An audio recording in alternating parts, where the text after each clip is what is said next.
Of course, that portrait was painted before I was created, but I once asked her directly during the frequent talks Lady Sienna held with me to establish my personality. What did you ask her about? I asked Lady Sienna why she always seemed so sad. Mare looked at the portrait for a few moments before looking up at Eugene. Then she mimicked the same smile as the one that Sienna had on in the portrait and said, although Lady Sienna wasn't able to smile like me, she explained to me why she would leave behind a portrait like that. If it was meant to be passed down to future generations, it would be better to see a smiling face rather than a sad face. As for that portrait, the artist just randomly drew a smile. Perhaps that's why Lady Sienna didn't like it very much. Although the portrait is currently up for public display in her mansion, at least while I was there, the portrait was always left hanging with its face against the wall. That goes for the portrait in this hall as well. Eugene silently contemplated the portrait. I'm the one who flipped over the portrait in this hall, Mare confessed. Because it's true that it's always nice to see a smiling face. Eugene unconsciously reached out and patted Mare on the head. However, Mare immediately knocked away his hand and gravely said, "Don't cross the line." Coming to his senses, Eugene apologized. "Oh, you're right. I'm sorry.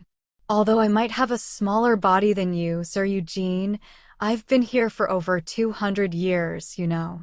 Did Lady Sienna have anything to say about Vermouth? Mare pursed her lips and turned around. She didn't say anything about him. Was she mad that he had patted her head? Without looking back at Eugene, Mare walked off with short, quick steps. She didn't make any compliments, curses, or even observations about him. Open Bookworm's thoughts. Di Momo, I felt sorry for Mare, even though she is an AI. On another note, all the hero party definitely had a falling out after Hamel died. I am guessing it is related to the deal that Vermouth made with the DKs. CH 45.1. Chapter 45.1. Sienna's Hall, 2. That staff is the one that Lady Sienna used throughout most of her life, Mare said, acting like a tour guide. Witchcraft wasn't the only item in Sienna's hall. The various magical tools that Sienna had used during her lifetime that couldn't be kept in her mansion because it had been opened up as a tourist attraction were stored here instead. For example, the staff that Mare was pointing to. That item was also included in Eugene's memories. It's called Akasha, he recalled. As expected, you already knew about it. Mare smiled triumphantly and puffed out her chest.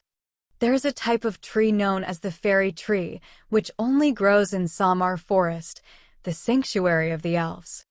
Akasha, the most powerful magic staff in the world, was made from the roots of that 1,000-year-old tree which grows in the center of their forest.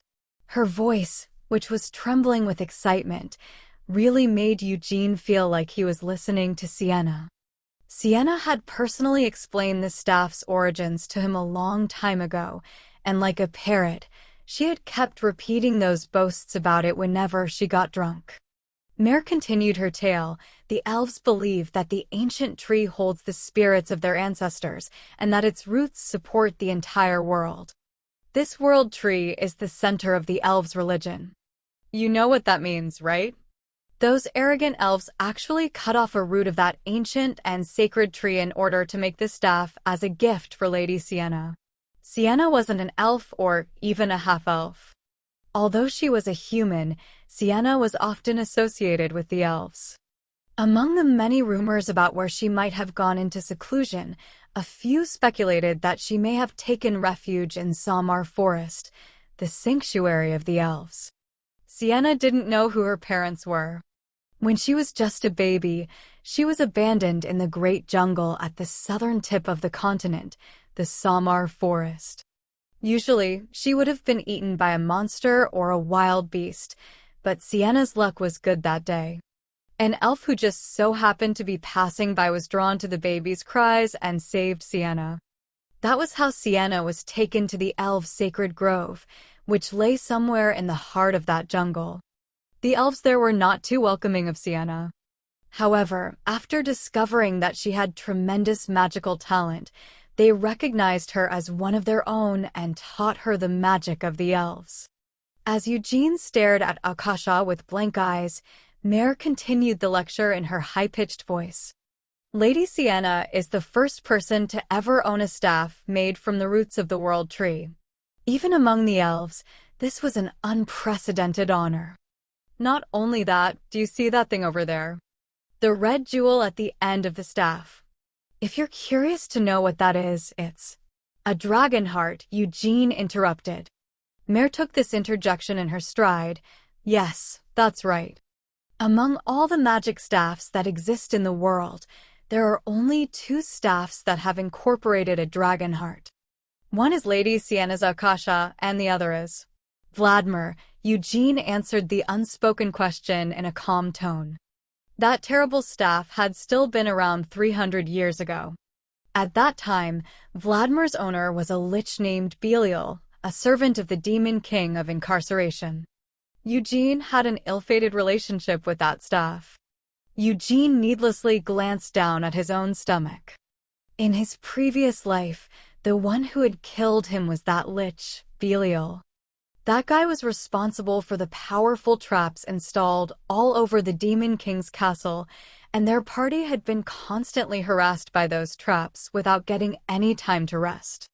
During their time in that castle, Hamel had been left with a body that was in danger of dying at any moment after a hole was pierced through his chest. From the very start, the castle of the Demon King of Incarceration was so torturous that it was incomparable to the castles of the previous Demon Kings. On top of that, all the demonic beasts and demon folk who guarded the castle were powerful enough to be a match for any of the previous Demon King's servants. And even among those powerful guardians, there were 3 especially powerful demon folk. These 3 were known as Incarceration's blade, shield, and staff, respectively. While they were in the middle of fighting Incarceration's shield, Belial, the staff, had intervened. In the castle of the Demon King of Incarceration, it was impossible to completely remove the effects of black magic and any curses cast on them by the staff, even with Anissa's holy magic. Someone had been needed to push forward and open up a path. Hamel had volunteered for that role. Although Mullen would normally have been the one to assume such a role, Hamel had rejected him and insisted he would take the lead, thus paving their way forward. It was impossible for them to conquer the castle of the Demon King of Incarceration without anyone dying. So if someone had to die for it, let that person be me, he had insisted. Hamel was strong. But he wasn't as strong as Vermouth. Hamel was tough. But he wasn't as tough as Mullen. Having been well aware of these facts, he had taken the lead. So that even if he died, Mullen would be there to endure the blows. Even if he could no longer fight, Vermouth would still be there to keep fighting. Once Incarceration's shield was defeated, Hamel had suffered so many injuries that he was already on the verge of death. Neither divine power nor magic could be used to heal his wounds. The evil power of the Demon King's castle and the curses of the Lich drove Hamel close to death. And once the battle with Belial, Incarceration's staff, was over, a large hole had been pierced through Hamel's chest. That was how his previous life had ended. Hamel had been killed by Belial and Vladimir. Eugene had definitely believed that Vladimir was destroyed. Just before he died, he had witnessed Belial's phylactery being shattered and the Lich itself collapsing into dust. However, Vladimir somehow wasn't destroyed. Although he didn't know the full details of how it survived, the current owner of Vladimir was Count Edmund Kodrith of Helmouth. Along with the Black Tower Master Balzac, Edmund Kodrith was one of the 3 black wizards to have signed a contract with the Demon King of Incarceration. "Can I try holding it?" Eugene asked as he pointed at Akasha.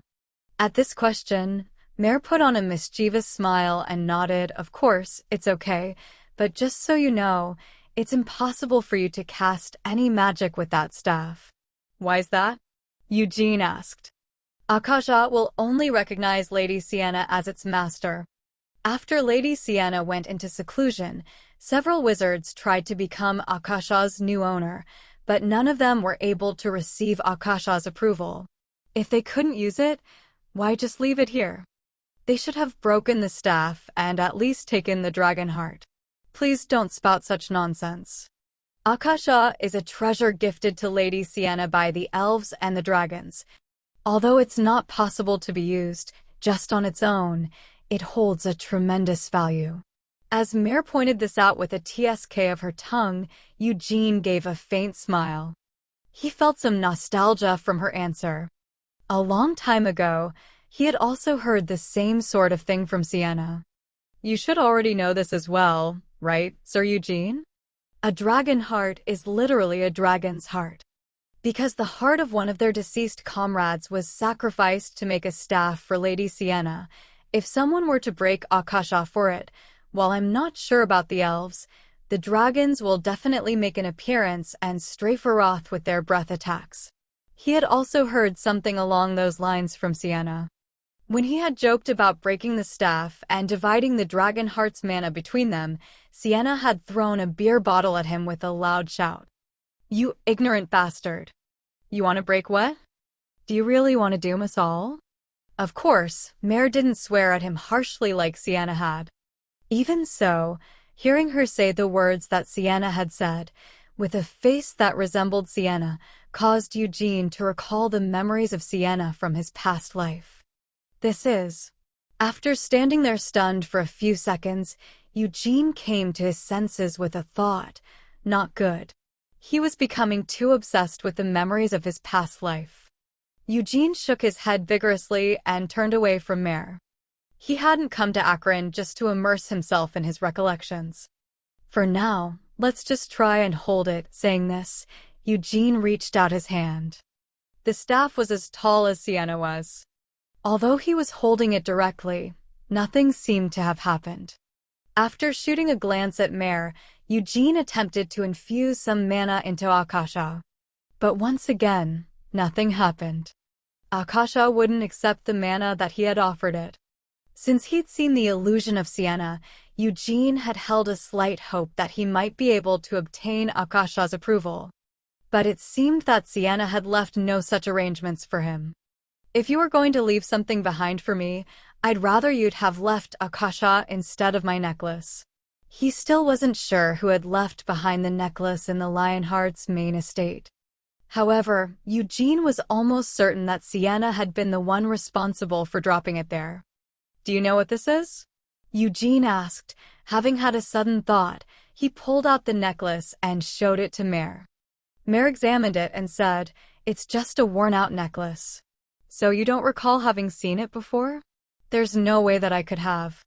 Didn't I already tell you that I haven't stepped foot outside of Akron in all these hundreds of years? Well, it doesn't matter if you don't recognize it. Without asking any further questions, Eugene tucked the necklace back inside his collar. Then he left Akasha behind and started looking around Sienna's hall earnestly. There were quite a few things that he recalled having seen before. There were the robes and hat that Sienna had always liked to wear. They, too, were artifacts of extraordinary magical value. The first floor of the hall was full of such things. With witchcraft at the center, its surroundings were filled with all the magic tools that Sienna had personally used. You can't take any of it outside with you, Mare warned. Eugene waved her off. I won't try and take them with me. Perhaps due to preservation magic having been applied to them, they were still in mint condition, even though hundreds of years had passed. That isn't to say that they were in perfect condition, though. The robes were frayed in many places. As Eugene tried not to feel bothered by that, he headed upstairs. These books are the notes written during the process of constructing Akron. Mare continued to act as a tour guide. The 13th floor was packed full of bookcases. Although there had been a lot of books back in the mansion, the books on display there could not compare to the ones displayed here in terms of their value. The magic books of truly outstanding value were definitely not stored in the mansion but here in Akron. And that's a draft of the Circle Magic Formula, written when Sienna was in the process of developing it. If you were to read it as you are now, Sir Eugene, you probably wouldn't be able to understand it. Even if it is a draft, the techniques and research used to develop it are extremely advanced. As Mare followed behind Eugene, she continued to mutter, "That goes for her other research journals stored in Akron as well." Among all the wizards who found their way here, none of them were able to understand Lady Sienna's research at first. Allowing these words to flow in one ear and out the other, Eugene pulled out one of the research journals from a bookshelf. Although the books in the mansion were on display, you weren't allowed to flip them open and read them. However, here, you were allowed to read as many research journals as you wanted. A laugh slipped out before Eugene had even flipped through more than a few pages. "See, you have no idea what any of those words mean, right?" Mare rubbed it in. "I guess so," Eugene admitted with a grin as he turned away from the bookcase. He thought to himself, her handwriting is still as bad as ever. Sienna's horrible penmanship was forever preserved inside these books. It was already difficult to understand what she was talking about when she went on about mana this and circles that, but Sienna's scribbled chicken scratches required decryption in and of themselves. Ch 45.2. Chapter 45.2. Sienna's Hall, 2. Eugene stood there for a few moments, reading Sienna's research journal. When it felt like his head was about to start spinning, he closed the book and looked around. It felt like there were about 100 volumes of books stored here. After glancing over all of them, Eugene opened his mouth and asked, "Aren't there any of Sienna's personal notes? Ones that don't talk about magic?" "There aren't any," Mare stated. Right before going into seclusion, Lady Sienna erased all the personal notes that she had left in her mansion. Looks like she was really thorough in covering her tracks. That just shows how much she didn't want anyone to know where she was going for her seclusion. "And what's your opinion on that?" Eugene asked as he returned the research journal to the bookshelf he had pulled it out of. There's a lot of talk about where Lady Sienna might have gone into seclusion. Some say that she went to Helmouth, others say that she went to the Samar Forest, and a few even say that she was assassinated by the Black Wizards. "I believe that she went to Samar Forest," Mare replied with a shrug.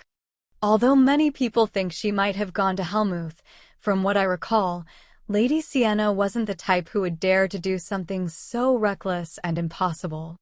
Of course, right up until Lady Sienna went into seclusion, she was the most beautiful and strongest person I know. However, to challenge Helmouth's demon kings all by herself, Lady Sienna wasn't someone who would do something like that." "I also agree with that," Eugene nodded along. "For the Black Wizards to have assassinated Sienna is also unthinkable. Although at the moment, powerful Black Wizards like Balzac Ludbeth can be found in Arath, 200 years ago, the Black Wizards who lived in Arath were all insignificant and weak," Mare sneered dismissively. "But Black Wizards from Helmouth could have snuck in to assassinate Lady Sienna," Eugene said, playing the devil's advocate. That's even more unthinkable. Sir Eugene, just think about it. Lady Sienna's magical barrier was even able to block the black magic cast by the Demon King of Fury, Mare shouted in agitation. Although it wasn't able to block Belial's black magic, Eugene silently noted.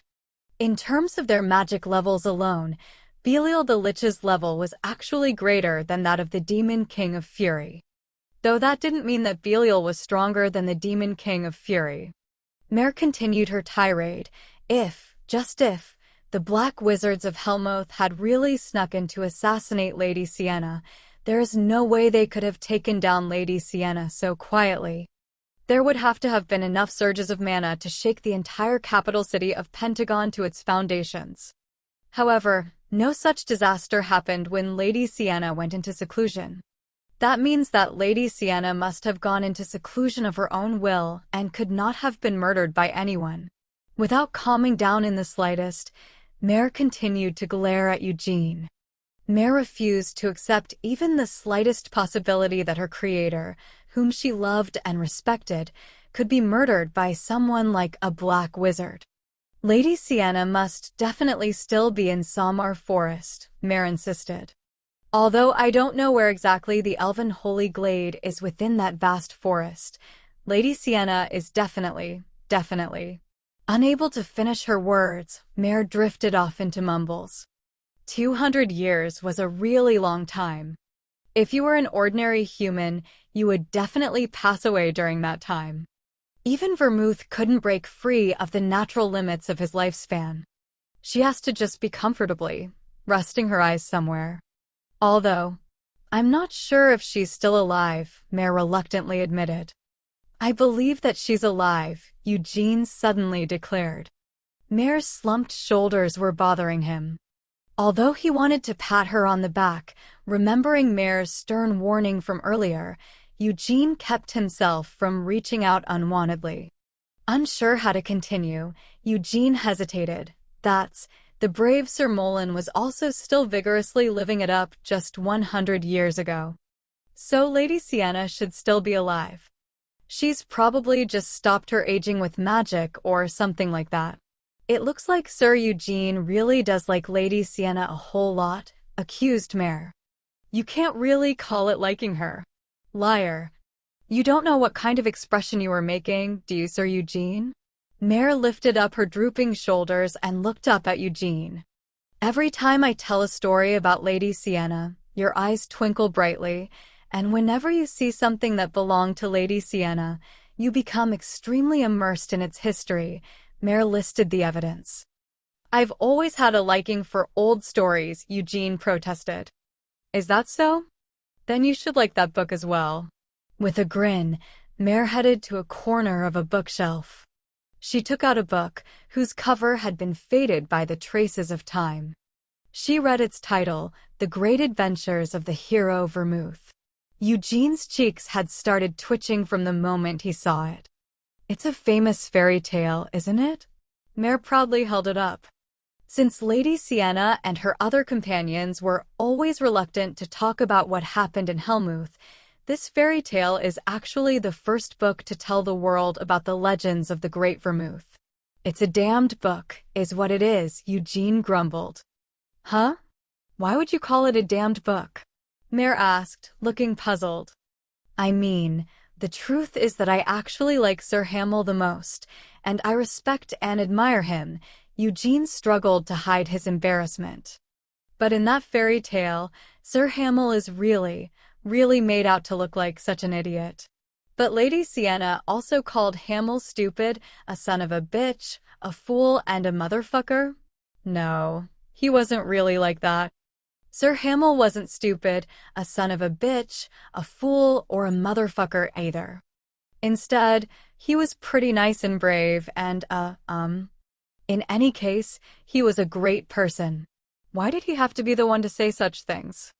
As Eugene felt a deep sense of shame, he sighed heavily. I'm afraid that Sir Eugene must have quite the weird personality. Usually, there wouldn't be anyone who likes Hamill after reading this fairy tale, right? Mare expressed her concerns. Sorry, but apart from me, our patriarch also said that he happens to like Hamill the best. Eugene defended himself. Mare argued, that just means that your patriarch is also a bit of a strange person. Are you really cursing my adoptive father right now? Eugene became aggressive in the face of his losing argument. I'm just saying he's a bit strange, so how's that cursing him? In any case, Sir Eugene, if you really do like old stories, then you should have read this book as well. It wouldn't be a lie to say that I read that book more than 100 times while I was still young. That might be the case, but this book is the first edition. It's different from the revised version that is spread throughout the world right now. You might not be aware of this, Sir Eugene, but this fairy tale was actually first published in Aroth 300 years ago. Then who's the bastard responsible for publishing it? How would I know? After all, the author of this book is anonymous. He was probably a bard from long ago, no? How could the author have been a bard? Eugene snorted and shook his head. While he was wandering around the continent in his previous life, he had met quite a few bards. but he had never once encountered a bard in Helmuth. Or else, well, he might just be a novelist who gathered and connected all the rumors surrounding Helmuth. Although I don't know why he didn't leave his name on it. As Mare waved the fairy tale book around, she continued speaking. Lady Sienna also liked this fairy tale. Even though she wasn't someone who often smiled, sometimes at night, when she couldn't sleep, she used to smile briefly while reading this book alone in her bedroom. I know because she read it to me as well. Did you say that the contents of the first edition are a bit different from the modern versions? Eugene asked. It's also been a while since I last read the latest revised version, so I can't be sure that it's exactly the same as the one you read. But as the first to come out, the first edition is a little more, how should I put it? It's a little crude. Crude? There's a lot of cursing. The anecdotes about Vermouth and his comrades are also slightly different. Should I say that they're a bit more pessimistic? Let me have a look. Eugene quickly walked over and took hold of the fairy tale book. It might be because the book was from 300 years ago, but the pages seemed really worn out. That was probably a sign of how many times it was read over and over again. Hamel was an asshole. Although that asshole fought so excitedly with Vermouth upon their first meeting, he couldn't even touch Vermouth's collar, and his face was thrown into the ground so hard that he cried. This son of a bitch, Eugene's face contorted as he cursed. Mare had said that it was crude and full of curses, and it really was. The version of the fairy tale that Eugene had read said that Hamel was an idiot, but at least it didn't call him an asshole like this one. Could the bastard who wrote this have been Anise? He wondered. Recalling Anise, whose eyes were always stuck in a cheerful smile, Eugene ground his teeth angrily. Although he considered comparing the handwriting to Anise's, the fairy tale book seemed to have been made by magic or using a printing press, so the writing was neat and mechanical. It's true that I was thrown into the ground face first, but I did at least manage to brush his collar. Vermouth even said that he shed a drop of blood because of me. And crying because my face was smashed? Where does this person get off with spouting such bullshit? As he tried to cool the boiling rage inside, Eugene placed the fairy tale back onto the bookshelf. After he had gotten a hold of himself, Eugene asked, "What's on the 14th floor?" The 13th floor is for research journals, so the 14th floor has the magic books that organize and connect all this research together. Although those will still be difficult for Sir Eugene to read, they'll still be easier to handle than these research journals. Because the explanations are a lot clearer, Mare eagerly recommended them. But aren't they still a lot worse than witchcraft? Eugene questioned why he should even bother with them. Hee, Mare snickered, her cheeks twitching as she tried to avoid sneering. Of course, they're a lot worse. But this, rather than trying to explain with words, it'll be better if you try to read witchcraft yourself. Well, to put it simply, let me explain the difference between the two. Witchcraft is harder to understand than it is to read, but as for the magic books on the 14th floor, if you can read them, you can at least understand them slightly.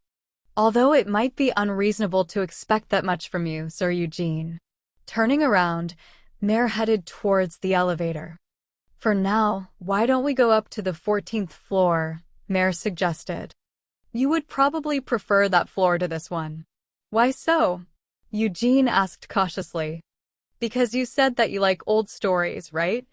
And that you like stupid Hamel as well.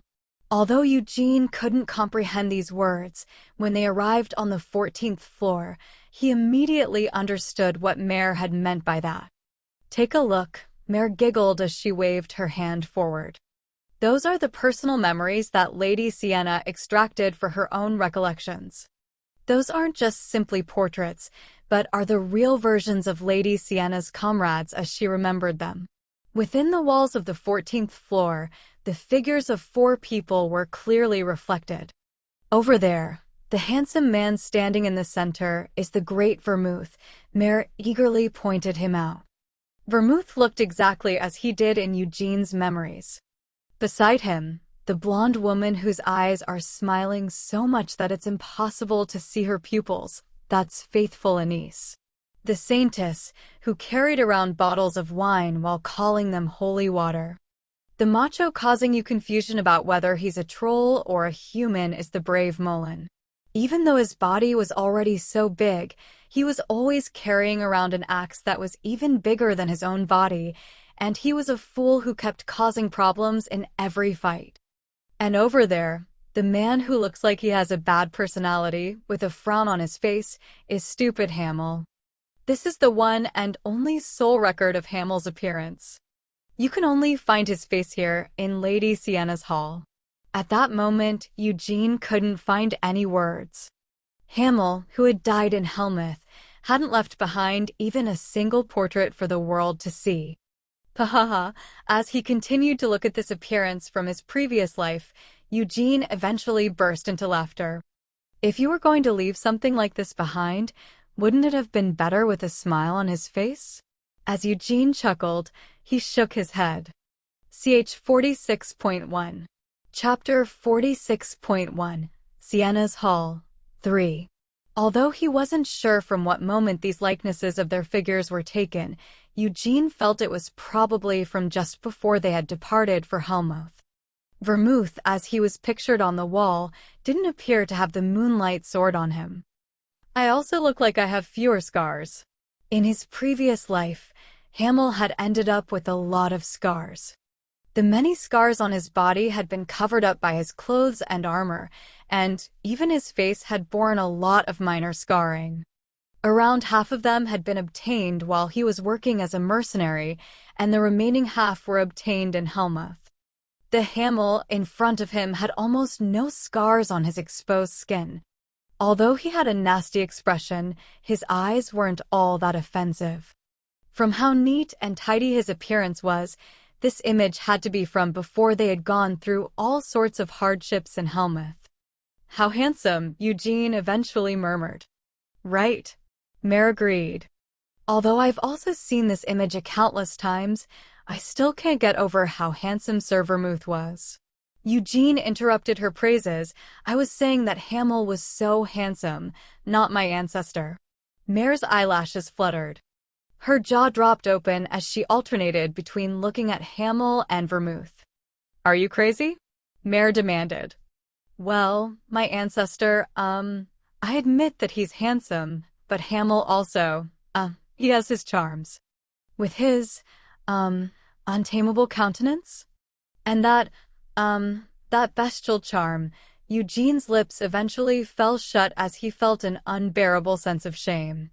What the hell am I even saying? Although the shame he was feeling was already intense, Mare's gaze, which looked as if she was seeing something confusing and pathetic, made him feel even more embarrassed. That's just how I feel, Eugene finished lamely. You have quite the unique taste, Mare observed politely. That's just how people are. Untamable countenance? Bestial charm? If that's where your tastes lean, how about admiring Mullen instead of Hamel? Just from looking at him, you get the feeling that he's a bear, not a human. Isn't that a bit too much? Instead of a bear, at least say that he looks like a monster. Well, that also works. Mare couldn't deny those words. After glancing at Mullen's bulging muscles with a disgusted eye, she eventually turned her gaze back to Eugene.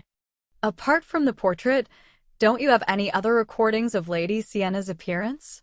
Something like these, Eugene asked curiously. Mare returned his question with one of her own. Sir Eugene, aren't you able to recall your own appearance without having to use a mirror? Eugene argued, but if she was going to leave something like this, she should have at least left her own figure since all she needed to do was stand in front of a full-length mirror. Lady Sienna probably just didn't have any desire to do so. As she said this, Mare giggled. After all, she so disliked attention that she was even reluctant to leave behind the portraits. Now then, what exactly are you planning to do? What do you mean by that? Although I'm not too aware of the situation, the fact that you have been allowed in here despite only being 17 and lacking a high grasp of magic means that, Those arrogant wizards must have seen some amazing potential in you, Sir Eugene. Well, it's something like that. There's no need to act so humbly. Even without you doing that, Sir Eugene, reading just one of the books of magic stored here will make you realize how humble your talent truly is. As she said this, Mare looked at Eugene with a proud expression on her face. We don't just have Lady Sienna's hall here. Including Lady Sienna, 9 other wizards have had their names added to Akron's list of halls. This was the Royal Library Akron. Here, there were other floors dedicated to 9 other archwizards like Sienna. The topmost, 15th floor, was the Hall of the Magic King who had founded Aroth. Below Sienna's hall, on the 11th floor, was the Hall of the Battle Mage, who had been called the Father of Battle Magic. On the 10th floor was the Hall of the Great Spirit Summoner, the first human to have made a contract with a Spirit King. The 2nd, 3rd, and 4th floors are used to store a range of magic texts, Mare continued. All of them are rare and valuable books of magic that were carefully selected by previous tower masters. Of course, although you were allowed to enter Akron because you possess the qualities to be called a genius, the magic stored in Akron was all created by fully fledged geniuses. Got it. Eugene nodded his understanding with a calm expression. He knew what Mare was trying to tell him. From an objective point of view, Eugene's knowledge of magic was still too shallow. Although he had somehow managed to get into Akron, it was impossible for him to self-study the magic texts stored here as he had done with the introductory books on magic back at the Red Tower of Magic. Aren't you able to cast magic? Eugene asked. I can't be the one to teach you, Mare rejected his unspoken question, shaking her head. There's no reason for me to do so, and the system programmed into me also strictly prohibits me from transmitting magic.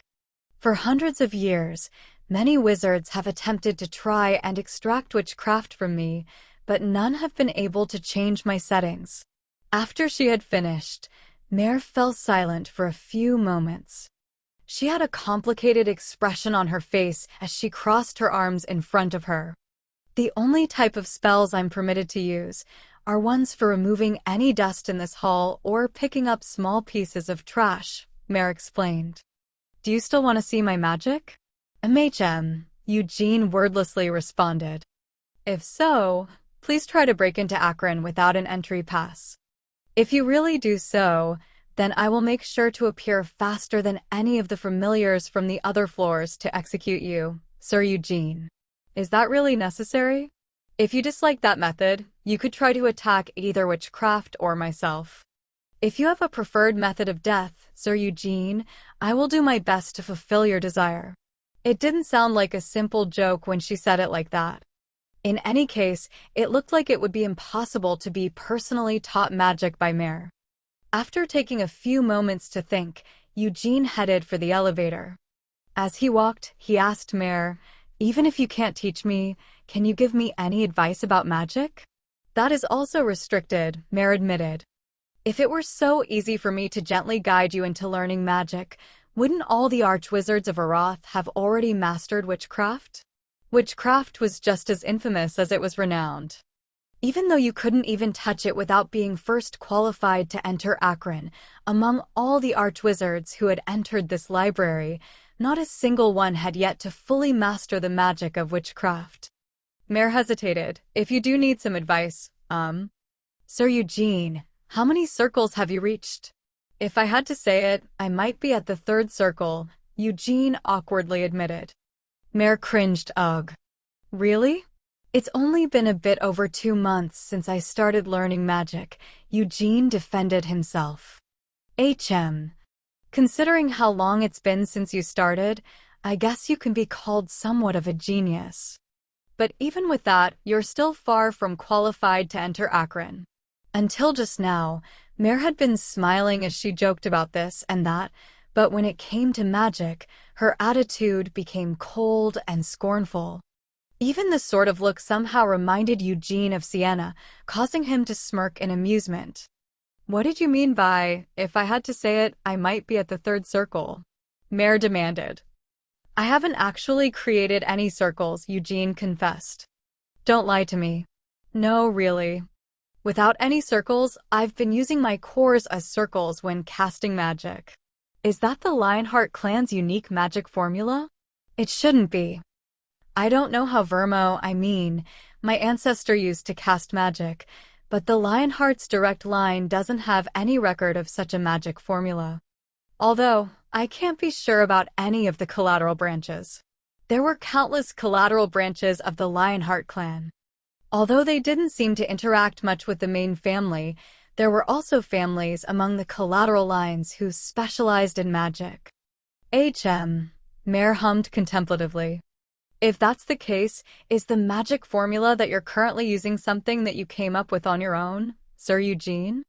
Or did you get advice from some other wizards? I made it all by myself, Eugene declared. Mare was lost in thought. The elevator doors opened, and they entered. While they were descending to the 12th floor, Mare was caught up in her own musings as she stroked her chin. Perhaps because the speed of their descent was so fast, her thoughts also seemed to quickly reach a conclusion. Mare appeared to be relieved as she said, "Well then, it seems that your qualifications aren't as terrifyingly inadequate as I had feared. I was worried that your entry into Archon was bought mostly by the prestige of your family name." "I think it may have played at least a small factor," Eugene admitted. "I really appreciate such an honest attitude. Although it would be faster to just see your magic than hear it from you. For now, what type of magic are you interested in, Sir Eugene? Are you asking so that you can give me some advice? I might not be able to teach you any magic personally, but I can at least point you in the right direction. I want magic that will be useful in a fight. Spirit magic would be okay as well." What a barbaric request. Mare clicked her tongue a few times in disapproval as she followed behind Eugene. Still, she continued to generously give her advice. The 10th floor is the Great Spirit Summoner's Hall. That hall is dedicated to the human who was the first to make a contract with the Water Spirit King.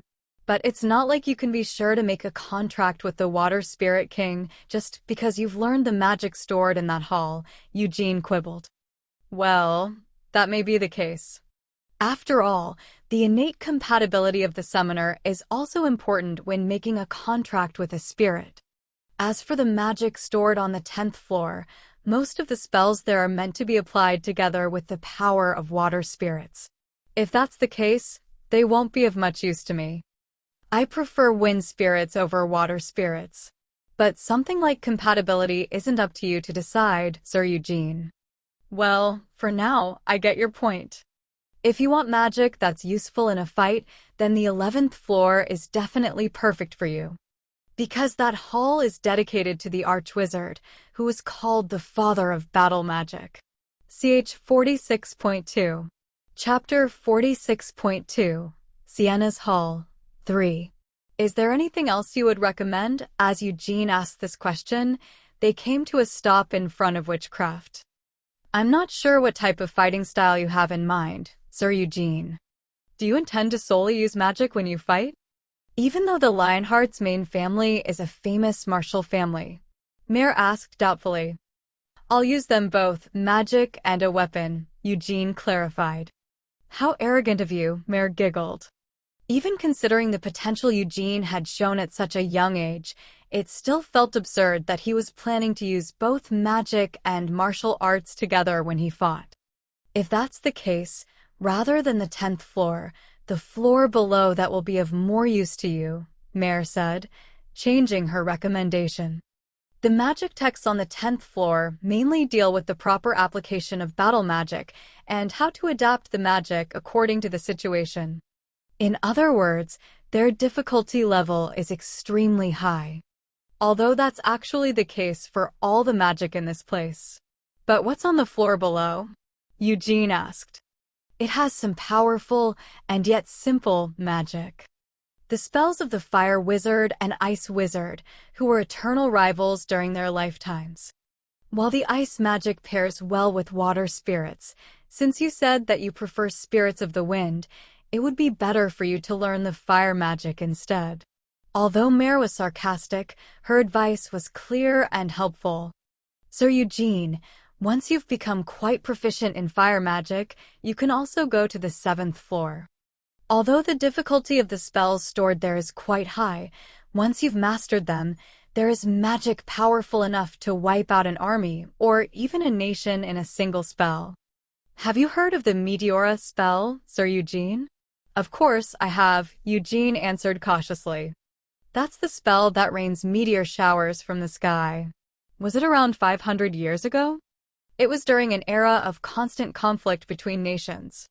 The 8th hall is dedicated to the wizard known as Disaster, who destroyed several armies with his signature spell Meteora during that time.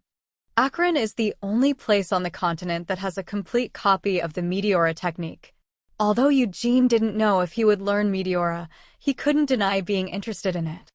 Moving on, Mare revealed, there's spatial magic on the 6th floor. Sir Eugene, if you wish to fight with your martial arts skills instead of magic, I would also recommend learning spatial magic.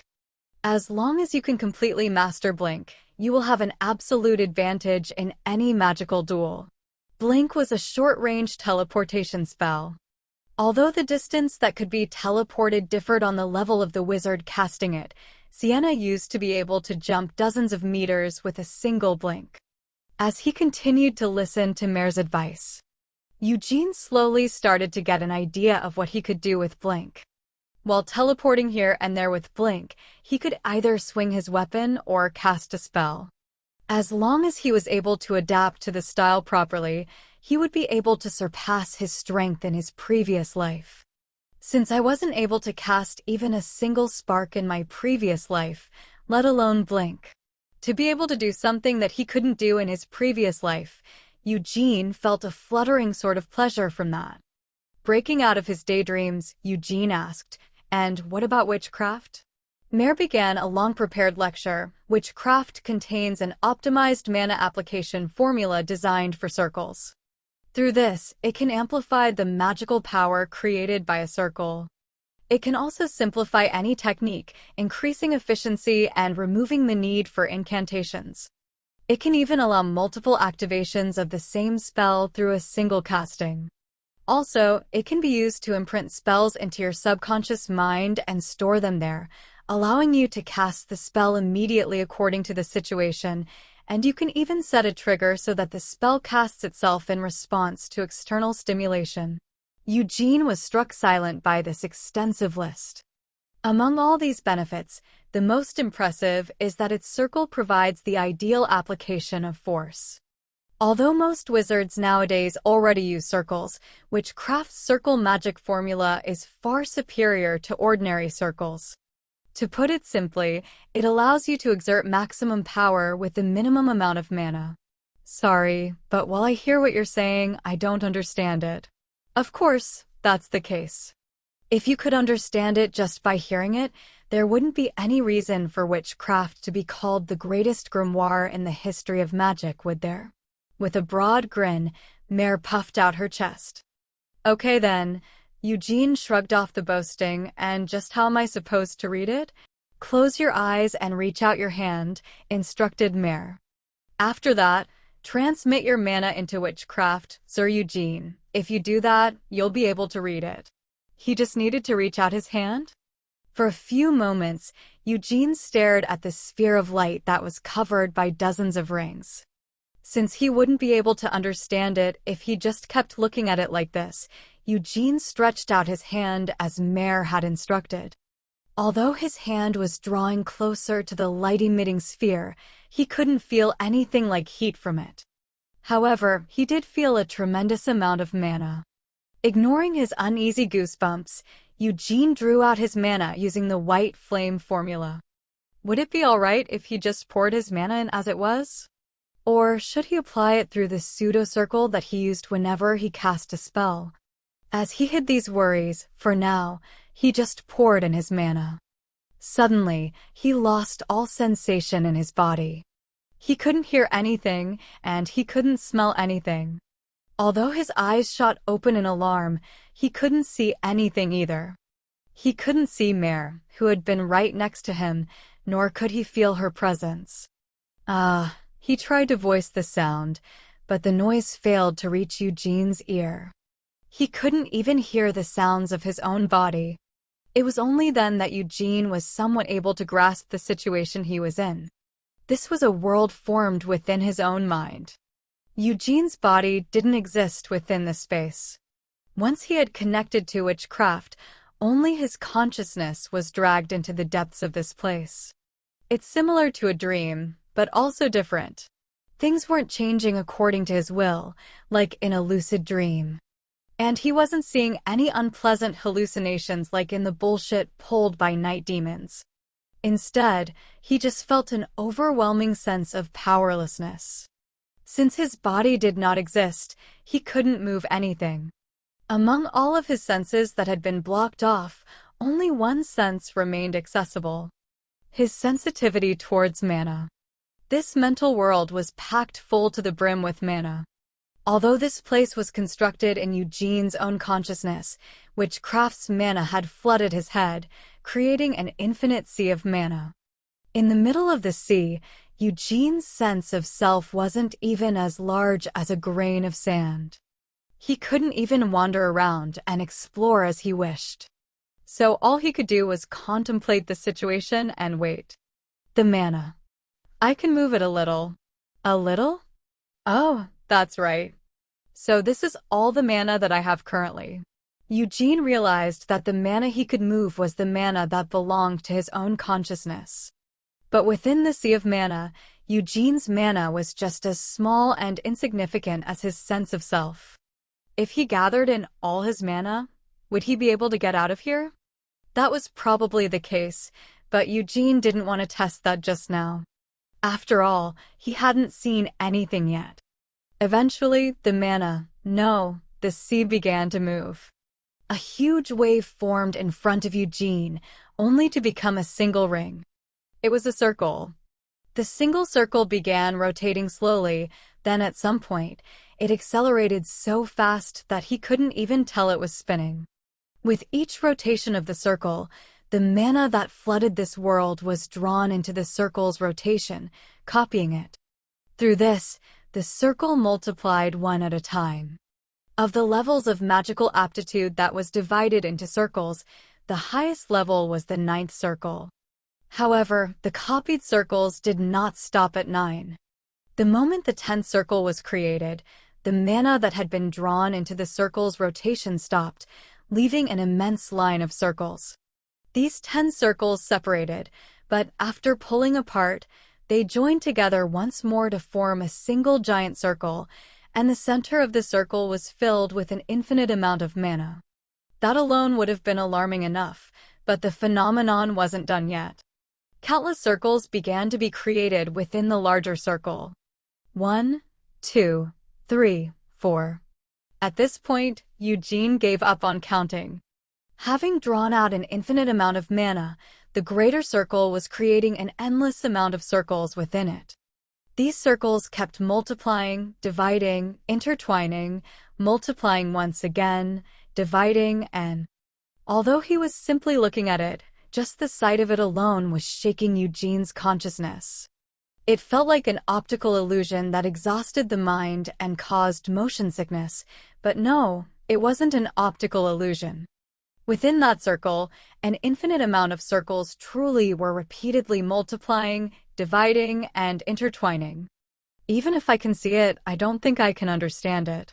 All the magic that he had learned in his life until that point had felt like child's play. That was what Lovelian had said. A glimpse of the truth. That was how Melketh had described it. Both of them were correct.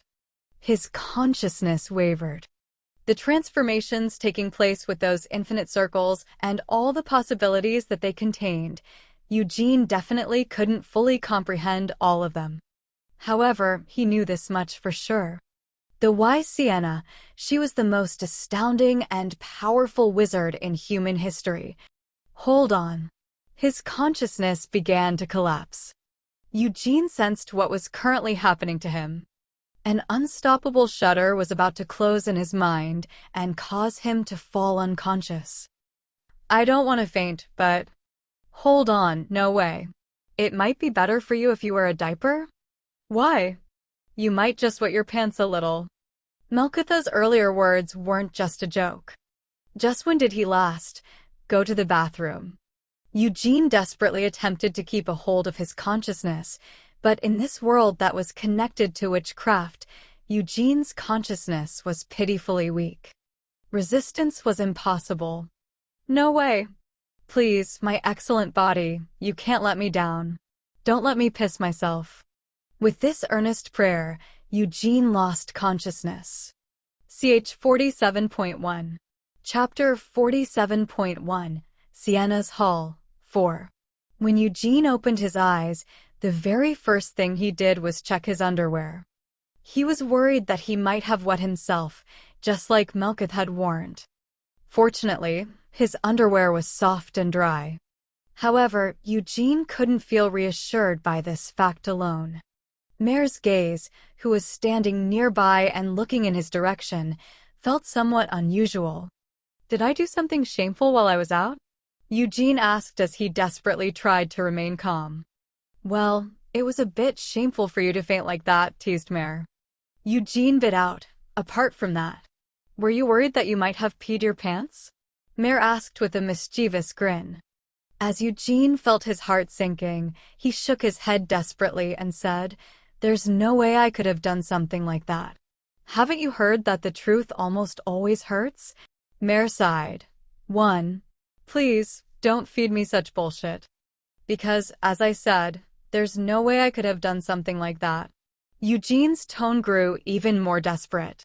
Mare finally let up on poor Eugene. Stop worrying about it.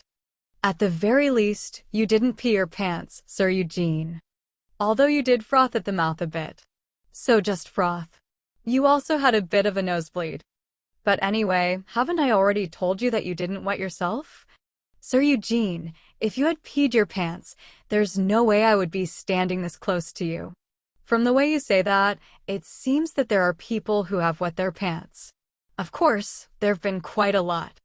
The current White Tower Master, Melkith Elhaya, also peed herself, and so did the Blue Tower Master Herodis Usland. Eugene recalled the Blue Tower Master with his uptight face. So that old wizard with an easily offended personality had actually peed himself upon entering witchcraft? He didn't really want to imagine such a sight. I see, so that means I really didn't wet myself.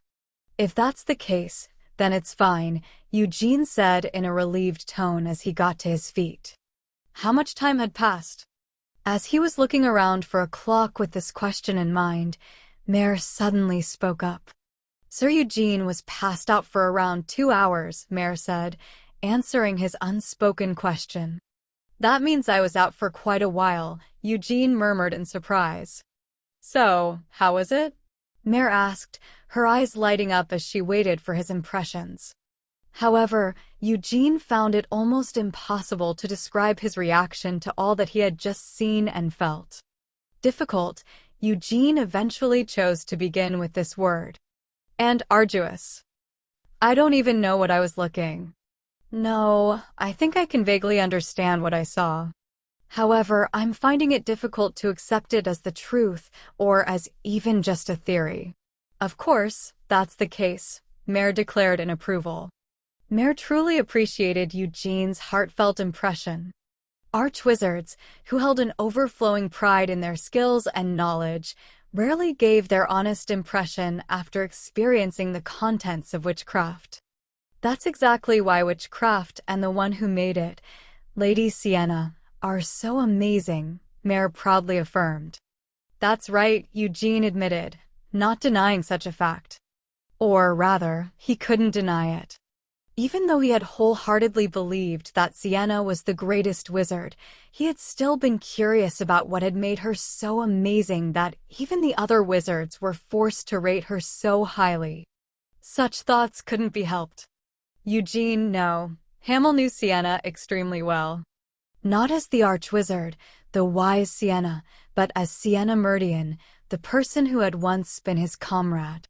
He was all too aware of how clumsy, rude, and foul-mouthed she could be, as well as how good she was at getting on other people's nerves due to her overinflated ego.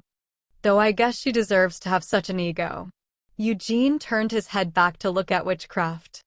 To be honest, if he relied on self-study, it didn't feel like he would be able to understand witchcraft even if he struggled for the rest of his life.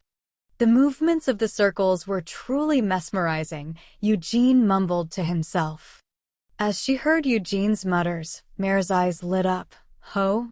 Looking at Eugene deep in thought, Mare smiled. Indeed. He must have good eyes to see that witchcraft can't be compared to all the magic he has learned up until now. And it seems that his comprehension is also pretty good, Mare quietly analyzed Eugene. That circle, just what the hell was that? Eugene asked as he rubbed away the dried blood left from his nosebleed. The most surprising and incomprehensible thing in witchcraft, that circle, was the very essence of the magic formula taught by witchcraft. Eugene knew what a circle was. It had been 300 years since Sienna established the circle magic formula. Over these past hundreds of years, Aratha's wizards had spent that time exploring the circle's capabilities, improving its functions, and developing new versions. In this current era, it wasn't just in Arath but most of the wizards in the world who had started practicing magic through the circles. In other words, circles had become popularized because they were easy to understand and learn. Even the introductory books on magic that Eugene had read were all able to describe circles in a detailed way that was also easy to understand. Although he had read more than a dozen of such books back at the Red Tower of Magic, the description of the circles given across these many magic texts were mostly similar. And what exactly was it that you saw? Mare asked with a mischievous smile.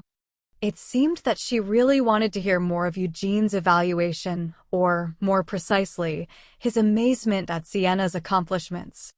So Sienna must have already been like that, even when she was young, Eugene realized. Mare had said that she had been created using Sienna's childhood personality as a basis.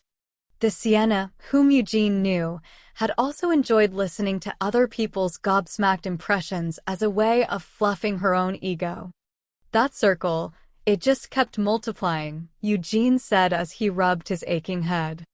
But the circles I know, they only go up to the 9th circle. The 9th circle. These days, there were no wizards who had managed to reach the 9th circle.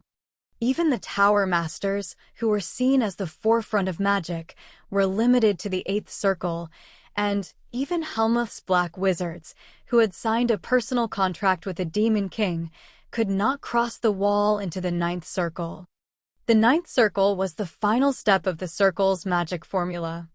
Although Eugene had seen this line written down in the many books of magic that he had read, only the wise Sienna had actually been able to reach the 9th circle after the circle's magic formula had been established. Witchcraft is the last grimoire that Lady Sienna ever made, Mare declared, placing her hands firmly on her hips as she looked at Eugene. When she had first created the circle's magic formula, Lady Sienna was already at the 9th circle. However, Lady Sienna continued to focus on researching and training her magic. And just like that, she surpassed the limits that she had set herself. Eugene surmised, if it's after the 9th circle, then that means that there's a 10th circle? Are you an idiot, Sir Eugene? Mare rudely asked. He was just making a guess based on simple arithmetic, but he was forced to hear someone call him an idiot. Eugene put on an offended expression, silently asking her to mind her words, but Mare's expression didn't change from the look of pity that she was giving him. Sir Eugene should also have witnessed the contents of witchcraft firsthand. You shouldn't have fainted before the demonstration reached the 10 circles, right? Mare asked doubtfully. I saw what happened after that, Eugene admitted. From the moment that the 10 circles split apart, their mana started intertwining with each other, forming a single huge circle. Then, inside that circle, countless circles were multiplying, dividing, and intertwining. That right there was the core truth of witchcraft. Then, as if she had been waiting for this, Mare raised her finger like a lecturer calling for attention. It's called the Eternal Whole, the ultimate end goal of the circle's magic formula that only Lady Sienna has been able to reach. Since witchcraft was released, numerous wizards have attempted to recreate the Eternal Whole, but none have managed to break through the wall into the ninth circle. Eugene listened patiently. Without wasting even a single point of your mana, you need to contain all your mana within a giant series of circles, then split them apart and recombine them to form a new one. This could be said to form the most efficient and amplifying model of a circle. And it's not as complicated as a conventional circle. You're saying that it isn't complicated? Something like that? Although it's difficult to create an eternal whole, it's actually very simple and easy to cast magic through it. Didn't I tell you this before? An optimized mana application system for circles that amplifies the magical power created by a circle, simplifying any technique, increasing its efficiency, as well as removing the need for an incantation. Allowing multiple castings of the same spell through a single casting and imprinting spells into your subconscious mind to save them for later use. If you can create an eternal whole, you can do all of these as naturally as breathing, Mare assured Eugene while also bringing up an example. A fireball cast through an eternal whole is stronger than a hellfire spell cast at the ninth circle. At the same time, it doesn't require such vicious consumption of mana as a hellfire, and its casting technique still isn't any more complicated than before. If I can create an eternal whole, can I even cast ninth circle spells without incantations? Eugene asked curiously. Of course, that's the case, but you won't have any need for that. Since you can reproduce the power of a hellfire spell with only a fireball, why would you even need to use hellfire? It would be easier to just keep throwing fireballs. Of course, if you do need even more power than that, it might be better to cast hellfire, but by the time that Lady Sienna had created the Eternal Whole, she never once felt the need to use hellfire. By then, she was no longer trying to conquer the castles of the Demon Kings, nor was she fighting the Demon Kings and other high-ranking demon folks. Following the oath, the world had been at peace, so Sienna was no longer living such an action-packed life as she had when they were wandering through Helmoth. You should have figured it out by now, right? Mare asked as she waved her upheld finger left and right. For Lady Sienna to be assassinated by black wizards, there's no way such a thing would happen. By creating the Eternal Whole, Lady Sienna could be said to have become invincible. Although she didn't confirm it personally, she could probably have slain a demon king all on her own. Maybe Eugene said, unable to deny those words. Sienna, with whom he had wandered around Helmoth together, was already an incredibly powerful wizard, but it seemed that she had become even stronger after the end of the war with the Demon Kings. Eugene's basic understanding couldn't fully comprehend the greatness of witchcraft. However, he could tell that Sienna, who had made witchcraft, was far stronger than her previous self that Eugene remembered from her days out in the field. Sienna wasn't just wasting her time frivolously. The others had probably done the same, except for one. What Mare literally said is, there's a saying that the truth is mostly cruel. I've changed it to a version more familiar to Western audiences. Ch 47.2. Chapter 47.2, Sienna's Hall, 4. In the history of the Lionheart clan, Vermouth was the only one to have reached the 10th star of the White Flame formula. He was already peerlessly strong even when they were in Helmoth, but Eugene wasn't sure what had come over Vermouth to make him so obsessed with bearing children.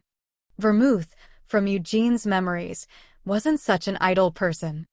If you just tried a little harder, you could be a lot better than you are now. Those were the words he had heard from Vermouth so very long ago. Those words were the ones that had left the deepest scars on his heart during the entirety of his previous life. Vermouth, that son of a bitch, even though he was already a genius, had also put in quite a lot of hard work. However, compared to the amount of effort he had put in, the results he had achieved were just excessive. Anise and Molin should also have gotten a bit stronger. Although he wasn't able to confirm their achievements with his own eyes, as he had with Sienna, Eugene was confident of this fact. His comrades from his previous life were all just those sorts of people. They were all so talented that they could be called geniuses no matter what era they had been born in, and they all had clear goals and convictions. And they had all sworn together to wipe out the Demon Kings from this world. But that's what makes me even more worried, Eugene muttered to himself in a low voice as he got to his feet. Sienna Meridian. If you were that strong then.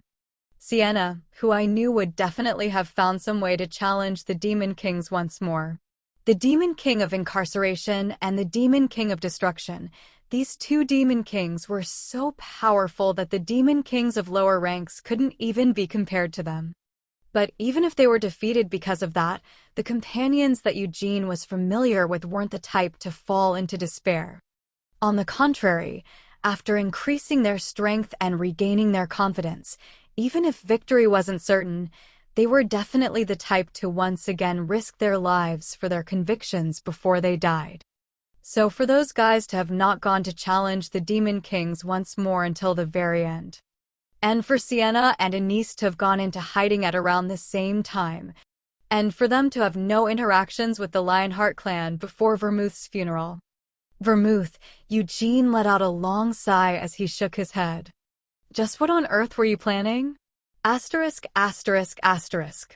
Although Akron, as the Royal Library, had a nominal library director, there was no closing time as most of the library's operation was left to the familiars. In other words, as long as you gave up on time spent eating and sleeping, you could stay in Akron for as long as you wanted. If that's the case, it would be good if they had a separate location like a break room, Eugene wished. The library in the Red Tower of Magic was much more convenient in this regard. It had both the cafeteria and bedrooms prepared nearby. But unfortunately, there was no space for such things in Akron. He didn't know whether it was because they didn't want the smell of food spreading through the air, or if they wanted to maintain a dignity worthy of its title as the Royal Library, but it was strictly forbidden to eat and drink inside Akron. Fortunately, there were separate research wings attached to the halls on each floor, where you could go to study and experiment with magic. If that was the case, shouldn't it be all right for him to eat and sleep there? Although Eugene asked Mare about this fact. Even though I can't eat and it's impossible for me to drink anything, are you really going to do something like that in front of me? Mare protested. There's absolutely no way. If you're hungry, just go outside to eat. Mare had only offered such a petty denial. Are you really saying that such acts are forbidden because of a frivolous reason like that? Eugene asked in disbelief. Of course not. There are definitely reasons behind these restrictions. Since Sir Eugene isn't a pure wizard, he might not be aware of this, but ordinary wizards, no, even wizards who can be called archwizards are basically magic addicts, Mare replied, shaking her head vigorously. If we don't draw a clear line like this, the wizards who enter this place might become so engrossed in magic that they even risk shortening their lifespans to stay here longer. Isn't that why such stories are famous? Stories about wizards who became liches in order to keep researching magic after their deaths. And about wizards who died from overwork while immersed in research within their dungeons. I thought that such stories had an element of exaggeration mixed into them, Eugene said doubtfully. If there wasn't a precedent, we wouldn't have any reason to make such a rule, no? Mare lowered her voice. Intent on creating a gloomy atmosphere, she quietly whispered, Akron has a long history tracing back to around 800 years.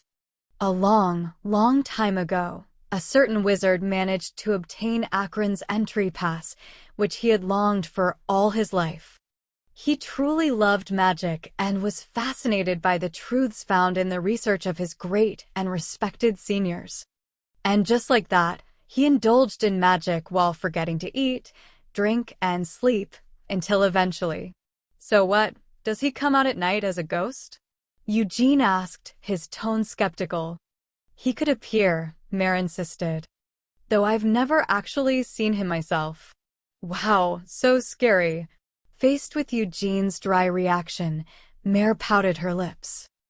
I'll be back tomorrow, Eugene said as he turned to leave. Mare tilted her head in curiosity. Why are you coming back here? The magic texts in this hall should be too difficult for you, Sir Eugene.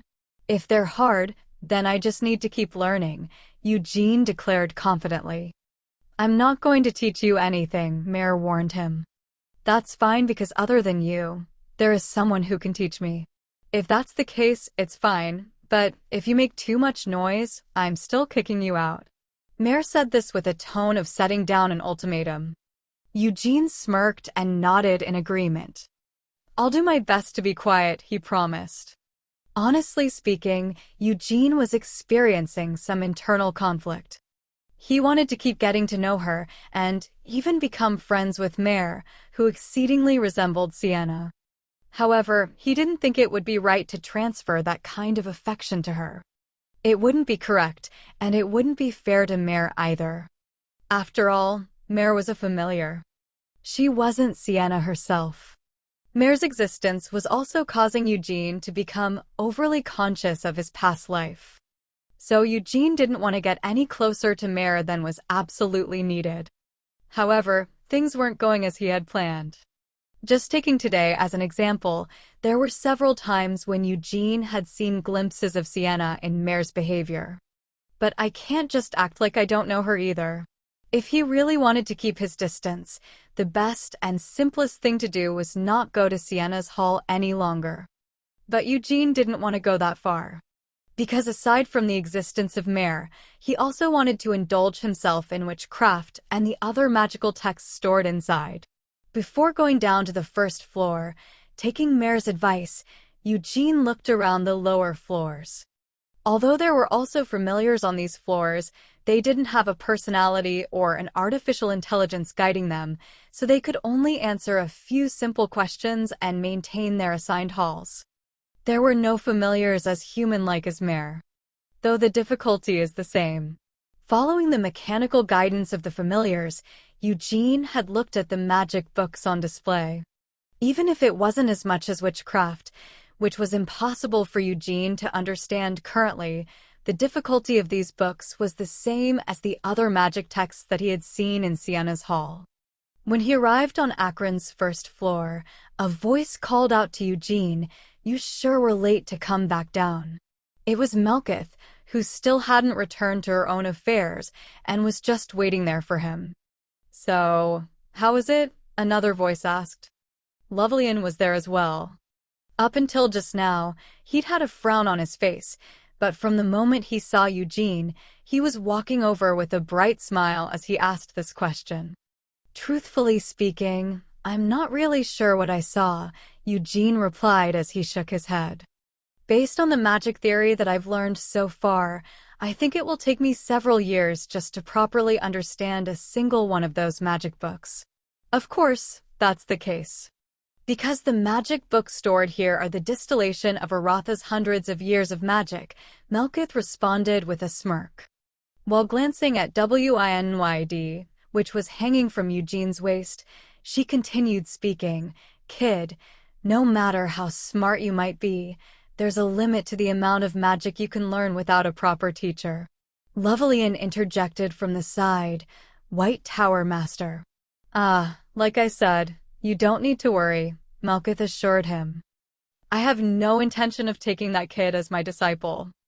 I want to make a plain and simple deal with him." "For Wynyd?" Eugene asked, although the answer was obvious. At this question, as if she had just been waiting for this, Melkith immediately nodded vigorously. "As long as you lend me Wynyd for a bit, I'll explain 10 volumes of magic text to you in a way that's easy for you to understand." "Doesn't that sound like a good deal?" Melkith persuaded him. "It does sound good, but..." Eugene turned his gaze away from Melkith and met Lovelian's eyes. "Sir Lovelian, may I ask if you have any intention of making me your disciple?" At these words, the two Tower Masters' faces underwent drastic changes. Lovelian's face lit up with a smile, while Melkith's face twisted into a grimace. If that is what you desire, Eugene, there's no way I can turn you down, right? Lovelian welcomed him cheerfully. But aren't you very busy? Melkith objected.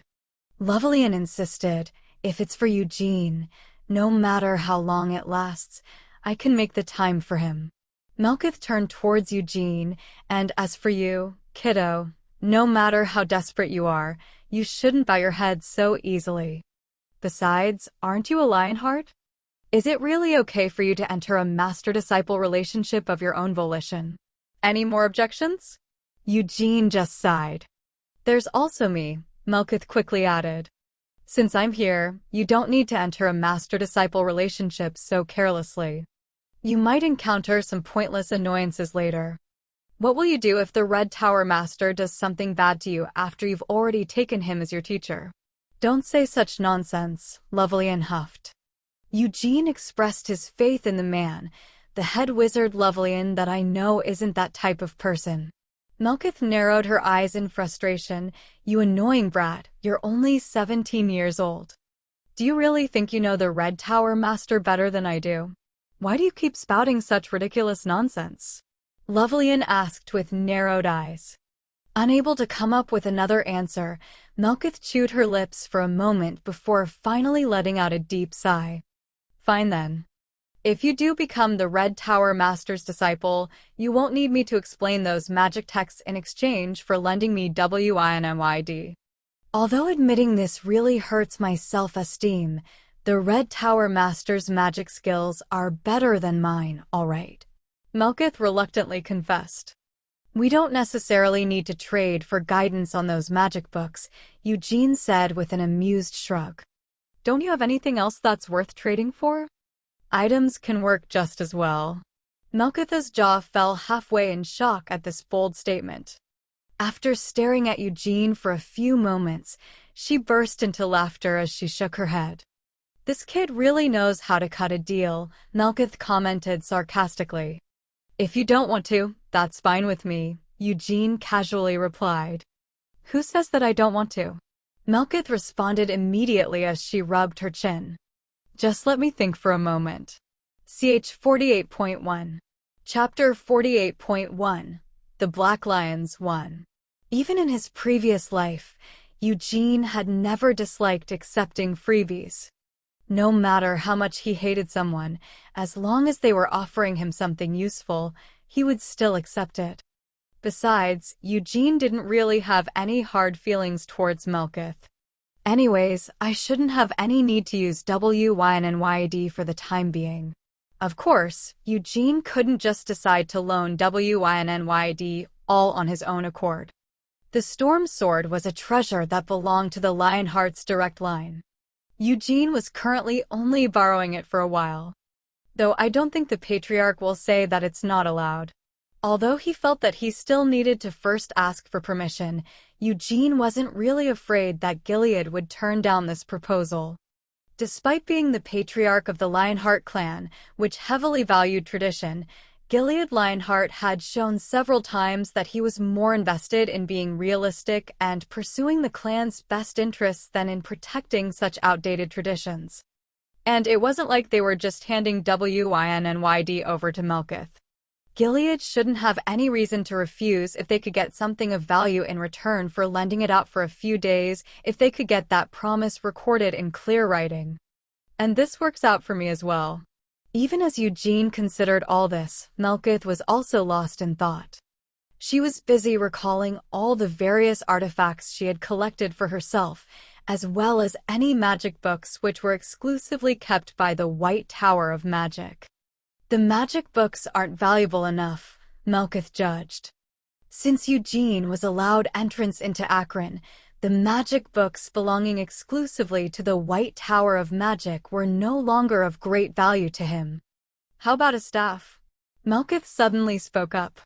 Kid, you don't have a staff yet, right? Although you might feel like you can already use magic quite well even without a staff, that's just because all the magic you've learned so far has been simple. Is that so? Eugene responded politely. Of course, that's the case, Melkith insisted. Did you think that wizards carried around staffs just to look cool? With the aid of a staff, you can easily fine-tune your mana, simplifying all your spell-casting techniques. Eugene. I have a lot of fine staffs in my collection as well, Lovelian immediately interjected. Truthfully speaking, he was reluctant to allow Melkith to borrow WINMYD. Although it wasn't guaranteed that she would be able to summon the Wind Spirit King just because she was using WINYD as a catalyst, what if Melkith truly did succeed in signing a contract with the Wind Spirit King? The White Tower Master, Melkith El-Haya, was already the greatest spirit summoner in the history of magic. Before her, no other spirit summoner had managed to sign contracts with two Spirit Kings. If the Spirit King of the Wind was added to that, the power held by the White Tower of Magic would become far too strong. As the Red Tower Master, Lovelian didn't want the balance of power between the towers to collapse. Who knew what would happen if Melkith, who was already so free-spirited and self-righteous, held more power than the other Tower Masters? With her personality, she won't want to be involved in Aratha's day-to-day affairs, but it still isn't good to allow too much power to be focused on one Tower Master, Lovelian believed. A current example of this was the Black Tower Master, Balzac Ludbeth. Even in Arath, he needed to be treated with special consideration. This was because of the Demon King of Incarceration, who had signed a contract with Balzac and thrown his support behind the Black Tower Master. Balzac was both the Black Tower Master and, at the same time, Helmuth's ambassador. "Why do you have to keep trying to get in my way?" Melkith demanded. Lovelian replied with a question of his own. "Why do you have to keep being so greedy when you already have contracts with two Spirit Kings?" This old man. "Do you think that I don't know what you're really afraid of? Are you truly that worried that I might wreak havoc after signing a contract with the Wind Spirit King? So you're well aware then. Hey, even though we've known each other for decades, do you still not know me that well? Can't you see that I've got no interest in the headache that's meddling in Aratha's state of affairs? Although you can say that now, once you obtain too much power, it might end up twisting you." Lovelian didn't raise his voice. He just continued to stare at Melkith with calm eyes, and Melkith was unable to refute him and could only grind her teeth in frustration. "You really are an amazing patriot. Since when were you so devoted to Arath?" Melkith asked sarcastically. Lovelian calmly replied, "I just don't want to step aside and allow further disturbances to break out. Balzac alone is enough to give me a headache." Huh. From how you're acting, someone might think that Balzac really was up to something, Melkith snorted in amusement. "Lovelian Sophies, although I'm well aware of how much you detest black wizards, sometimes you just go too far. Don't you think you should avoid misjudging people because of your preconceptions?" Preconceptions? Lovelian's lips twisted into a mocking smile. "I lost my family due to a black wizard's attempt at human experimentation. Right in front of my eyes, I was forced to watch as my mother, father, and sister writhed around as parts of a single chimera. If my master hadn't saved me, I too would have undergone the exact same thing to become part of that chimera." Ugh, Melkith grimaced. "So isn't it only natural for me to detest black wizards and have preconceptions about them?" Lovelian pressed. "I've put my foot in my mouth." "Sorry," Melkith apologized. "You have the right to detest black wizards. However, Balzac is still innocent, isn't he?" "I can't be sure of that." With a snort, Lovelian shook his head. "Can you really say for certain that Balzac isn't the mastermind behind the filth that goes on in Bolero Street? These days, several people go missing from Bolero Street each year. Such disappearances aren't just taking place on Bolero Street, but in various other places throughout Arath as well.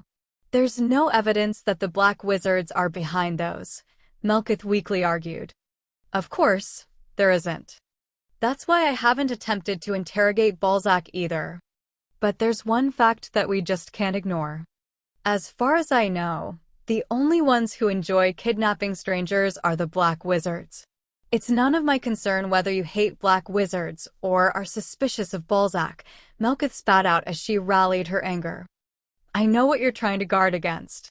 However, I swear on my mana that I have no desire to abuse my power and make a mess.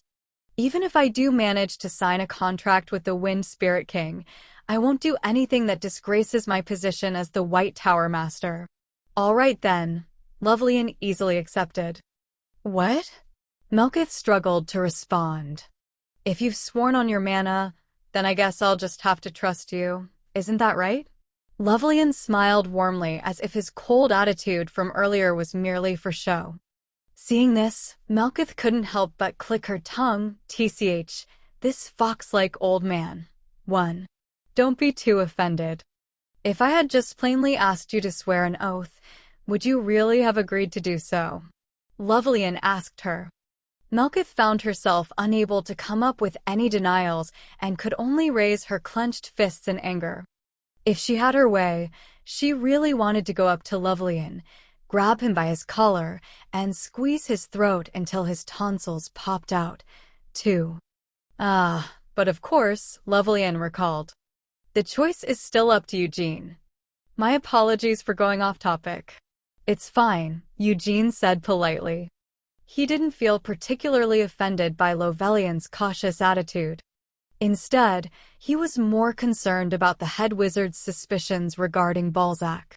After all, Eugene felt the same distaste that Lovelian did for black wizards.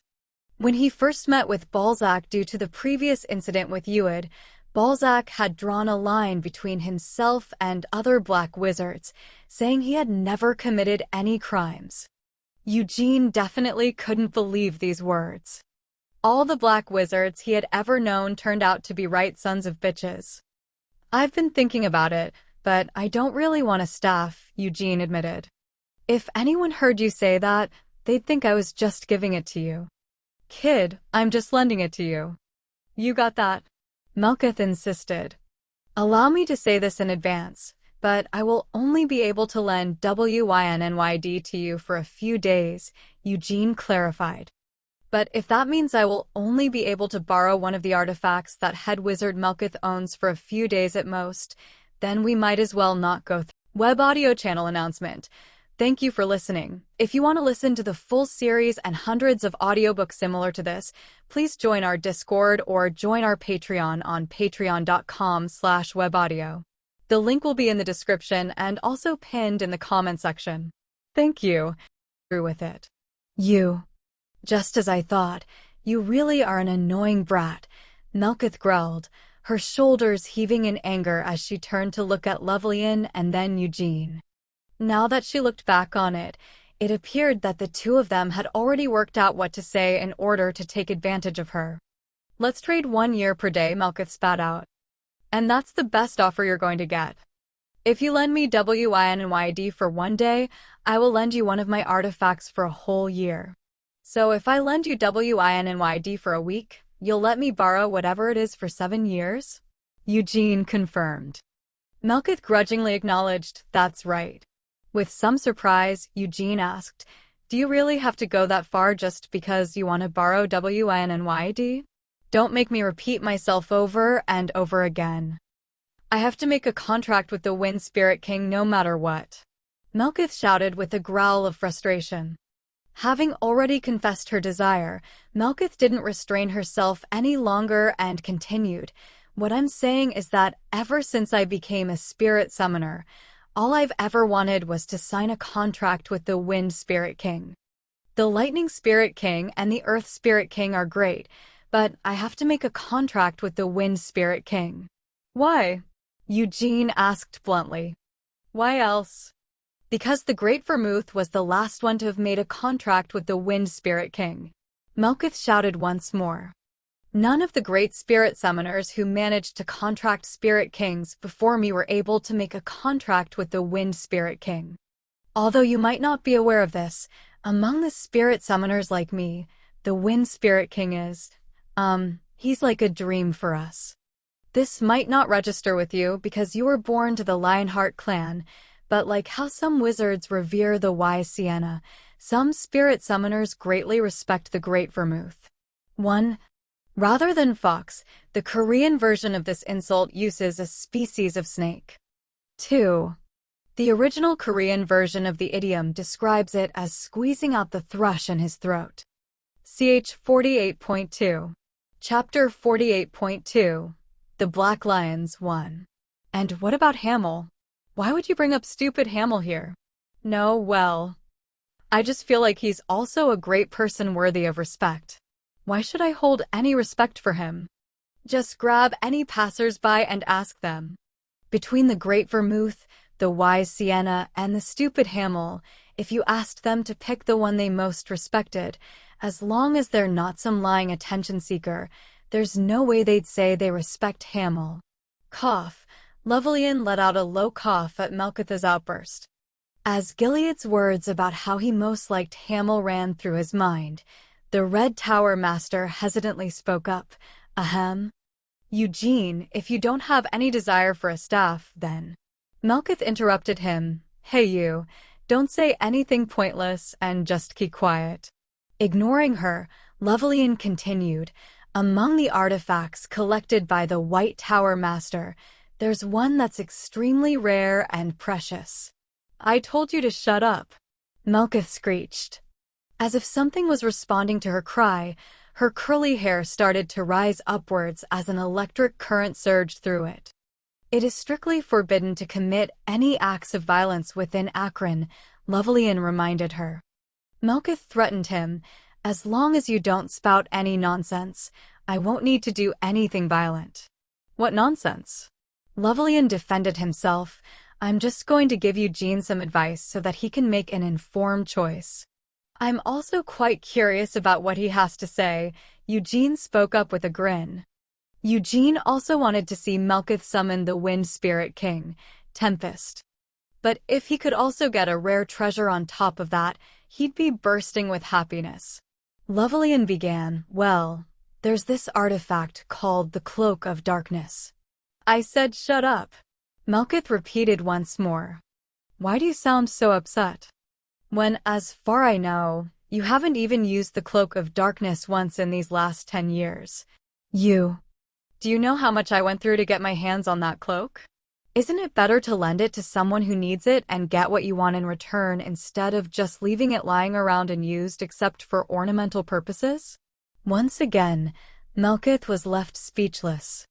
She dug her fingers into her floating hair as she was caught in frustrated anguish. What exactly is the Cloak of Darkness? Eugene asked curiously. It's just a winter cloak.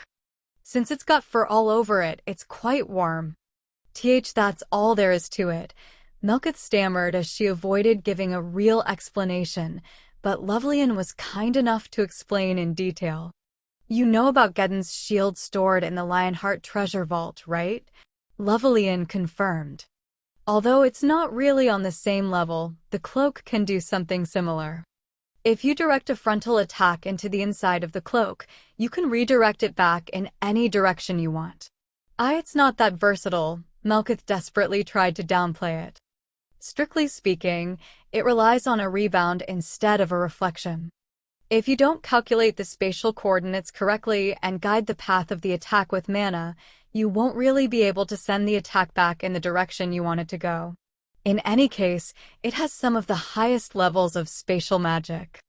You might not be able to get familiar with it right away, but if it's with your talents, Eugene, I believe that you'll be able to use it soon enough, Levelian assured him. Just why do you keep blowing such hot air? Does the Cloak of Darkness really look all that easy to grab? Melkitha's shoulders trembled as they heaved up and down. That's not the only way you can use it, Levelian continued, ignoring Melkitha's latest outburst. The outer surface of the cloak is also enchanted with high-level defensive spells. You can easily block an offensive spell of the 5th circle just by wearing it.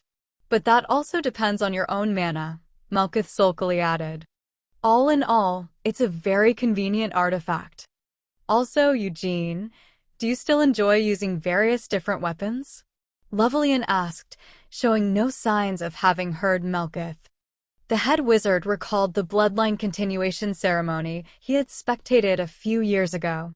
Although the current Eugene only wielded WYNNYD by itself during the bloodline continuation ceremony, Eugene had skillfully wielded both a shield and a sword together. Not only that, he had heard from Gilead that Eugene was also very good at handling spears. Eugene pretended modesty. Well, it's not like I use multiple weapons just for the fun of it. But if I have them, I'll use them. Though I currently only have WINNYD on me since it's inconvenient to carry multiple weapons. Haha. If that's the case, you'll really love the Cloak of Darkness. That cloak also has the highest levels of subspace magic imbued into it. There's nothing complicated about it. Just put some things into the cloak, and then you can take them out whenever you need them, Lovelian revealed dramatically. This son of a bitch. Melkith cursed as she raised despair-filled eyes to glare at Lovelian. That sounds great. Eugene nodded his approval with a broad grin. Let's trade for the Cloak of Darkness instead of a staff. But not right now. I still need to request permission from the main family. I still haven't agreed to this, Melkith spat out with desperation in her heart. However, Melkith was the one who had the most to lose by not making this deal, not Eugene. Or at least, that was how Melkith felt. Even in her dreams, Melkith couldn't have imagined the fact that Eugene was extremely eager to speak with Tempest once more. If you don't want to, then it can't be helped, Eugene shrugged nonchalantly. Anyways, I used too much brain power upstairs, so now I'm starving. Head Wizard Lovelian, if it's okay with you, would you like to have a meal together? We can talk about what I need to do as your disciple. Lovelian accepted the offer. That sounds good to me. Although it isn't that close to here, I know of a nice restaurant situated up in the sky, in one of the floating stations. Although the food there is delicious, the night view seen from its windows is even better than the food. Wow! Come to think of it, I still haven't gotten to see the night view that's called one of Aratha's crown jewels. If so, then that's great. Allow me to call an aerial carriage for us immediately. Ignoring Melkith, Eugene and Lovelian got to know each other better as they exchanged chit-chat. Melkith had just been glaring at the sight, but now she gritted her teeth and dropped her head in surrender. Fine, I get it, Melkith reluctantly admitted defeat. Oh, you were still here? Eugene asked in surprise. He was just as he appeared, a cheeky brat. As Melkith glared at Eugene, she clenched her fists. Melkith struggled to spit out the words, the Cloak of Darkness. If that's what you want, I'll lend it to you. There's no need to rush. Haven't I already told you that I need to ask permission from the main family? As Eugene replied with a shake of his head, Melkith was unable to endure it any longer and started releasing shrill screams of rage. Kaiwea. Kaiwea. Okiwa. I could almost think that you were a crow. As Eugene shook his head in pity, he backed away from her. Asterisk, asterisk, asterisk.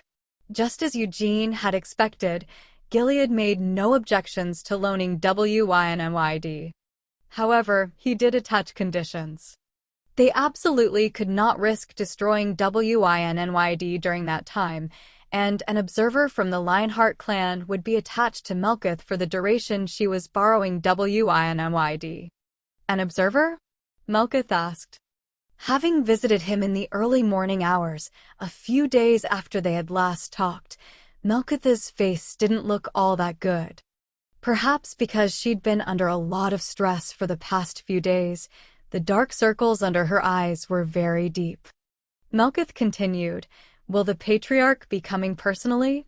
Nope, Eugene answered. Then who will be coming? Is it that guy, the Patriarch's younger brother, Guillaume Lionheart? How did you know that? The Patriarch of the Lionheart clan's main family wouldn't be so carefree as to be called here and there on various matters. Since he's already been called to Arath recently because of his wastrel son, it would be ridiculous for him to return for something like this, Melkith grumbled as she unclasped the collar of her cloak. Is that the Cloak of Darkness? Eugene asked, pointing to the cloak that Melkith was wearing. She had said that it was warm because it was covered in fur, which was exactly how this cloak appeared. Cool, isn't it? Melkith bragged with mixed feelings. I think it would look cooler if I wore it then when head wizard Melkith wears it, Eugene teased. I've always felt like you were an annoying brat, but this is. Don't get too upset. Since we're doing business with each other, wouldn't it be better if there were smiles all around? Shut it. So then, when will the Patriarch's younger brother be arriving? They said that he'd be here sometime around noon today, but Sir Guion isn't the only one who's coming. Then who else is tagging along? Melkith narrowed her eyes as she carefully brushed the fur on the cloak. The Lionheart clan's guardians will also be accompanying him, Eugene replied with a TSK. This will be the first time loaning out a treasure of the main family, and they're also here to take a look at. It's my older brother's incident. The guardians? Melkitha's narrowed eyes softened as she tried to recall the term. After a moment's thought, Melkith smiled and nodded. Oh, that's right. You're talking about the hunting dogs of the Lionheart clan, right? Calling them hunting dogs, although the guardians wouldn't appreciate these words, Eugene's opinion of them wasn't all that different from Melkitha's. The guardians of the family commandments, the Lionheart clan's black lions. Although that's what they were called, the guardian's role was no different from that of hunting dogs.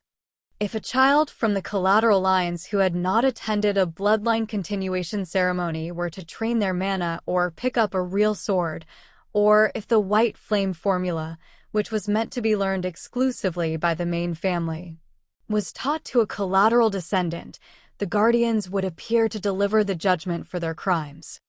And as for black magic, Eugene recalled, the practice of black magic was strictly forbidden by the Lionheart clan's commandments. Although hadn't succeeded in practicing black magic, it was true that he had tried to start learning black magic. As such, the Guardians had decided to visit Aroth to investigate this matter closely. Guion Lionheart, the still unmarried younger brother of the Patriarch, was a member of the Lionheart clan's Black Lions. Ch 49.1. Chapter 49.1. The Black Lions 2. The current Patriarch of the Lionheart's main family had two younger brothers. The relationship between the three brothers was calm, and the eldest son, Gilead, had ascended to the position of Patriarch without having to shed even a single drop of blood. In addition to the simple prioritization of seniority, Gilead's skills at that time were superior to his brothers. And Gilead's two younger brothers hadn't held much interest in the position of the Patriarch. The second son, Guilford Lionheart, whose skills fell short compared to both his older and younger brothers, had given up on the position of the Patriarch at an early age and searched instead for his own happiness. From what Eugene could recall, Guilford Lionheart was a middle-aged man with a slightly protruding belly, though not as much as Gerhard's. According to the rumors, he had played around quite a bit when he was young, but although they hadn't gotten to know each other all that well, Guilford hadn't seemed like such a bad person to Eugene. Guilford had left the main estate earlier this year and established his own household in a secluded and peaceful country estate. Unlike Gilead and Guilford, Guion Lionheart had never gotten married, nor did he wish to be married. Eugene had personally asked Guion about his reasons for this a few years ago. Marriage? Of course, it's an admirable and beautiful thing. However, if I wanted to get married and have children, I would have to part ways with the main family before any of my children turned 5. I would hate to have to do that. And with my personality, I don't think I'd be a great father. Guion had a free-spirited personality. He was always sharing a laugh with the knights who served the main family, and his attitude towards the servants was never overbearing. He showed a passion for teaching Seal and Cyan and had even cut down on his free time to instruct the knights. Guion was very kind to Eugene in particular. During the 4 years Eugene spent at the main estate, Guion had personally instructed Eugene alongside Gilead. At least while Eugene was at the main estate, he had never once been discriminated against just because he was an adopted child from a collateral branch. In Eugene's view, Guion was quite a unique individual because of all this. His martial skills were also outstanding. Even the patriarch, Gilead, had shown respect for Gion's skills. However, unlike Gilead, who hadn't been able to focus on his training after having become the patriarch, Gion had devoted himself to his training while he wandered around the continent. Due to this, presently, Gion's skill had actually surpassed Gilead's. That said, Gion had never once thought of rebelling against Gilead. Gion would never deviate from his role as the patriarch's younger brother. 1 year ago, there was a period when Gion was away from the main estate for several months. When he returned, the Lionheart, the personal sigil of the Lionheart clan that Gion had also worn on the left chest of his formal dress, was slightly different. It had turned into a sigil of a black lion with its fangs drawn and claws exposed. This showed that Gion had become a formal member of the Knights of the Black Lion, the guardians of the Lionheart clan. In fact, this wasn't anything unusual. As long as you had exceptional skills and proven loyalty to the clan, anyone in the Lionheart clan could apply to join the Knights of the Black Lion. The Knights of the Black Lion were stronger and had a sharper edge than the Knights of the White Lion, which consisted of the knights who served the main family. Although this will be my first time seeing them personally. It was getting closer to noon, the appointed time of their arrival. Eugene was feeling a slight excitement as he checked the time. Although he had lived at the main estate for 4 years, he had never once seen a member of the Knights of the Black Lion during all that time. The Knights of the White Lion, who belonged to the Lionheart's direct line, had sworn their loyalty solely to the main family. However, the Knights of the Black Lion weren't sworn to the main family. Instead, their loyalty had been sworn to the Lionheart name as a whole. The guiding force behind the Knights of the Black Lion was the Council of Elders, the group made up of the giants who had left their weighty names in the history of the Lionheart clan, regardless of whether they were from the direct line or the collateral lines. Even the current patriarch, Gilead, did not stand on an equal footing with the elders of the council. It still isn't time yet, Eugene thought impatiently. He couldn't help but be interested in the Knights of the Black Lion. He had spent 4 years at the main estate. Gilead was strong, and so was Gion. Both of them were strong enough to be recognized for their strength no matter where in the continent they had been placed. The main family's Knights of the White Lion were also strong. Even among the numerous knightly orders that existed on this continent, they were one of a handful of the strongest. Even when the current Knights of the White Lion were compared to the Keel Empire's knightly orders, while they might be said to be lacking in numbers, they couldn't be said to be lacking in quality. But that alone wasn't enough. Vermouth had been the strongest person in all of humanity's history. That was why he was called the hero and why he had led the subjugation force that sought to slay all the demon kings. Neither the elves, who were long-lived, nor the dragons, who were called masters of magic, had been able to slay a demon king. However, Vermouth was able to kill 3 of the demon kings. Eugene was deeply aware of this fact. Molin, Anise, Sienna, and Hamel, all of them were strong. However, if it wasn't for Vermouth, it would be impossible for them to kill a demon king. Vermouth, whom Hamel had seen and accompanied, and who resided in Eugene's memories, had been so strong that he hadn't even seemed human. That's why it's still not enough. Eugene stood up with a disappointed click of his tongue. Although Gilead and Gion were strong, as were the Knights of the White Lion, it wasn't enough for them to truly claim to be Vermouth's successors. Since that was the case, what about the Knights of the Black Lion? Without distinguishing between the main and collateral branches, accepting the most exceptional and loyal clan members who bore the name Lionheart, how strong would such a knightly order be? And what about the council who backed the Knights of the Black Lion? How strong were they? Those old geezers who've retreated into the background.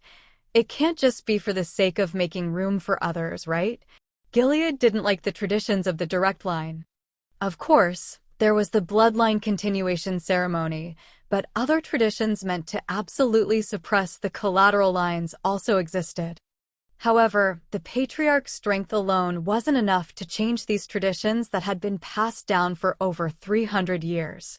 Both the Council and the Knights of the Black Lion were part of the guardians of the family commandments that upheld the rules of the Lionheart clan above all else. As guardians, they were required to have the appropriate strength needed to enforce their duties. Eugene hadn't intended for all of this to happen, but he was excited to finally get involved with the Knights of the Black Lion. Asterisk, asterisk, asterisk. A gigantic aerial carriage boasting a magnificent splendor landed in front of the Red Tower of Magic. "They sure are throwing their weight around," Malkuth scoffed. She didn't appreciate being placed in such a position, especially when the other party wasn't even a high-ranking personage of Aroth. If it wasn't for the sake of WINNYD, Malkuth wouldn't be standing out here, respectfully waiting to welcome these guests. Eugene reminded her, "Didn't you say that you respect Sir Vermouth, the ancestor of the Lionheart clan?" "Kid, don't misquote me," Malkuth corrected him. "The one I respect is the Great Vermouth, not the founder of the Lionheart clan." "Well, aren't they pretty much the same thing?" "It's different. I don't really like the Lionheart clan. I don't like how its main family suppresses its collateral lines, nor how their council and their Knights of the Black Lion put on such a secretive act. But for now, you should hide such an attitude," Lovelian reminded Malkuth. Unlike Malkuth, Lovelian's expression was calm. While staring at the disembarking carriage, he continued, "If you really want to borrow WINYD, you had better avoid doing anything that might offend them." "Are you really asking me to act all nice and polite?" Malkuth demanded. "If anyone had heard you say that, they might be confused into thinking that I'm not trading with them on an equal footing. With my greatly cherished and adored Cloak of Darkness, I'm actually trading it for WINYD. It was Eugene's turn to correct her. "It's not really a trade. We're just loaning them to each other. And you remember that we promised a day for a year, right?" Malkuth ground her teeth angrily. But even though she was showing such an expression, she wasn't truly angry. Although she had indeed been angry that day at Akron, when she had started screeching like a crow, once she went back to the White Tower of Magic, while clinging tightly to the Cloak of Darkness, she had managed to calm her emotions and think about it rationally. As if it would take me a day. It will probably only take a few hours, maybe half a day at most." Malkuth thought optimistically. Malkuth trusted in her affinity with spirits. Since she would also have the strong catalyst of the Storm Sword WINYD with her, there was no reason she wouldn't be able to summon the Wind Spirit King. "That means I'll only be lending the cloak for a few months at most." "I can endure it if it's just that much," Malkuth assured herself. In exchange for getting the chance to sign a contract with the Spirit King of the Wind, which Malkuth had longed for ever since she was young, she was loaning out the Cloak of Darkness for just a few months. No matter how much she thought about it, wasn't this a great deal? Of course, Malkuth made sure not to openly reveal such joy. "If I needlessly show my true feelings, that kid might try to change the terms of our deal." Although it had only been a few days since they had first met, Malkuth had already figured out that Eugene was shrewd, nasty, and as stubborn as a pit bull. The door of the aerial carriage finally opened. For such a spacious carriage, there were only 5 people riding in it, and the first person to get off was, "What are you doing here?" Eugene demanded. It was Seal. "My mother's birthday is coming soon," Seal said by way of explanation. Since it had only been a few months since they had last met, Seal's appearance couldn't have changed all that much. However, as he was now seeing her in a sharply cut formal dress and her hair tied up in a way that he had never seen her wear before during his time at the main estate, she felt a little unfamiliar to him. "Because of that, I've come to pick out a few presents for her." "I was also curious to see if you were doing well," Seal replied with a dry expression that didn't show even a trace of amusement. With this, she narrowed her eyes and waited for Eugene's reaction. However, Eugene didn't seem as surprised or perturbed as Seal had hoped. Is that so?" he asked. And that was it. Seal furrowed her brows, but instead of continuing to block the doorway, she stepped aside. Following Seal, Guillaume was the next to emerge. Like the last time Eugene had seen him, the sigil of the Knights of the Black Lion was embroidered on the left side of Guillaume's chest. As soon as Guillaume saw Eugene, he smiled brightly and waved his hand. "It really hasn't been long enough since you two last saw each other to feel such joy at your reunion," said the middle-aged man who next emerged from the carriage as he patted Guillaume on the shoulder. "That might be the case, but what can I do about feeling so happy at getting to meet Eugene like this?" Guillaume asked cheerfully. "There'll be enough time for that later, so let's just focus on business for now," the man advised. Although he didn't know who the man was, Eugene could feel he had exceptional skills. But not with a sword. "It looks like he uses a spear," Eugene observed.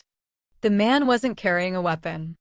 But considering his posture and the way his muscles had developed, Eugene could be certain that he used a spear. The raw text says yesterday instead of that day at Akron, but the previous chapter states that their first meeting was a few days ago. Taking into account that the Lionheart family may have needed a few days to discuss and arrange things, we have decided to assume that the author just made a mistake in this chapter. Ch 49.2.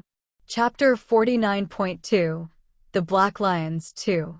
Eugene continued to observe the following two people who emerged from the carriage after the spearman. That man's a wizard.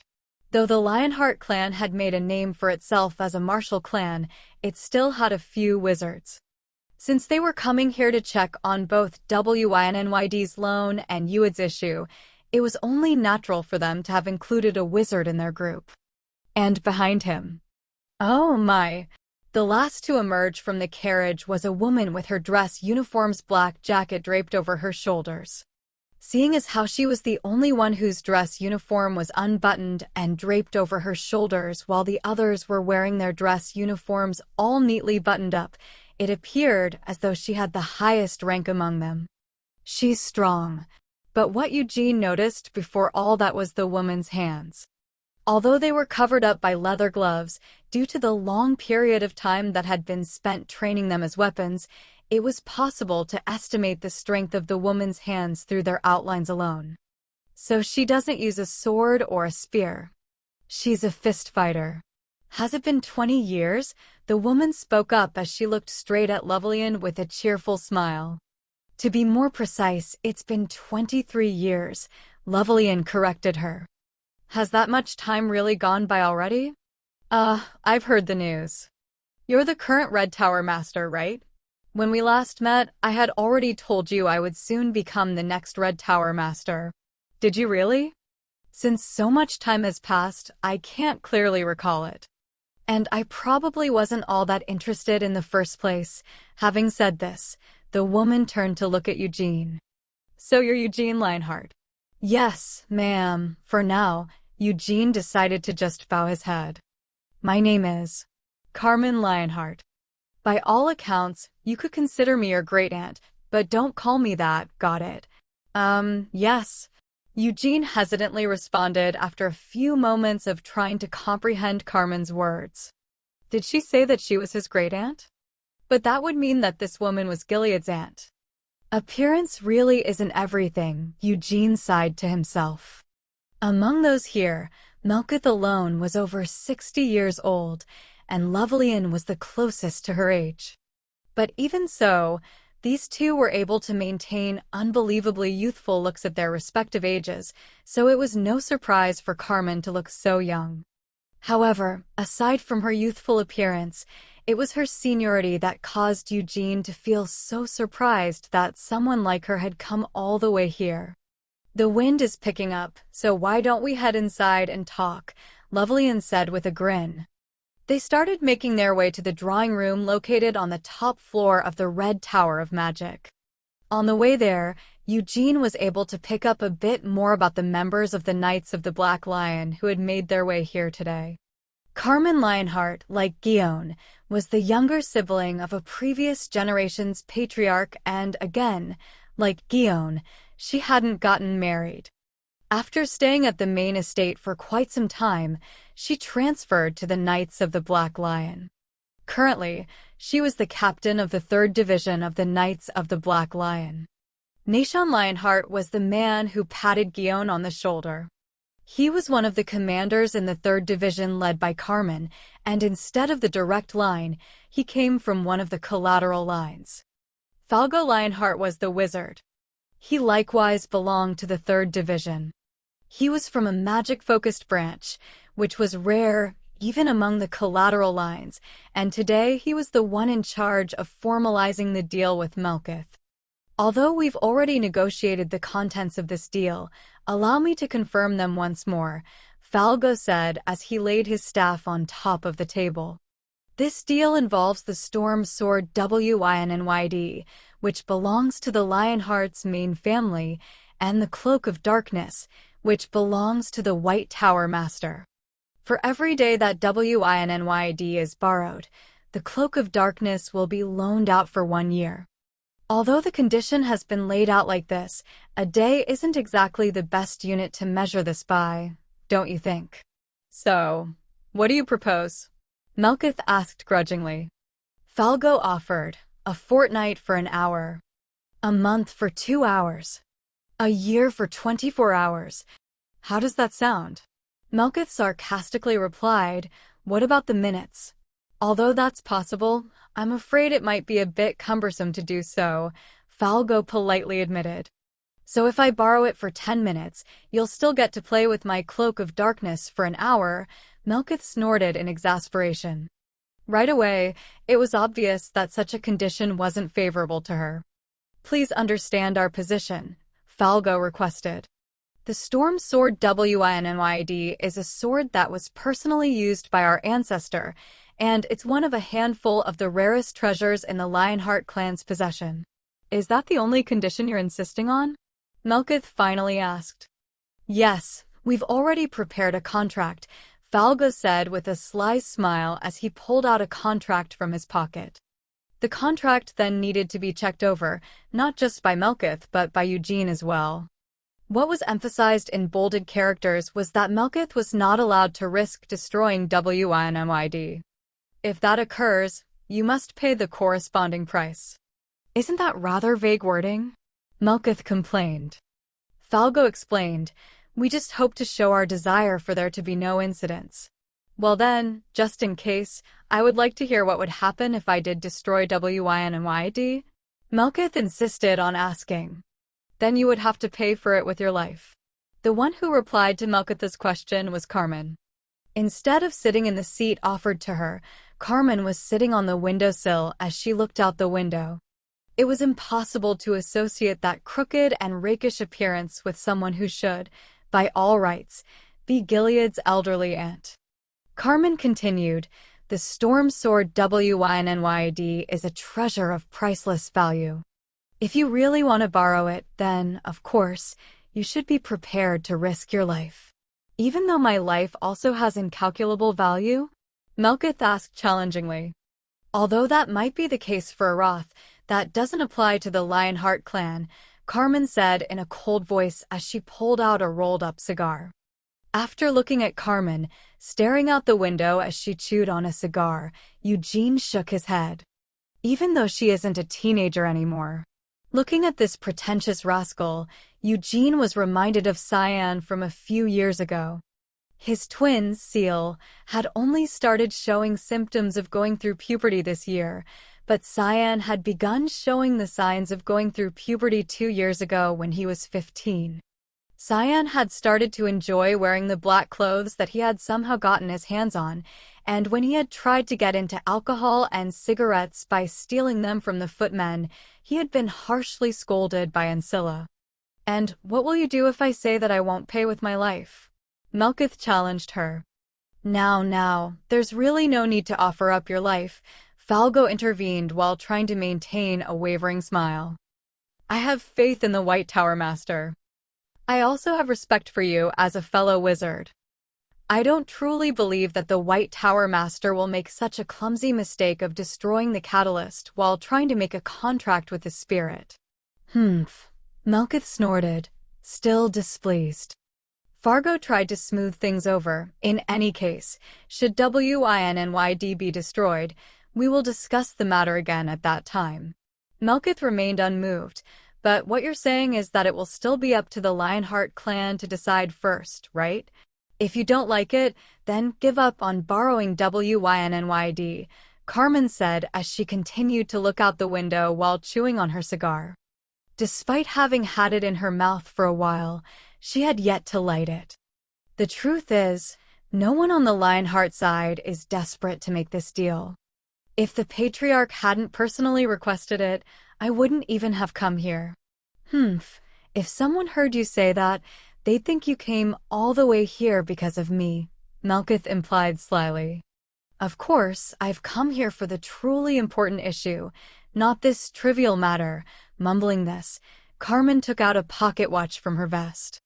To think she was carrying a pocket watch. Eugene held back the laughter that unconsciously threatened to burst out. It was the first time he had seen someone carrying such an uncomfortable and heavy watch in their vest pocket. If you're going to go around carrying a pocket watch, why are you also wearing a wristwatch? Unlike Eugene, who was holding back his urge to make a retort, Melkith questioned Carmen without any hesitation. Also, why do you keep chewing on a cigar you haven't even lit? I've made an appointment to visit the Black Tower of Magic in an hour from now, Carmen said, refusing to respond to Melkith's retorts. I need to have a conversation with Balzac Ledbeth about the incident with Uid. And after that, I will be accompanying him to Aratha's prison. Why go to the prison? Melkith asked. To interrogate the cheeky black wizard who dared to teach black magic to the eldest son of the Lionheart clan. These words were the complete opposite of Gilead's previous response. Gilead had said that he would allow Aratha's laws to hold precedence in judging Gavitt's case. That seems to be a bit different from what Gilead had decided.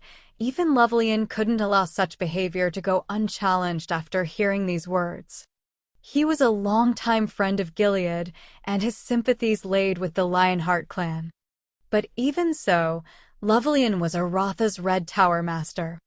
He couldn't simply overlook it when a powerful clan from a foreign country talked about ignoring Aratha's laws. Although the Patriarch may have made his decision, the Council has reached a different decision. The name of the Lionheart clan was dirted due to the previous incident. The person who caused such filth to tarnish our name needs to be held accountable, Carmen stated with a smirk as she stared at Lovelian. I have already obtained permission from Aratha's royal family and parliament. Rather than tearing at each other's faces over this issue, wouldn't it be a lot cleaner to allow us to interrogate and punish him? Of course, it isn't clean, Lovelian still objected. It seems like you misunderstand something. The Council has no intention of relying on the Lionheart name to push this matter. Since the Lionheart's eldest son was involved in this incident, we've already agreed to show enough sincerity to Arath. Besides, the price of that sinner's life is worth nothing. Since Carmen had said all that, Lovelian could no longer raise any objections. Magic research required a lot of money. For this reason, substantial tourist fees were set for all of the tourist attractions in the capital city of Pentagon. On top of that, rather than making money by revealing and utilizing the magic they had studied, most wizards were the type to hole up and devote themselves to research. He didn't know how much money the Lionheart clan must have paid for the right to interrogate and punish the criminal, but the Council must have paid a large enough bribe that no one had sought to refuse. As such, what are you going to do? Carmen prompted. Are you going to take the deal? I don't have much time, so answer quickly. I'll take it, Melkith replied with a frown, even as she thought, so they want to go by hours instead of days? That works out better for me since 3 hours should already be enough.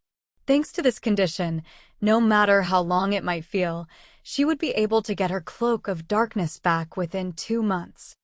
As Melkith signed the contract, She held back the urge to burst into laughter. CH 50.1. Chapter 50.1. Black Lions 3. After Melkith had made her decision, they immediately finalized the contract. The contract wasn't simply written down on paper, but created by magic, so that even an archwizard like Melkith couldn't get out of it. What happens if I somehow destroy the cloak? Eugene asked out of curiosity. Melkith was the one who answered him, "You'll just have to recompense me for the value of the cloak. You don't need to worry since I won't ask you to give your life for it." Frankly, she wasn't really in a position to even request something like that. Although Eugene might not be an heir, the opposite party was still an adopted son of the Lionheart's main family. If she made such an unreasonable request, it was obvious that she would be making an enemy of the Lionheart clan, and Melkith wouldn't want that to happen. Though that sort of thing couldn't happen in the first place, Melkith said as an afterthought. The Cloak of Darkness was specifically designed to be a top-notch defensive artifact. If the cloak was destroyed while you were wearing it, then you'd probably be dead. Kid, do you get what I'm trying to say? You meant that if I don't want to die, I should be careful? Eugene confirmed quizzically. That's right. Don't swagger around while trusting in its defenses, and keep it low-key. It's okay if you want to wear it to a fancy party, but don't go fighting in it. If he was only allowed to use it like that, why would he even need a cloak like this? Eugene snorted and swung the Cloak of Darkness onto his shoulders. Its design is impressive, Carmen spoke up from her window seat. She still kept the unlit cigar in her mouth as she said, "I especially like the thick fur around the collar. It reminds me of the symbol of our Lionheart clan, the lion's mane." "One. I guess it does resemble that," Eugene politely agreed. "But it's a shame that the fur is colored black. If the fur was dyed white like the flames of the White Flame formula, or if it was dyed gray, it would look much more impressive. The current fur color seems to suit someone from the Knights of the Black Lion much better," Carmen critiqued. Without saying anything, Eugene faced Carmen with a blank expression. Carmen also stared at Eugene without saying another word. After they exchanged stares like this for a few moments, Seal, who was sitting next to him, poked Eugene in the side. "Hand it over," she hissed. "Why should I?" Eugene asked petulantly. "Didn't you hear her say she wants to try it on?" "But I don't think she said something like that. She doesn't necessarily have to put it into words for you to get what she meant." What kind of nonsense was Seal spouting now? Although Eugene didn't really understand, he was feeling an annoying pressure from Carmen's gaze. "Please try it on," Eugene reluctantly offered as he took off the cloak, and Carmen immediately walked over. While putting on an expression of blatant indifference, she took the cloak that Eugene had offered her and wrapped it around her body in a flourish. "It's not bad," Carmen said as she glanced at her reflection in the window and slowly went through a series of poses. Eugene eyed Carmen's back as she did this. Although he'd seen a lot of elders in both his past and present lives, this was his first time seeing such a unique elder like Carmen, who seemed unable to act her age. "I think it would be even better if you used a lion-shaped brooch to clasp it across your chest. You could also have the Lionheart sigil embroidered on the back," Carmen suggested.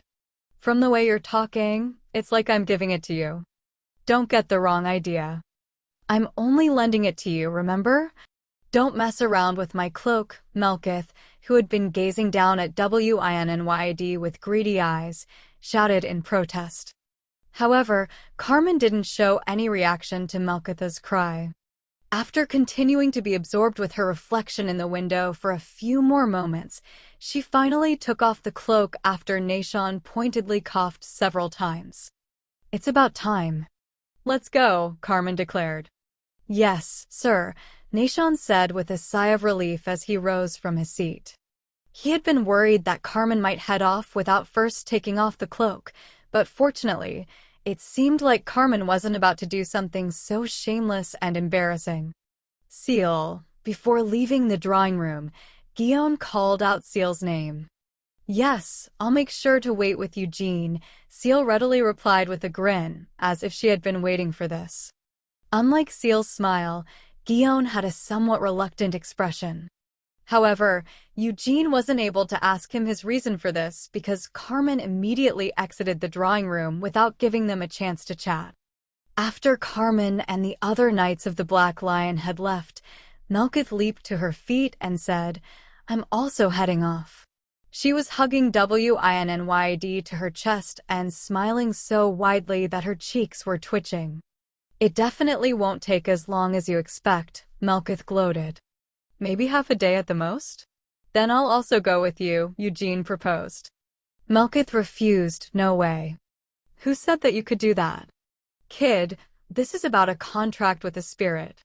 Although the summoner's affinity with the spirit is important, the location and the setting are also important.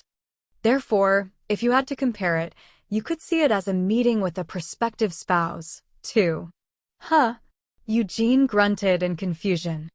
Just think about it. How would you feel if you arrived at the appointed meeting place all excited, only to find some unknown scrub hanging around with the person you're supposed to meet? I don't think it would make that much of a difference. Maybe they'll just consider me as the person who arranged the blind date. Don't you have any experience with such things? Huh? Experience with meeting prospective marriage partners. I'm only 17. Don't prestigious families often arrange such meetings at a much younger age than that?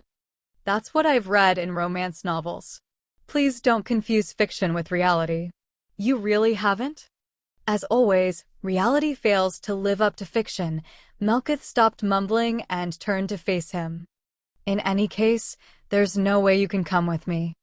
Now that I'm about to seduce the spirit king of the wind, what will I do if he sees that you're there as well and refuses to make a contract with me? Wouldn't that be impolite to the spirit king?" "But I also want to see the wind spirit king in person," Eugene complained. Melkith boasted, "Don't worry, once we've signed a contract, I'll let you see him when I return WINNYD. Eugene nodded in agreement. Just as Melkith had said, it seemed unlikely that Tempest would appear if he was with her.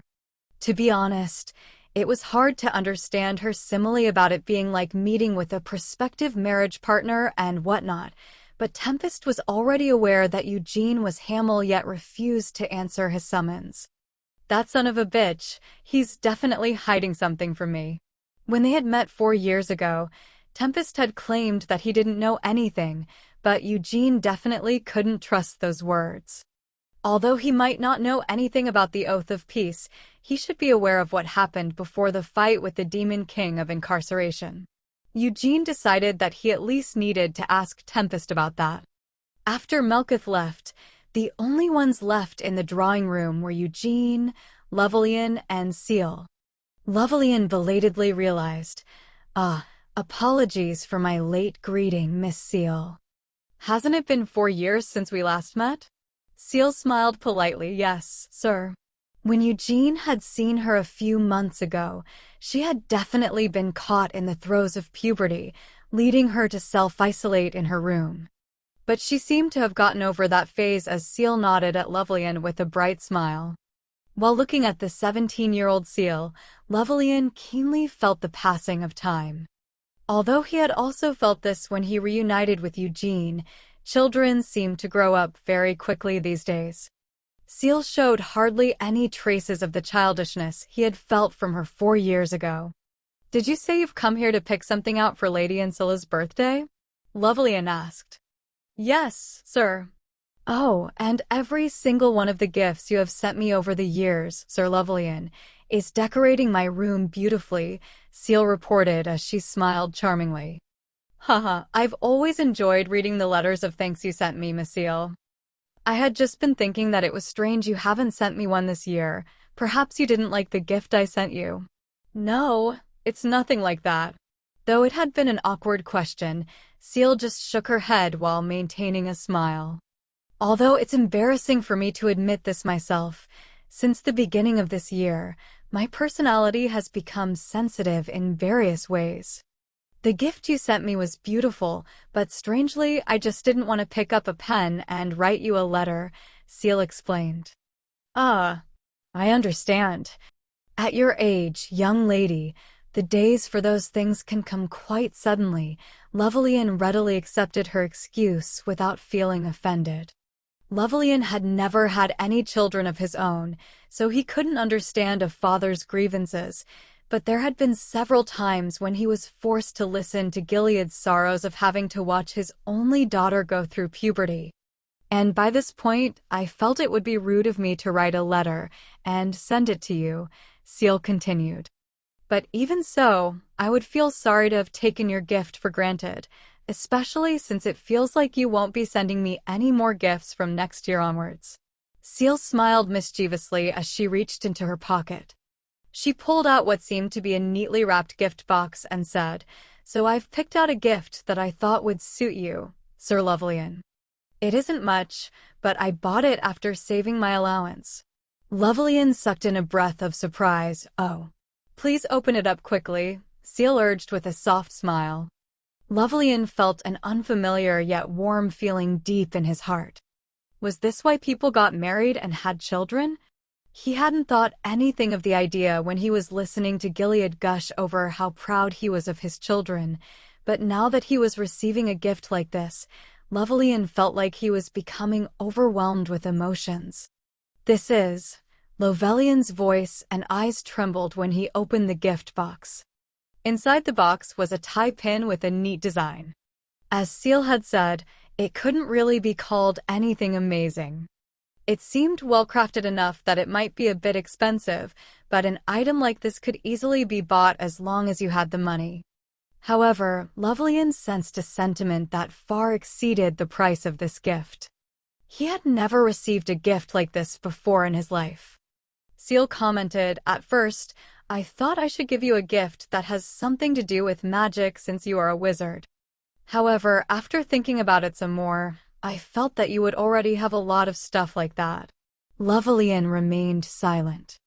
"But then, after a lot of thought, I realized that you are always wearing robes. However, I thought that just because it's you, Sir Lovelian, there's no way that you will always be wearing robes." "I'll be right back after I've changed my clothes," Lovelian said as he leaped to his feet, interrupting Seal, who immediately giggled and shook her head. "Please, don't do that. Instead of showing me how it looks on you right now, please wear it for my birthday party next year," Seal requested. "Why do I need to wait until next year?" Lovelian asked sulkily. He really wanted to try it on immediately. Hearing Lovelian plead in a trembling voice, Seal continued speaking, "Because it's a gift that I gave you. Although I'm not sure if you'll be attending my mother's birthday party, please don't wear it then either, and instead, wear it to my birthday party. That way, I'll be able to brag about it to Cyan and the other guests."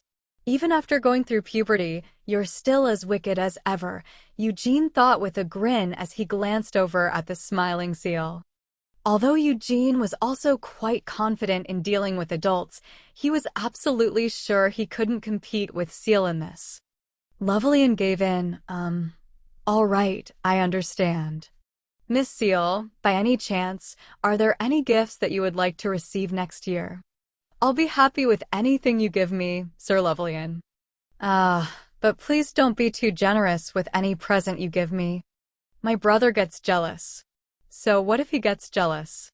Lovelian had no intention of paying any attention to that.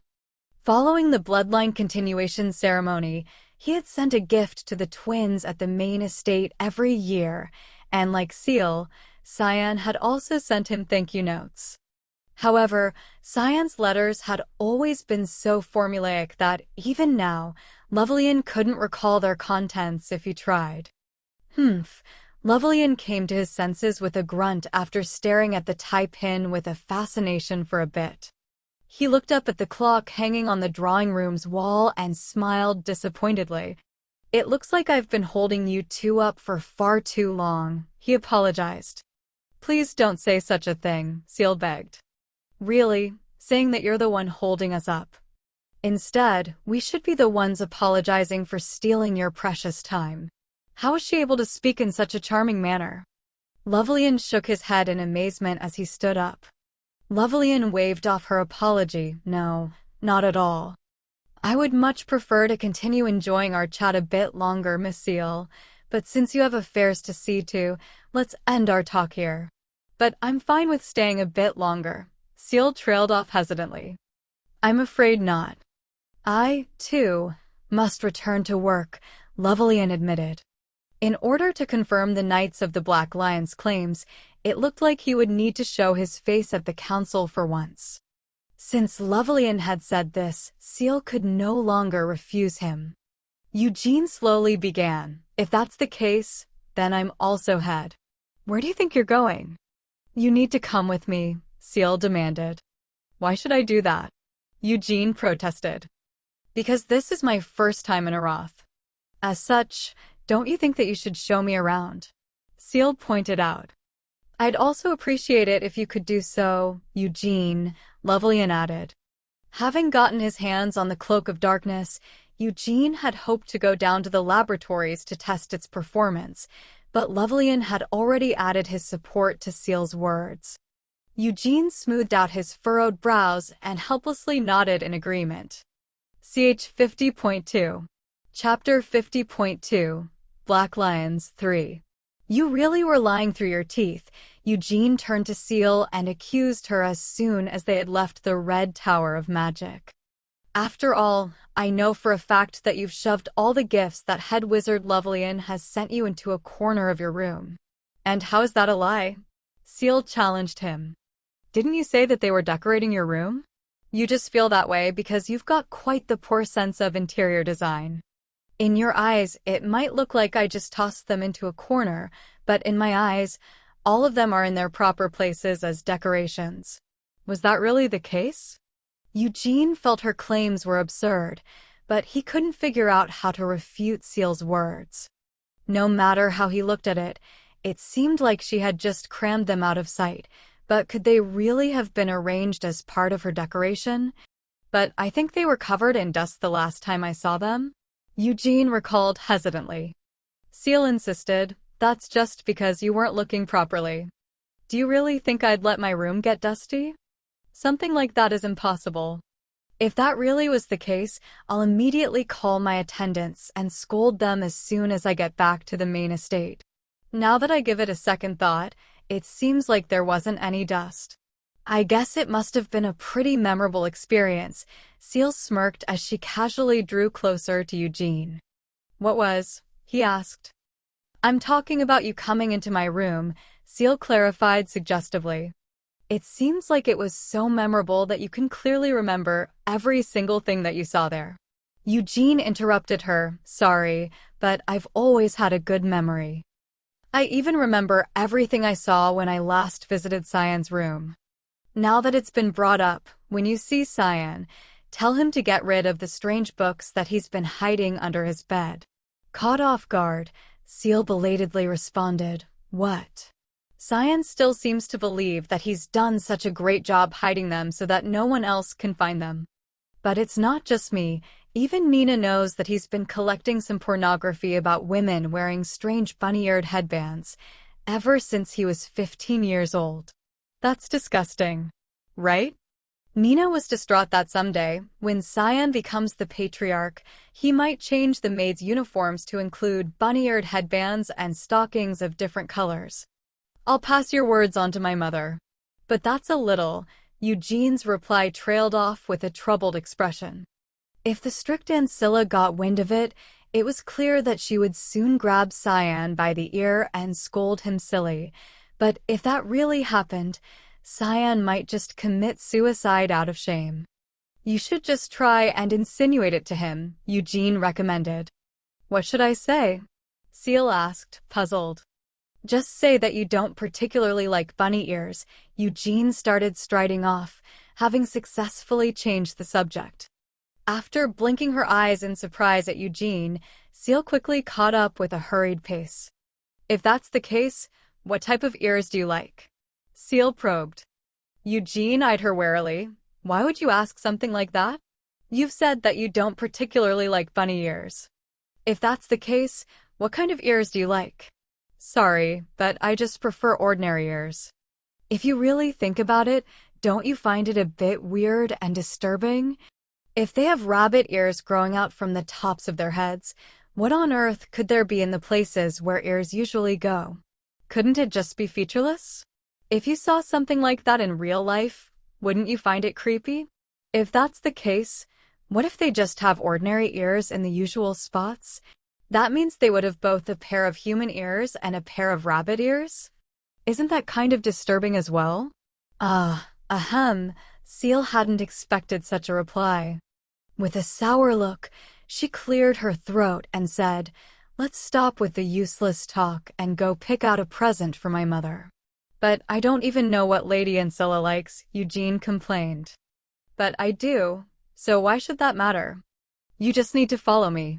If you're just going to have me follow you, why ask me to act as your guide? You really do lack any courtesy.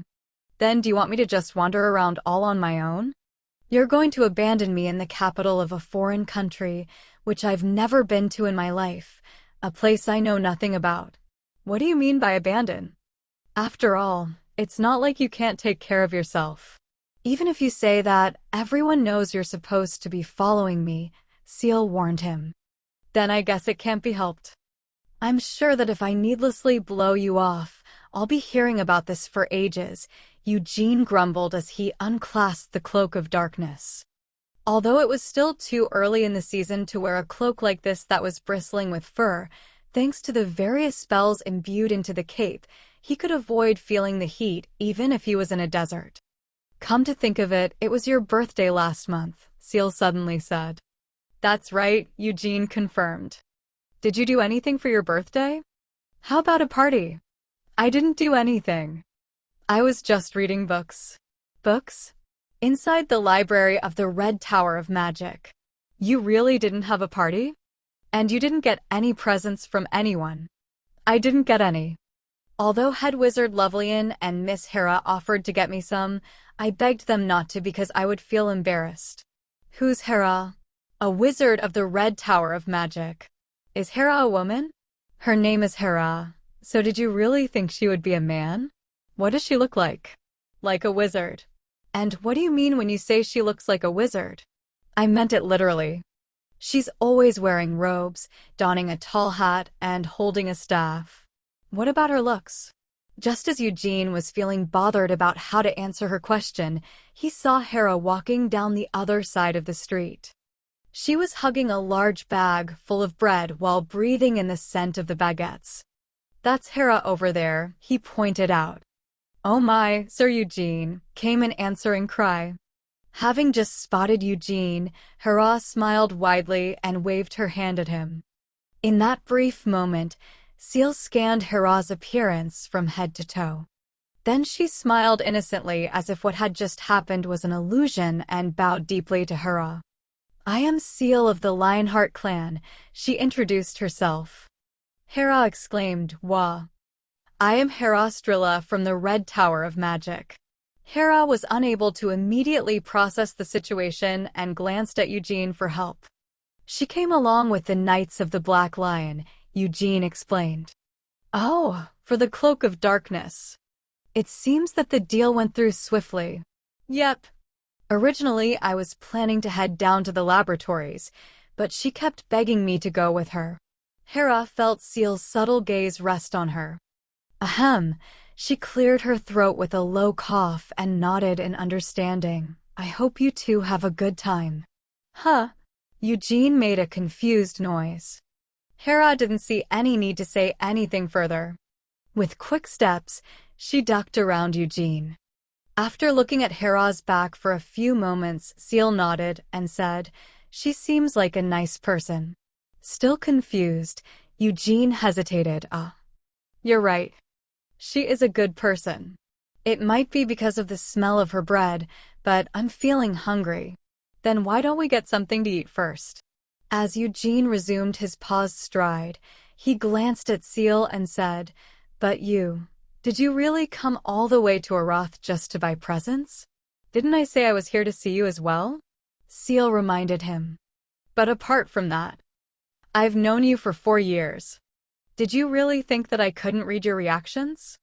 It's not like it's some huge secret." So what do you want to do with Lady Carmen? You really do notice the strangest things. You're just too obvious. I'm in the middle of requesting her to take me as her squire, Seal replied with a shrug of defeat. Since, in any case, my brother is going to become the patriarch, and I have no desire for the position myself. Although it seems like Mother wants me to enter an arranged marriage. For a moment there, Seal peeked at Eugene's expression. However, Eugene's face didn't show any changes. I hate the idea of arranged marriages. But I don't want to be locked up in the main estate either and forced to act like a lady, Seal continued. So that's why you want to join the Knights of the Black Lion? Eugene confirmed. Although I cannot join right now, I want to become Lady Carmen's squire and receive her personal guidance. And has Lady Carmen accepted your request? If she truly didn't like me, then she wouldn't have allowed me to accompany her here. Although you might not be aware of it, Lady Carmen has been fond of me since I was a little girl, Seal bragged with a smirk. Eugene recalled Carmen's stark-looking, or rather pretending to be stark-looking, face. That's good, he concluded. Seal asked, what is? It's good to see you looking for something you can do yourself, rather than just relying on the main family. How's Cyan doing? He keeps talking about you. He also pulled me aside to talk about you before I left to come here. About what? But my brother asked me to keep it a secret. It looks like you're going to tell me anyway, so how secret can it be? He wanted me to find out what star of the white flame formula you've reached. The 3rd star. It's still the same as before. What about Cyan? He's on the 2nd star, Seal revealed. Well, that means that he hasn't progressed either, Eugene replied with a grin. Unlike that hopeless Uid, it looked like the twins were working quite hard. Eugene was quite happy to see this. Cyan's inferiority complex was fueling his training, and while still as wicked and manipulative as ever, Seal didn't have a nasty personality that looked down on others. Only Uid had grown up to be a dog. 1. Have you heard any news from our older brother? Eugene asked. I heard that he's gone back to his maternal relative's house. Don't know and don't care, Seal spat out with a furrowed brow. Although my mother was very pleased to hear of Uid's fall from grace, it just pisses me off. It also put my brother in a bad mood. Eugene pressed, but you should have still heard some news, shouldn't you? I've heard that Lady Tanis might be looking for a wizard to hire as a tutor, Seal admitted. A tutor? Eugene repeated in confusion. Funny, isn't it? Even though he did something so foolish, I guess they still want him to learn magic. Even though they should just let him do what he likes since he won't be able to become the patriarch anyway, Seal mumbled as she clung to Eugene's arm. Let's stop discussing such upsetting topics and get something to eat. Isn't there a good restaurant nearby? There's a lot of restaurants, but their food probably tastes worse than the main estate's cooking, Eugene warned her. The taste doesn't matter, Seal said with a roll of her eyes as she looked up at Eugene. In the first place, when it comes to good food, it isn't just taste, but the atmosphere is also important. 1. This feels like a reference to the Asian idiom, a lion does not give birth to a dog. The idiom implies that the children of great people aren't ordinary either. Only in this case, Uid has failed to live up to this ideal, while the twins have been successful. Open Bookworm's thoughts. Oh, BW, I think we've all learned a little more about Cyan than we wanted to in this chapter. Yaj, I died laughing at that. But wow, skillful topic change on Eugene's part. Momo reminded me of all my male friends and their confidence that no one knows about the studies, homework, math, calculus, slides folder. Laughing face. CH 51.1. Chapter 51.1. The Black Lions 4. They had a late lunch in one of the floating stations at a restaurant with a great view. Although the food was pretty good, Eugene was left feeling a bit dissatisfied by the disappointing serving sizes of the meat. His meals back at the Red Tower of Magic were satisfying, since they had gotten used to him demanding large chunks of meat for his meals over the last few months.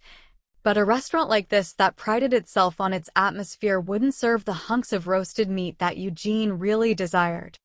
Now that your body's all grown up, do you really need to keep eating so barbarically? Seal asked. I could still be growing, Eugene argued. What will you do if you come to resemble Garjith by eating like that? I'd really hate it if you grew that large. I'd hate that as well. Who would even want that? While making an unpleasant expression, Eugene wiped his lips with a napkin. As the meat he had been served only came out in small portions due to the restaurant's rules on plating, a small mountain of empty dishes had piled up on Eugene's side of the table. On the other side of the table, the area in front of Seal was clear. Eugene clicked his tongue when he saw she had only selected vegetables, apart from her disliked bell peppers and carrots.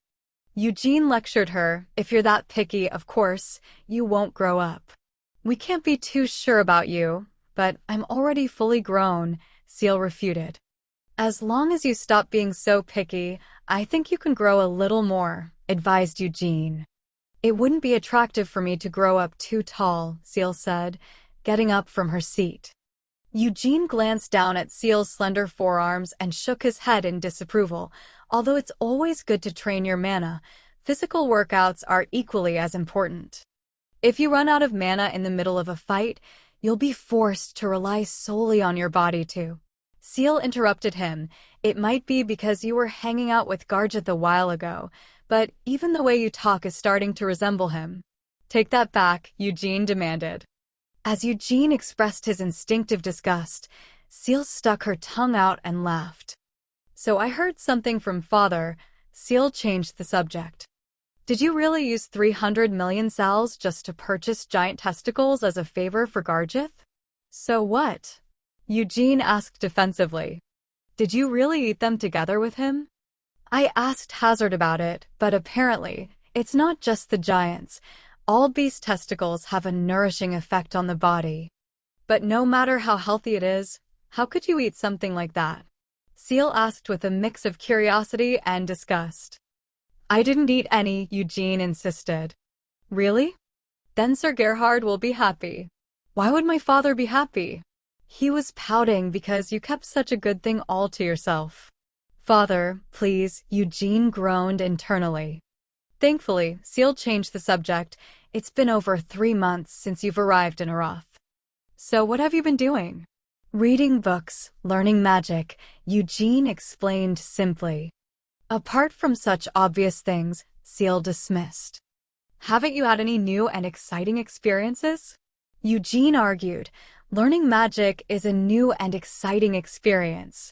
What about Akron? She asked. Though she had come here to buy Ancilla's present, once they were eating, Seal decided to go for a walk around the outskirts of the floating station instead of heading down to the streets for shopping. As she asked her question, Seal pointed to the lake that could be seen in the distance and at Abram, the royal palace. She continued, after all, not just anyone is allowed to go to a place like that. Do you know how happy Father and Sir Gerhard were when they heard the news about you being granted an entrance pass to Akron? What about Lady Ancilla? Eugene asked. On the surface, my mother also acted like she was happy. But on the inside, she was feeling more complicated. What's there to feel complicated about? After all, I can't become the patriarch anyway.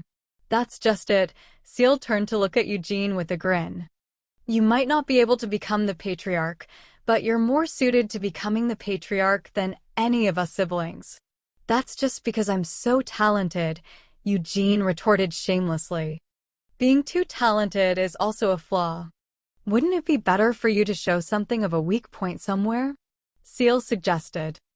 I'll just say this outright because I'm having difficulty understanding you, but Seal, did you come all the way here just to warn me right now? Eugene said with a similar smile to Seal's. This smile caused Seal's eyes to waver slightly. Over the 4 years that they had lived together, she had seen Eugene smiling more than a few times. But now, he had a different look in his eyes from those other times. Eugene was staring right at her as if he could see right through her. His eyes made Seal recall when she had first met Eugene 4 years ago, back when he had accepted the challenge to a duel. Eugene had glared at Cyan with eyes just like that.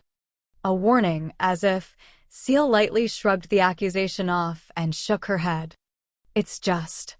I'm also feeling a little unsettled due to the recent events. Cyan has always wanted to become the patriarch. So this situation has turned out to be very good for my brother. Because of your actions, Uid and Lady Tanis were forced to leave the main estate. If so, then they should thank me, Eugene prompted sarcastically. Mother should be feeling grateful to you. But my brother, I'm afraid that he'll just resent this, Seal revealed. Eugene confessed, that's why I'm quite fond of Cyan. His strong self-esteem actually reminds me of someone. Who? Seal asked curiously. Just some guy whose self-esteem seemed overinflated compared to his actual abilities, Eugene muttered as he walked past Seal. I know what you're thinking. Even though you're always nagging your brother, you really do love him, and even though you resent Lady Ancilla, you're still worried about her. Seal remained silent. Eugene reassured her, I have no intention of becoming the patriarch. I don't want to be the patriarch. Even if someone told me to, I wouldn't do it. For the rest of my life, I won't take any actions to become the patriarch. Don't just say something like that so easily, Seal complained. Then what do you think? Eugene turned to Seal and asked, what would you do if I someday changed my mind and said that I wanted to be the patriarch? Cyan would probably accept it, Seal admitted hesitantly. And you? Eugene asked. Seal avoided the question. My father would also accept you. Uncle Guillaume and the rest of the main family members would do so as well. If you said that you were determined to do it, they would have no choice but to accept you. Because the gap between you and Cyan is just too great. Eugene repeated, I asked you, what would you do? I would also accept it, Seal mumbled through pursed lips. Though I wouldn't really feel comfortable with it. Because my mother would absolutely never accept you. See that, Eugene laughed as he leaned his back against a railing. If I say that I will be the next patriarch, someone will end up being upset. That's unavoidable. Because no matter how talented I am, I'm not an heir of the direct line. Doesn't that mean you're giving up for the sake of my mother? There are several reasons why I've given up on it. Even if you twins and the knights serving the main family accept me as the next patriarch, the Council of Elders won't accept me. Wouldn't that be the first and most difficult challenge I'd face? Seal couldn't find anything to say to refute him. Eugene continued, that alone would be annoying enough, but I truly don't want to become the patriarch. Why would I even want to? Becoming the next patriarch of the Lionheart's direct line, what's so amazing about doing that? Aren't there a lot of amazing perks? Even if I don't become the patriarch, I have the confidence that I'll always receive the best kind of treatment no matter where I go. You really are an annoying bastard. But did I say anything untrue? Let's just look at the facts. With a snicker, Eugene raised a finger in front of Seal. Firstly, I'm from a collateral bloodline. But at the age of 13, I was the first in the history of the Lionheart clan to defeat members of the main family in the bloodline continuation ceremony. In addition, I received the unprecedented reward of being adopted into the main family, and I was even granted ownership of the Storm Sword WYNYD. At that age, I could initiate my mana on my first try, and I also inherited the White Flame formula. And now? My progress in the White Flame formula is higher than Cyan's, who first started practicing the formula several years before me. Even though there are people in the history of the Lionheart clan who could reach the 3rd star before becoming adults, none of them managed to reach the 3rd star when they were only 17 like I did. Seal warned him, you really are starting to annoy me. And that's not all. After only learning magic through self-study for a month, I was able to cast my first spell, and now that 3 months have passed, I've received permission to enter the Royal Library, Akron. When I'm this talented, do I really need to turn my eye to the seat of the patriarch? Fine. You win. You really are so talented, you annoying bastard. Having listened to each point one by one, Seal couldn't help but think that Eugene really was a monster. As she looked at Eugene's slyly grinning gaze, Seal shook her head in frustration. CH 51.2. Chapter 51.2. The Black Lions 4. After calming down, Seal asked, "So if you're not going to become the patriarch, then what are you going to do?" "I guess I'll just do anything I want to do," Eugene shrugged. "Did you know? Mother wants me to marry you." "How awful." Seal's eyebrows twitched at Eugene's immediate reply. "What's so terrible about it?" she growled. "You and I are family, siblings at that," Eugene pointed out. Seal complained, "But you've never once called me big sis. We're the same age, so who do you think you're calling a little brother?" Eugene argued. "You aren't going to repeat the same nonsense that you spouted when you were 13, are you? About how you're the older sister just because you were born a few months earlier. I've been telling you to call me big sister for the past 4 years. If you've been forced to hear me say it this much, can't you at least pretend to let me win just once and call me big sis? Why should I pretend to lose when I'm always winning? If you really want to hear me call you big sis, then why don't we have a spar for it? I know you've been studying diligently under Guillaume and the Patriarch, even while you were holed up in your room. Don't bring up things from the past. If someone could hear you say that, they'd think it happened long ago. Sorry, but the last time I saw you acting like you've got leprosy because you were going through puberty was only 3 months ago. Puberty usually starts suddenly and stops suddenly. That's how it was for Cyan as well. But that wasn't the case for me? That's because you're the weird one," Seal humphed without retracting her pouting lips. From the twins' perspective, it was clear that Eugene was the strange one. Even though they were the same age, his skills were far superior, and then he didn't even seem to go through puberty like they did. "So what about puberty? If I started complaining about puberty at my real age, that would just be a sign of dementia," Eugene thought secretly. Seal didn't even want to think about how hard puberty had hit her just a few months ago. Like she had just said, her puberty came onto her suddenly. For some reason, she had started to dislike how she looked in the mirror, and her moods would feel off for no reason. Her body odor, which she had never found unpleasant since she was born, was suddenly offensive to her. But then it was suddenly over. Ever since Eugene had left for Roth, the things that had been strangely bothering her didn't feel so bothersome any longer. Seal spoke up, "Can I ask you something?" "What?" Eugene asked. Hesitantly, she began, "Well, back then, when I was going through puberty." "You were talking about a few months ago, right?" he interrupted teasingly. "That was long ago," Seal insisted with a glare. Eugene returned to the topic, whatever. "What about back then? Didn't you smell something strange coming from me?" Seal asked shyly. "I didn't smell anything, though. In the first place, you didn't even want to come out of your room because you were afraid of giving off any body odor," Eugene pointed out. "How about now? I can smell a slight scent of perfume. What about the smell of sweat? With how refreshing this breeze is, why would you even be sweating? Hey, stop paying attention to such strange things. So what if people smell of sweat?" "It happens. So you're saying that I do smell of sweat?" "I already said that you don't. If you're really worried about that, you should try meeting with Garjith." "Why should I meet with that pig?" "Because if you meet with him, you'll come to think that the smell coming from your own body isn't the smell of sweat, but instead the sweet scent of flowers." Having spat out such a claim, Eugene started to walk off once more.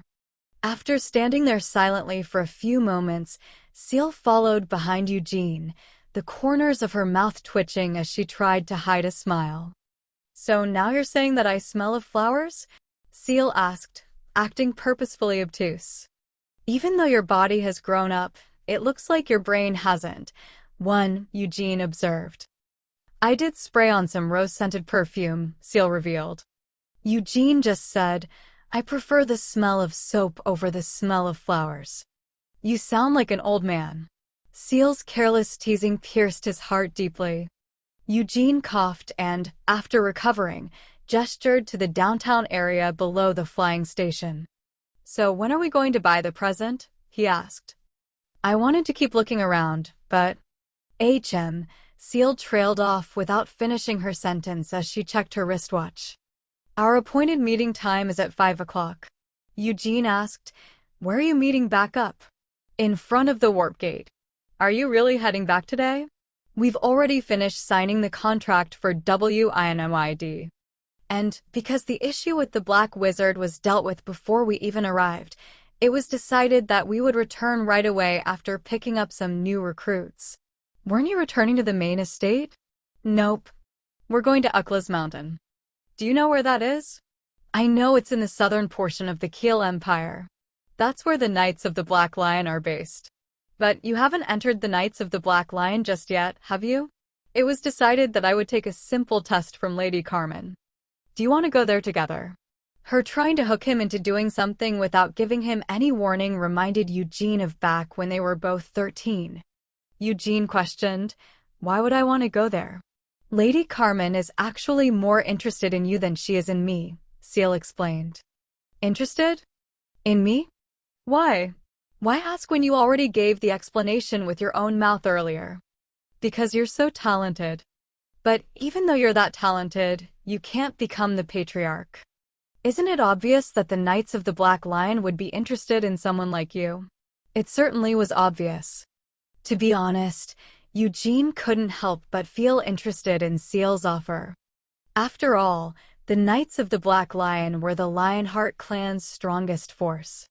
Regretfully, he could only say, "Please tell her not to act on her interest for now and save it for later." "Why not?" Seal asked. "Currently, I'm having far more fun learning magic. There are a lot of wizards in the Knights of the Black Lion as well. Like Fargo, who came with us today, he's at the 5th circle. But Crown Prince Honian, over there in the royal palace, reached the 5th circle when he was only 23 years old. That's just because he's the Crown Prince of Arath. Anyways, I won't go with you right now. Wouldn't it be more helpful to use the time you've spent learning magic to train the White Flame formula?" "I'm still training with the White Flame formula even as I learn magic." This was the truth. Since Eugene had arrived in Arath, he hadn't missed a single day of training with the White Flame formula. "If you promise to meet up at 5 o'clock, there are only a few hours left," Eugene reminded Seal. "Don't you need to pick a present?"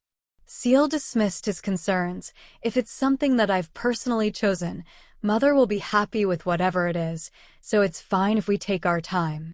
"If that's how you're going to play it, why come all the way to Arath just to buy a present for her?" "You already heard me say it earlier, so why do you even keep asking?" Seal giggled and clung to Eugene's arm as she cutely confessed, "I'm here because I wanted to see you." "It's embarrassing, so get off me." Eugene attempted to shake her off. "Picking a present for my mother won't even take me 30 minutes. That means we need to use our time more efficiently. Don't you know any places where we can go and visit? Would you like to see me perform some magic?" "I feel like that won't be any fun just watching." "So where?" "Oh, that's right. They did say the night view in Arath is famous. Although I don't think I'll get to see it today. Why don't we go and take a look at the Y Sienna's mansion? I did that on my first day here. But you haven't seen it with me." Eugene was dragged along by his arm. Asterisk, asterisk, asterisk. Since he said that he doesn't know anymore, then it can't be helped, a cold voice declared. They were in an underground prison cell. The smell of blood mixed with the scent of cigarettes was coming from where Carmen had been leaning back against the wall. She finally threw the cigar she had been chewing on onto the floor. They were here for Gavid, the Black Wizard who had been a member of the Wizards Guild. Among the many people who had been caught in the drug den on Bolero Street, those who could be killed were already dead, and those who shouldn't be killed were imprisoned. Gavid was someone who would usually be killed without consequences. He wasn't a member of the Black Tower of Magic, and, even in the Wizards Guild, he was nothing more than a trivial black wizard of no significant strength who drifted around the night streets of Arath. Nevertheless, Gavid hadn't died and had remained alive until now. And today, he was finally being executed. But before that, he had first been tortured. There had been no need for Carmen to come forward to do this task personally. Nashon, the commander of the 3rd Division, was good with spears, but he was also skilled in torture. Most of the Lionheart's Knights of the Black Lion were like that. Their fangs and claws weren't just good at biting and tearing their enemies from the front. Gavid was the one who had arranged the contract for Uid Lionheart. From what he had told them, the two had become friends through meeting at the Succubi's shop on Bolero Street. Their friendship had started at the beginning of this year, and Gavid claimed that he would always hang out with Uid when Bolero Street opened once a month. This is a reference to their first meeting when Eugene criticized her for having a rose-tinted view of the world, and Seal mistook it as a compliment. Ch 51.3. Chapter 51.3. The Black Lions 4. It's strange, Carmen mumbled as she took out a new cigar. How could a low-level black wizard like that come into contact with the eldest son of the Lionheart's main family and arrange a contract for him? He must have had his sense of fear surgically removed, or he could just be crazy. He was probably just desperate. The reply came from outside the prison cell. He first started practicing black magic dozens of years ago, but had found little success. If he grew old and died just like that, his soul would become the property of the demon folk he was contracted to, and he wouldn't even be allowed to reincarnate. Carmen stayed silent. The speaker continued. As such, he felt like he had to try something. Even if he ran into a problem and it ended up getting him into trouble, he probably believed that he could get out of trouble with the strength that he would have gained for selling the Lionheart clan's eldest heir. Gavid had admitted as much. Throughout his torture, he had screamed that he had done this solely for his own greed. Carmen finally responded, I've heard that Noir Giabella claims she wasn't involved in this. Although that might be the case, Duchess Giabella would surely have bestowed a reward had the incubus managed to successfully catch the Lionheart's eldest heir, and she certainly wouldn't have punished him, the voice opined. And you? Carmen demanded. I'm not sure why the target of your questions always comes back to me, Balzac, the one standing outside the cell, shrugged. Especially since I believe I have cooperated with you at every step in this affair, and I've shown you more than enough apologies and respect. Rather than believe that such an insignificant black wizard could be behind this plot, it would make more sense to suspect that you're the one who masterminded it, Carmen gave her reasoning. Although I understand why you would think that if that were the case, what would I gain from allowing this? Balzac asked, pointing to Gavid's dismembered corpse. If I was the one to have planned this, I wouldn't have allowed the risk of someone picking up my trail. I would have arranged things so thoroughly that no one would be able to make a connection back to me. Don't you think so? This incident was extremely clumsy. To think that they chose a drug den in the middle of Bolero Street as the site of their ritual. Plus, their guards were so weak that they didn't even notice a 17-year-old was following them, nor were they able to prevent his interference. Haha, even if I tried my best, I couldn't pretend such ineptitude. What if they were meant to be caught, to throw off the trail? Carmen supposed. Are you saying they're my subordinates? What reason would I have to cut off my own flesh like that? Balaz chuckled, and with a snap of his fingers, a flame was lit on the end of the cigar that Carmen was currently biting. Sir Carmen, too, I happen to have a lot of enemies. Carmen waited for him to get to his point. I serve the Demon King of Incarceration, and I am grateful to him for placing a lot of trust and love on me.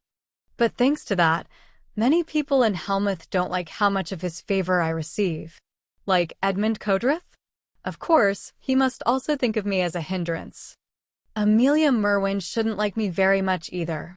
In this era, there were only 3 black wizards who had personally made contracts with the Demon King of Incarceration. An Earl of Helmuth and current owner of Vladimir, Edmund Codrith.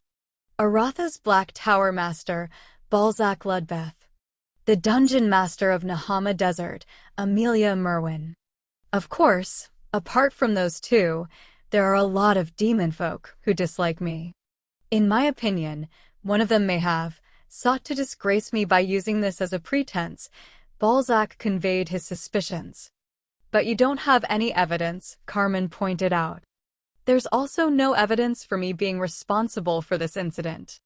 Really now, how many times over the past few days have I said that I had nothing to do with it? Balzac trailed off with a chuckle as he shook his head. By the way, Sir Carmen, surely I'm not the only suspect that you have? You're free to spit out whatever you've got brewing in that head of yours. Carmen straightened up, no longer leaning back against the wall, and glared at Balzac. However, with that freedom comes responsibility. Are you willing to take responsibility for your words? You really don't have any other suspects? Balzac pushed his glasses up with a sly smile. As a faithful servant of the demon lord of incarceration, just as he wishes to get along with the Lionheart clan, so do I. That is why I bowed my head in apology, cooperated with your investigation, and showed you my respect. However, I am only human, so I can't fully suppress this feeling of injustice piercing deep into my chest like an awl. Carmen stayed stonily silent. I am Balzac Ludbeth, Aratha's Black Tower Master, servant of the demon lord of incarceration. Although I understand why you would refuse to show me any respect in the face of such excessive insults, even if it's for the sake of the demon lord of incarceration and myself, I won't be able to show such inexhaustible consideration. Balzac stated as his pupils grew darker. Nashon and Fargo, who were both inside the cell with Carmen, stepped forward to block the front of the cell with hardened faces. Guillaume also placed his hand on the sword at his waist as he watched the situation from further inside the cell with narrowed eyes. I really have no desire to cause even more discourtesy as a visitor to this foreign kingdom, Carmen sighed eventually. If that is what you desire, I'll do my best so that no one feels that your actions are disrespectful, Balzac offered. But to do that, your neck must first remain attached to the rest of your body. Balzac didn't respond to this blatant threat and just smiled. But Balzac's shadow, which was cast on the cell wall, began to waver. Carmen had been staring at him coldly, but she eventually shrugged and shook her head. Carmen changed the subject. Then it looks like I'll just have to keep thinking about it. About what? Balzac asked. About who in the Lionheart clan wishes to harm the prestige of the main family, Carmen said, appearing to have ruled out Balzac as a suspect. The Lionheart clan was far too large. For the past 300 years, except for the direct line of succession from patriarch to patriarch, all other members of the main family were forced to become independent and found their own collateral branches. And no limit was imposed on the number of collateral lines that could exist. Among these countless collateral descendants, there were definitely a few who harbored enmity towards the main family. It was just a hunch, Carmen admitted without apology. We couldn't find out anything with torture or with mind magic. It was all too clean. That's why I suspected you. Oh my. Then it looks like I went too far with my words, Balzac stated embarrassedly. They'd been left thoroughly in the dark without any clues on where to pick up the trail. Hesitantly, Balzac said, I must add that what I'm about to talk next isn't all that clean. And there's no reason you would trust me with this. Go ahead, Carmen conceded. If you need help, then I can offer you my power. Should you wish for it, that is. Oh, that's right. Gavid's soul hasn't left this place yet. Shall I summon it for you? I don't want to see any of your foul magic, and I really don't want your help with the investigation since you might be able to pull something off on us in the process. Haha. What about Ulfr's head? I can show it to you, but it isn't an enjoyable sight. I've already seen a lot of cruel and terrible things. Like this sight right in front of me. Despite saying this, Carmen's eyes didn't stray to Gavid's corpse. Instead, her narrowed eyes were fixed on Balzac. In her opinion, the cruelest and terrible thing here wasn't the corpse that had died from torture, but the living black wizard. If that's how you feel, Balzac shrugged. Balzac snapped his fingers, and the shadow attached to him slowly rose off the floor. The shadow was holding out the decapitated head of a handsome incubus in its black hand. His soul was harvested by the demon king of incarceration. If you like, I can also request that it be offered to you, Balzac said. Carmen rejected the offer. There's no need for that. With a smirk, Balzac laid the head of Owen Alford down on the cell's floor. Carmen immediately kicked the offered head. Crack! Owen Alford's head hit the bars of the cell and shattered into pieces. Standing behind those bars, Balzac had his face and clothes splattered with blood, bones, and bits of brains, but his smile didn't even shake. Let's head back, Carmen ordered, wiping down the jacket slung over her shoulders as she emerged from the cell. Standing in front of Balzac, she warned him, I'm telling you this just in case. Eugene Lionheart. We are leaving him in the care of the Red Tower of Magic. If you even come into contact with him, the only one who can command my actions and desires is the Demon King of Incarceration, Balzac interjected before Carmen could finish speaking. As his fingertips gently pulled off his glasses which had been spattered with blood, he turned away and said, Sir Carmen, you have no power over me. 1. Originally, Carmen says that he must have had his liver extracted from his stomach. In Korean, the liver is the organ that governs fear instead of, say, the heart. If your liver is trembling, that means you're afraid. 2. Carmen is being referred to with the knightly sir. Open Bookworm's thoughts. OBW. This was a fun chapter.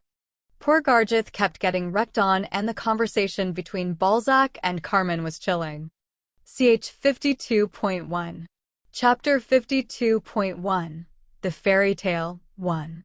Guillaume couldn't help but feel distressed. He had known about the Knights of the Black Lion since childhood. Not only had he heard the rumors surrounding them, but he had also met a few of them. While still in his youth, he had given up on competing for the seat of the Patriarch and had instead wandered the world. During his travels, he had once stayed at Black Lion Castle, which was found in the depths of Mouth Uklas. They're definitely necessary. The Lionheart clan was one of the most prestigious families on the entire continent. Not only that, by maintaining its bizarre tradition, it had greatly increased its size, and at the center of this gigantic Lionheart clan stood the Main family. To keep this position, the Main family couldn't help but require people dedicated to doing rough and dirty work. The Lionheart clan wasn't the only one that raised these kinds of hunting hounds, but Seal. Guillaume didn't feel any qualms about becoming a member of the Knights of the Black Lion. This was something he had decided on for himself, and he wanted to help his brother, the Patriarch, even if it meant stepping into the darkness. Moreover, since Gilead's ambition went against the strict adherence to tradition that the Council insisted on, by becoming a Black Lion, Guillaume hoped to serve as a bridge between the Council and the Main family. Whether it was dirty or cruel jobs, tasks that might get blood on his hands, Guillaume would do whatever it took if he was required to do these sorts of things. It wasn't for the sake of the Lionheart clan, but for the sake of his brother, the Patriarch, and also his family. Guillaume believed it was enough for him to be the only one to take on such a role. As for Seal, that little niece of his, he didn't want her to set foot into this kind of business. He wasn't sure what Seal desired for herself, but as for Guillaume, he wanted his niece, who had been following him around and calling him uncle since she was a snot-nosed toddler, to live a peaceful life free from the scent of blood. It wasn't just Seal. Cyan, Eugene, and Hewitt as well. Guillaume hadn't gotten married nor had children and saw each of his nephews and niece as one of his own. Hewitt, why on earth would you turn to black magic? Guillaume, a voice called out. While he was in the middle of thinking such bitter thoughts, Carmen suddenly spoke up as she walked in front of him. Do you regret joining the Knights of the Black Lion? She asked him. How could I? It's not like that, Lady Carmen, Guillaume replied with a wry smile. Just like how Guion had been looking after Gilead's children since they were young, Carmen had also watched over Guion's childhood. Just a few decades ago, Carmen had still been living at the main estate while a young Guion had trailed after her while calling her his aunt. His wanderlust was also something that he had caught from Carmen. "This kind of work doesn't happen very often," she reminded him. "Although you should already be well aware of this." "Yes, ma'am." Guion acknowledged the reminder. Tasks that required someone on a captain's level to attend to them personally were uncommon. Most of the champions who led the Knights of the Black Lion rarely left Black Lion Castle. The current issue of the Patriarch's eldest son attempting to learn black magic was serious enough that it required a captain of the Knights of the Black Lion to make a move. "So, what do you think the truth of this matter is?" Carmen asked for his opinion. Guion hesitantly admitted, "It feels like the Black Tower Master wasn't involved. Instead, it appears to be as he said. Someone on the sidelines is attempting to stir up strife." Amelia Merwin. Carmen abruptly spat out the name. "I suspect that it's her. She's also someone who wants to keep Balzac Ludbeth in check. The Demon King of Incarceration isn't known for suppressing the free will of the black wizards he contracted with. He also doesn't interfere with every one of his subordinates' squabbles. If Amelia was the mastermind of this plot, wouldn't that mean that Nahama is behind this? Lately, Nahama's movements have been suspicious. Sultan Alibur is a young piglet with a lot of ambition. He'll probably declare war within the next few years." War. This word caused Guion's eyes to grow cold. The desert kingdom of Nahama had long aspired to be called an empire. Guion questioned, "Are you saying they'll go to war with Kiel?" "They'll probably hit Taraz first," Carmen corrected him. The Kiel Empire shared a border with Nahama. The relationship between the two countries wasn't hostile, but Nahama frequently quarreled with its western neighbor, the Kingdom of Taraz.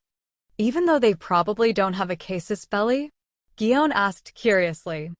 "If they need a casus belli, they can just somehow create one.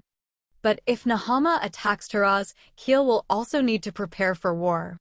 Of course, as part of these preparations, the Lionheart clan will also be called up," Carmen speculated. So preempting that, Amelia made the first move to create division within the Lionheart clan. "Is that what you think?"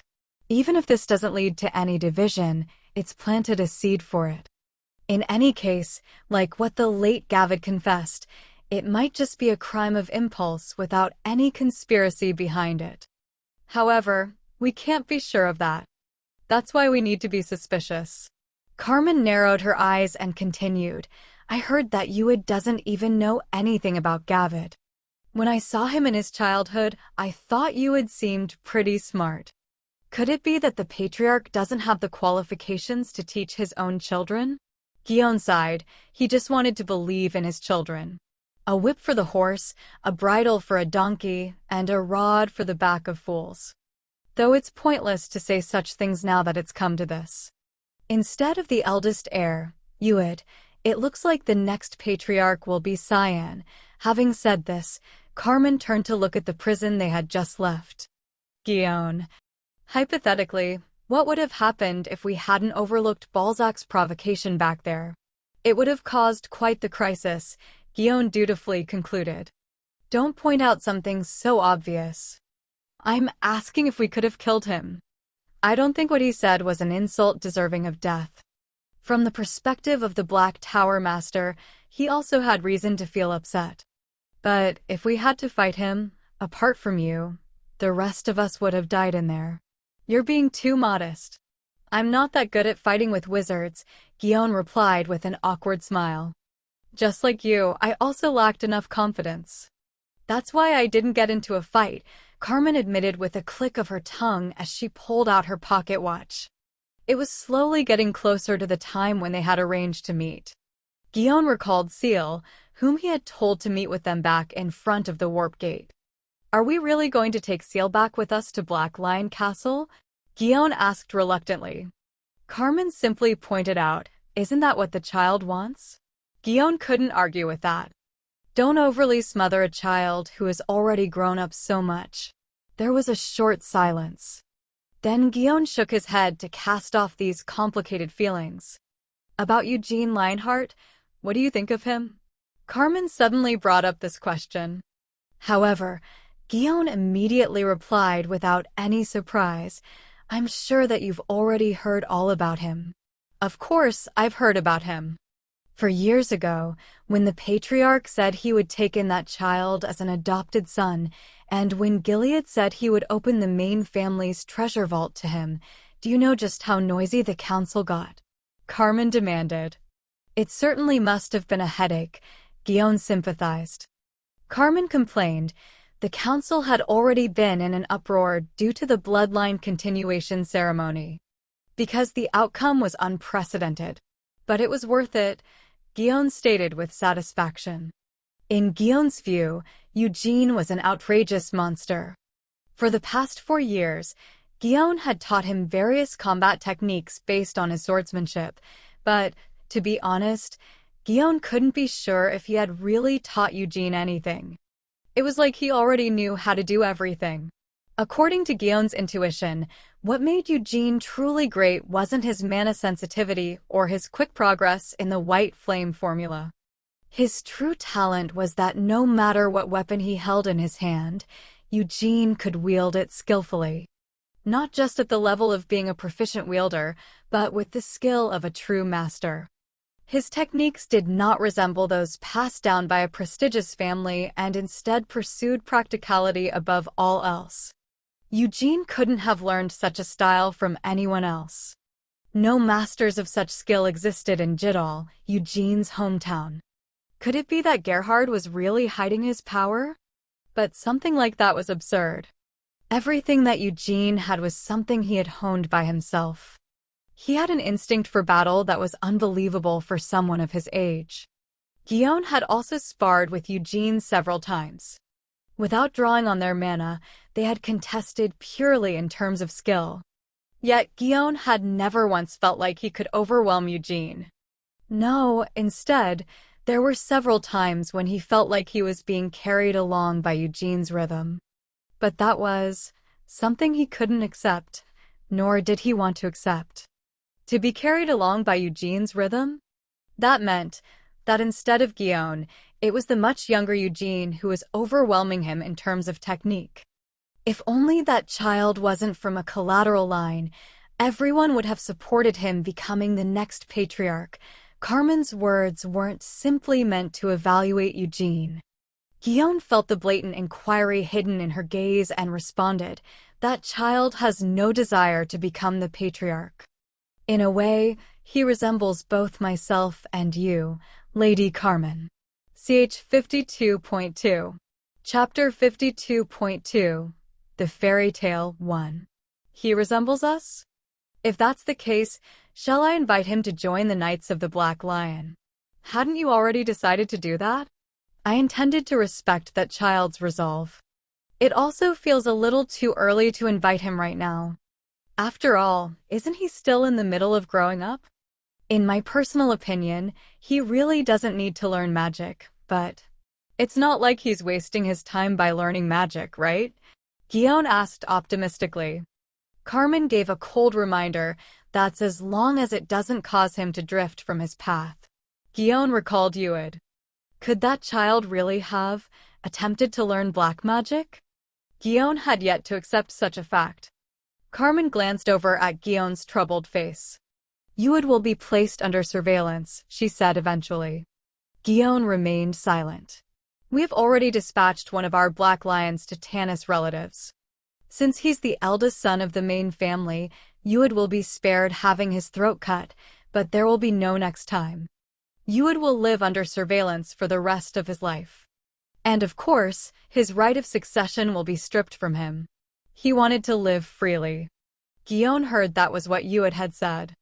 However, no matter how much Ued wished for this, he would remain under guard for the rest of his life. Carmen revealed, we've heard that Tanis is looking for a tutor to teach her son magic. We will allow this to happen. Because if a mastermind is truly behind this incident, they may attempt to re-establish contact with Yuid. Understood, Guion acknowledged, left with no choice but to nod in confirmation. Asterisk, asterisk, asterisk. In the end, Eugene wasn't able to talk much with Guion, whom he had finally reunited with after several months. He could smell the scent of blood wafting from the Knights of the Black Lion. It was clear what had taken place since they had gone to interrogate a black wizard. It appeared that he had been interrogated, tortured, and finally executed. "All right then, we'll see you next time," Guion said with a low voice as Seal waved her hand from beside him and cried out, "Goodbye." For a moment, Eugene thought about what he should say to Guion, but in the end, he just bowed his head and said, "See you next time." "Do you have any thoughts about joining the Knights of the Black Lion?"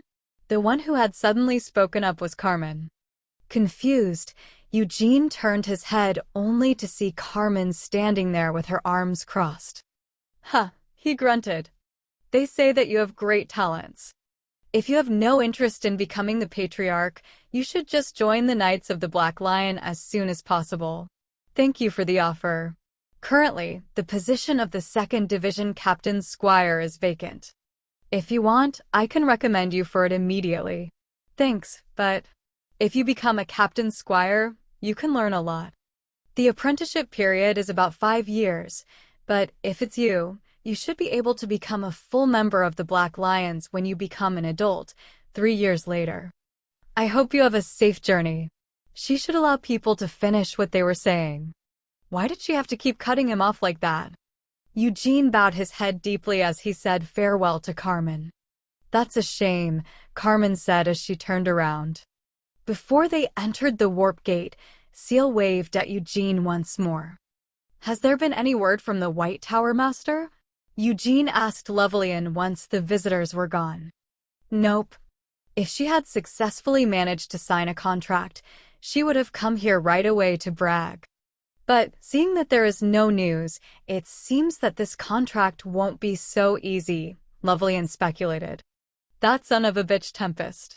Eugene's brows furrowed deeply as he clicked his tongue. "Fucking Tempest," a voice cursed on the roof of the White Tower of Magic. Standing there being struck by strong gusts of wind, Melkith had also spat out a few swear words regarding Tempest. Without a single thread covering her, she was completely naked and holding a staff. By embracing the wind in this primal fashion, it had taken her several hours just to excite all her senses and maximize her sensitivity to the wind. She had feared that the wind might still not be strong enough, so she had risked using magic to summon even stronger gusts. Finally, she had aroused the blessing of protection placed on WINYD and personally transmitted her intentions to Tempest. However, there was absolutely no response from Tempest. Even though she had clearly conveyed her intentions to the spirit world, it felt absurd that he still hadn't replied even once. The sun was setting and the day was turning into night. To raise her sensitivity to its absolute limits, Melkith couldn't even use magic to warm her body. Her skin was forced to endure these freezing cold winds and was already covered in goosebumps. Melkith had to sniff through a runny nose as she continued infusing her mana and will into WINYD. She finally heard a voice, "Contractor." But Melkith didn't feel any joy upon hearing it. Levin. It was the Spirit King of Lightning. As Melkith called out his name, a crackle of lightning was mixed into the loudly blowing wind. "I haven't even called you, so why are you the one appearing?" Melkith demanded. "Put on some clothes first," muttered the crackling lightning. However, Melkith had no intention of putting on her clothes. Instead, she pulled up her body, which had curled up from the cold, and cried out, "Great Spirit King of the Wind, Master of Storms. I, Melkith Elhaya, wish to make a contract with you." Levin sighed. "Tempest asked me to tell you to shut up. Tell him to come here personally and say it to my face. Tempest just doesn't want to make a contract with you. Tell him that he should at least come and hear me out for a bit." Tell him that I can give him whatever he wants. Contractor, you are not able to give Tempest what he wants. What does Tempest want? The lightning trailed off. After a few moments of silence, he released a long sigh and continued, You really are lost in your own delusions. What? Melkith demanded. He wants you to return WYNNYD to its original owner. It's mine. I'm the owner. Don't lie. Even Tempest knows that you only borrowed it from the true owner of WYNNYD for a short while. So he was listening in all this time. Tempest. I am the greatest spirit summoner in all of history. I am the only spirit summoner in the world who deserves to make a contract with you. Melkith threw down her staff and grabbed hold of WYNNYD. Then she started randomly swinging WYNNYD around on the roof of the tall white tower of magic, her body still stark naked. She desperately pleaded, That's why you should appear in front of me. Although I don't know what you want, I can give you whatever you desire. Levin groaned, Contractor, please, have some shame. I said get out here. Tempest says, Stop this vain attempt. Kayak. An eruption of stress caused the sound of a crow's cry to escape Melkitha's lips. Her hair raised on end as she continued her harsh screams. The lightning, which had been watching this silently, sighed once more. Fizz. A streak of lightning descended from the sky above the white tower of magic. This merciless lightning strike engulfed Melkith. Kaiwak. With a piercing scream, Melkitha's eyes rolled up into the back of her head. If she was an ordinary person, this lightning would have killed her instantly, but as the one who had made a contract with the Lightning Spirit King, Melkith wouldn't die from a lightning strike like this. However, all the strength left her muscles, and she collapsed onto the floor.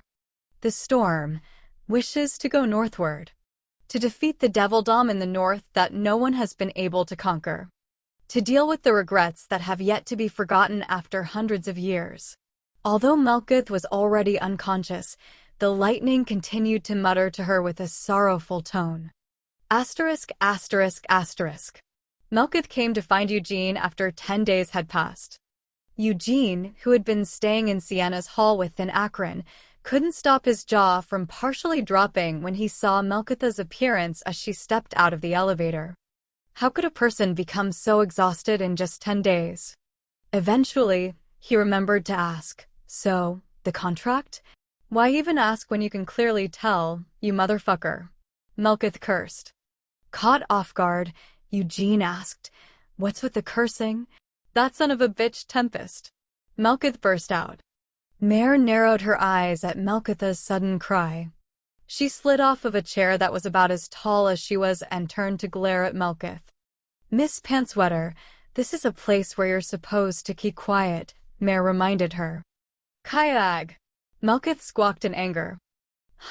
Really, with a sigh, Mare's expression twisted even more as she raised a finger. She was thinking of shutting Melkith up and kicking her out, but before Mare could use her magic, Eugene stepped forward to stop her. So you really weren't able to sign a contract with him? Eugene confirmed. Why would I lie? Melkith growled. Tempest hasn't asked you to lie about it, right? Kiok. Was she really a human? As Eugene sced his tongue, he tapped on the cloak of darkness that he had slung around his shoulders. As long as you borrow it for the rest of the day, that would be a full 10 years, though, Eugene said with some regret. Key, Melkith hissed. Eugene offered, if you return WYNNYD to me now, I'll round it down to web audio channel announcement. Thank you for listening. If you want to listen to the full series and hundreds of audiobooks similar to this, please join our Discord or join our Patreon on patreon.com/webaudio. The link will be in the description and also pinned in the comment section. Thank you. 9 years for you. Melkitha's head fell forward as her shoulders shook. Then, with shaking hands, she held on to WYNNYD. And 9 years. Melkith struggled to comprehend it. This is nice and warm, Eugene gloated over his latest acquisition. It isn't too hot even when you wear it in summer. How should I clean it? You don't need to. There's magic that does that. Wow, that's great. Eugene really was happy to have it. With a snort, Melkith returned WINNYD to Eugene. Take good care of it, she reluctantly requested. Please take care. Eugene first put away WINNYD, then bowed his head in farewell. After looking at Eugene with desperate and unwilling eyes, Melkith got up to leave. What am I supposed to do when he doesn't even come when I call him? Melkith grumbled to herself at an audible volume as she headed back to the elevator. He didn't really care why she felt the need to do this, so Eugene didn't pay her any attention. Hamel was an asshole and Molin was an idiot. Although it was difficult to determine who was worse between them, Hamel was at least a little better than Molin. It was painful for Eugene to even read this. Saying that he was better than that fool, Molin didn't bring Eugene any comfort. CH 53.1. Chapter 53.1. The Fairy Tale 2. The chieftain of the giants, Kamash, was ridiculously huge. No matter how straight the hulking Molin drew himself up, his height could only reach about the same level as Kamash's heel. Although Molin leaped forward, swinging his prided axe, that fool was sent flying with a single kick from Kamash. He's strong, Molin shouted. Wasn't something like that already obvious? The beautiful Sienna raised her staff, Akasha. The light emitting from the staff was just as beautiful as Sienna. Some of you may not know this, but the giants possess the greatest magic resistance among all the races. Do you know what this means? No matter how powerful the cute Sienna's spells were, they were useless against a giant. But her foe was the dreaded Kamash, a giant that was hundreds of years old and the most powerful chieftain in all of the giants' history. However, you all should know that just because you're powerful doesn't mean you're a great person. And that's exactly what Kamash was like. He was a savage bastard who sold his entire race to the Demon Kings. With her beautiful magic, Sienna beautifully attempted to restrain Kamash. How on earth would you use beautiful magic to beautifully restrain someone? Eugene momentarily stopped reading the fairy tale to ponder this question. However, it was impossible to restrain Kamash. In return for betraying his entire race, that savage bastard had received a powerful increase in strength from the Demon Kings. A giant could already fight a dragon with just its bare body, but Kamash, who had the blessings of the Demon Kings on top of that, was just like a sentient natural disaster. Even the revised versions contain the battle with Kamash, the chieftain of the giants. However, the backstory of Kamash wasn't told as explicitly as in this first version. He was merely described as a bad giant. As it was a fairy tale meant for young kids, they now published a simplified version. Still, they wouldn't back down. The gentle and elegant Anise radiated a divine light of resolve. That's right. They couldn't back down. Because behind Kamash marched an army of giants numbering in the hundreds, and they were advancing towards the plains of Palmyr. Eugene could remember it clearly. The plains of Palmyr lay at the entrance to the Devildom of Helmuth. 300 years ago, a tall rampart had stood there, separating the plains from the border of Helmuth. To prove his loyalty to the Demon Kings, Kamash had led an army of giants and had come to topple the wall personally. It was impossible for any of the armies belonging to either the kingdoms or the empires to stop this sentient natural disaster. However, they still needed to be stopped. When the sweet Anise lifted high a rosary, what happened next was amazing. Brilliant lights poured down from the heavens like rain.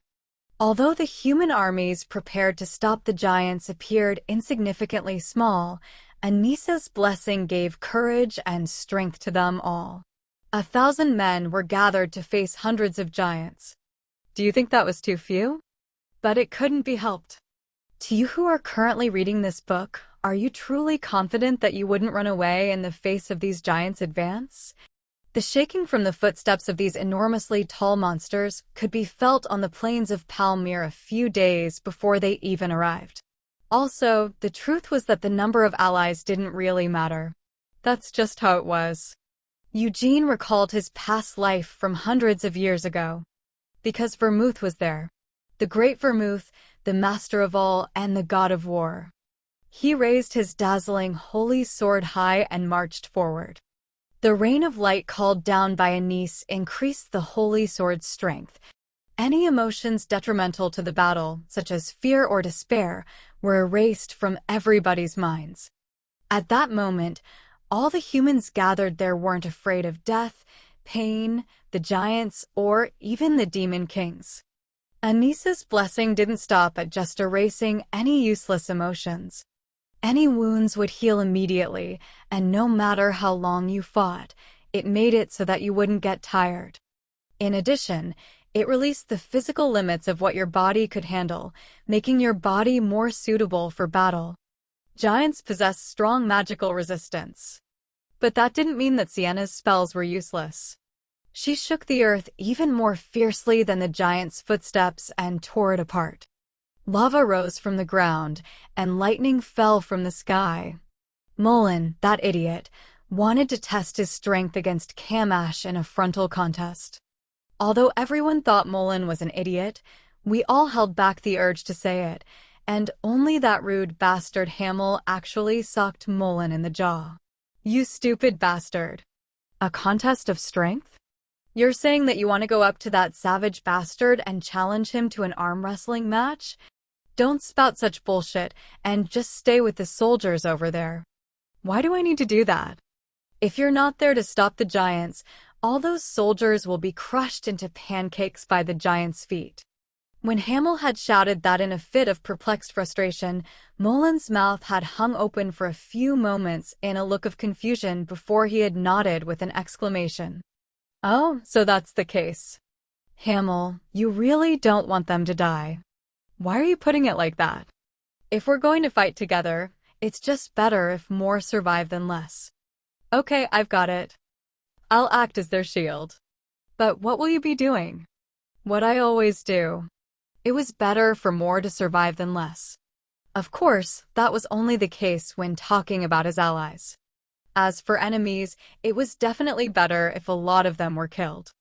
This was also something that Hamel was particularly confident, enthusiastic, and skilled in ensuring. At that time, the knights still believed in their own greatness. When Mullen stood in front of the soldiers, the knights headed over to Vermouth. Introducing themselves as the Knights of this Rose and that Pebble, they continued to spout off the names of knightly orders that no one would ever even care about. What these idiots basically meant by saying all this was, "Let us fight together." What did they mean by fight together? It would be difficult for them to cut off one of Camash's toes, even if they all charged together. Also, saying that they would fight together with Vermouth was nothing but lip service. What they really wanted was to have their names added to Vermouth's legend so their reputation could be passed down to future generations. Besides, Vermouth didn't really like fighting with such groups.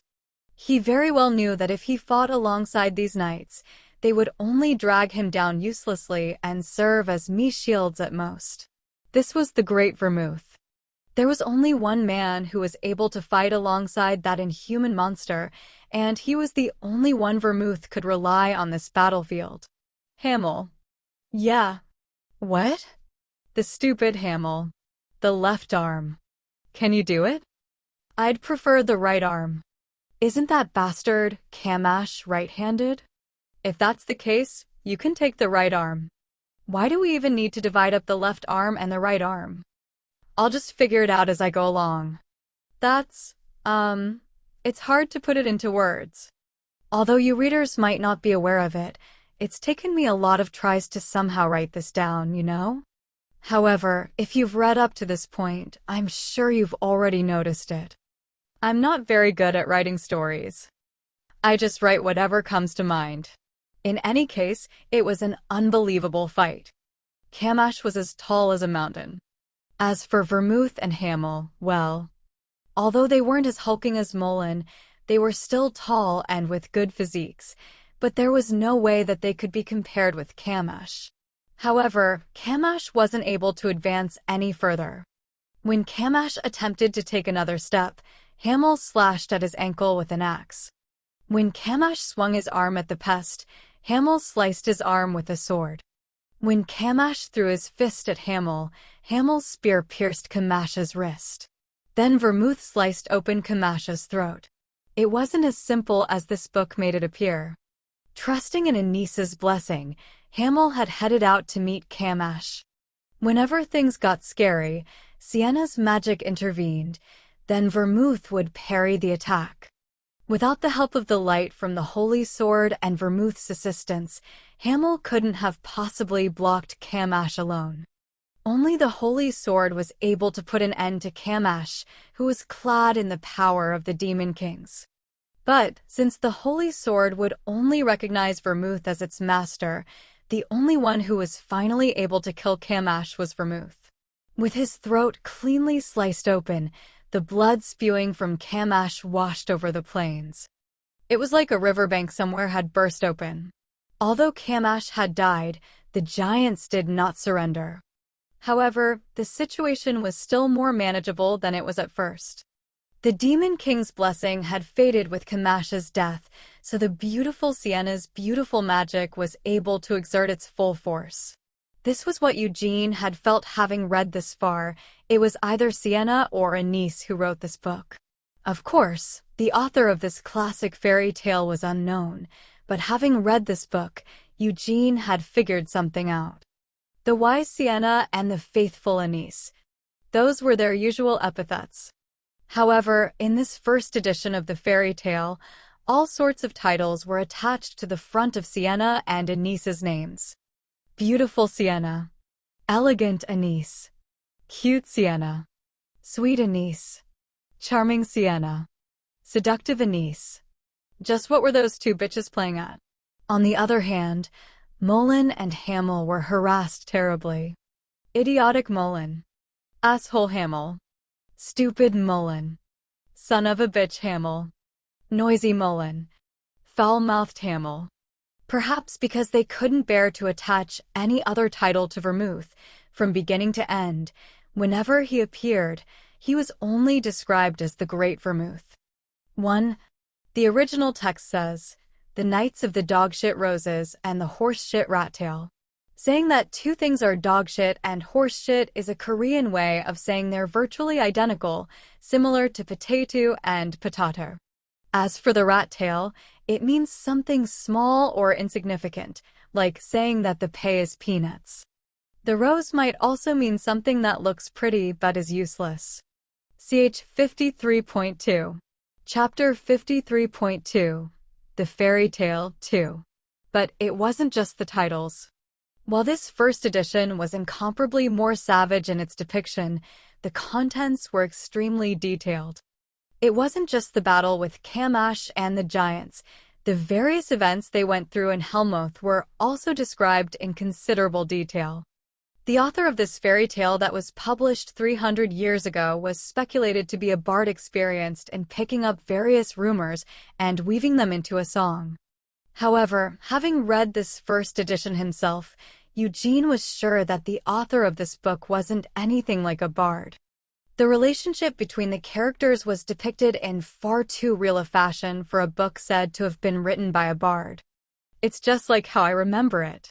Sienna and Anis got along well. According to what Mare had said, Sienna would often describe Anis as a snake-like woman. This evaluation hadn't surprised him in the least. During their travels, Sienna had often called Anis a snake bitch to her face. Since they had gotten along so well, the two of them may have written this fairy tale together.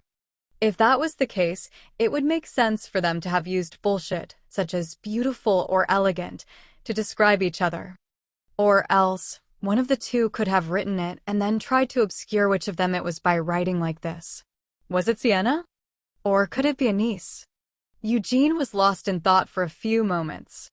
Surprisingly, they both had rotten personalities, so he could see either of them pulling bullshit like this. Still, Weren't they being a bit too blunt with these descriptions? Wasn't this written by Lady Sienna? Eugene turned to Mare and asked this question rather than pondering it all by himself. After all, he had with him a familiar who had accompanied Sienna hundreds of years ago. Don't say something so crazy, Mare, who had been reading a book on magic, responded with a disgusted expression. Why would Lady Sienna write such a story? Eugene tried to explain himself. No, well. As I was reading it, I noticed a lot of adjectives that were used to describe Sienna in particular. You're talking about the ones calling her beautiful, cute, and adorable? Really now? Do you truly believe that Lady Sienna would write about herself like that? Mare asked him skeptically. Eugene hesitated. Don't insult Lady Sienna like that. Unless they're insane, who would attach such words in front of their own name in a story that they had handwritten themselves? Mare demanded. Eugene held back his urge to say something in his own defense. Even if it's you, Sir Eugene, I won't forgive you if you insult Lady Sienna, Mare said, lifting up her clenched fists. In response to this violent reaction, Eugene continued flipping through the fairy tale without asking further questions. Sienna, I've always liked you. Why is this part the same as in the revised versions? There was no way that Sienna would do this. After reading Hamel's death scene, Eugene was sure of this. The one who had written this fairy tale was a niece. Didn't they say that until she left on a pilgrimage, she spent her days in the Holy Empire being called a saint? It looks like such a life must have been boring enough to drive a niece crazy. That had to be why she had written something so crazy. With a niece's personality, it was likely that she would write about herself as being kind and charming. As for why she had added this and that to Sienna's name, she must have wanted to fuck with Sienna. Sienna, I've always liked you. And in the process, I was fucked with as well. That motherfucker. Eugene clenched his fists in a surge of frustration. Although he had read it hoping otherwise, even in this fairy tale, it didn't really record how the decisive battle with the Demon King of Incarceration ended. In this, it was similar to the revised versions. An oath had been sworn, and with this newly forged peace, the members of the party had left Helmuth and returned to their respective homes. That was how they lived happily ever after. Happily, it said. Eugene clicked his tongue and closed the book. Eugene's mood further worsened when the portrait of Sienna with a smile that didn't suit her caught his eye. Are you going to have another go? Mare asked. Eugene grunted in confirmation. Mare observed, while I don't think it's bad to give it another attempt, it seems a little arrogant to attempt it at your level, Sir Eugene. He had already heard something similar from her a few times before. Eugene smirked and headed over to witchcraft. The challenge needs to be difficult to be worthwhile, Eugene stated. Mare scoffed, you keep failing, so how is it worthwhile? Although she said this, Mare didn't try to stop Eugene. She was secretly interested in what Eugene was attempting. 10 days after the Knights of the Black Lion had left, Eugene had spent most of his waking hours in Akron. For the first few days, he had studied the magic on the lower floors as Mare had recommended. The battle magic on the 11th floor, the fire magic on the 9th floor, the battlefield magic on the 7th floor, and the spatial magic on the 6th floor. Eugene had been especially interested in the spatial magic on the 6th floor. It wasn't for Blink, which he couldn't use yet, but instead for studying how to properly use the Cloak of Darkness. This cloak had been enchanted with the highest levels of spatial magic and was an amazing piece of armor in and of itself, but it could be used in various other ways depending on how skillful you were in handling it. From the start, it was easy to use the subspace sealed inside the cloak. It worked just by grabbing any object and placing it inside the cloak. Taking it back out was also easy. You just needed to stick your hand inside the cloak and pull the object out. However, in order to use the cloak to rebound an attack, the spatial coordinates needed to be calculated separately. In other words, it was necessary to quickly identify the spatial coordinates from which the attack would be received, and then designate the coordinates along which the attack was to be returned. Even just searching for these coordinates required high-level magic. Even though he'd held great interest in it, Eugene was forced to give up for now. Eugene returned once more to the 12th floor.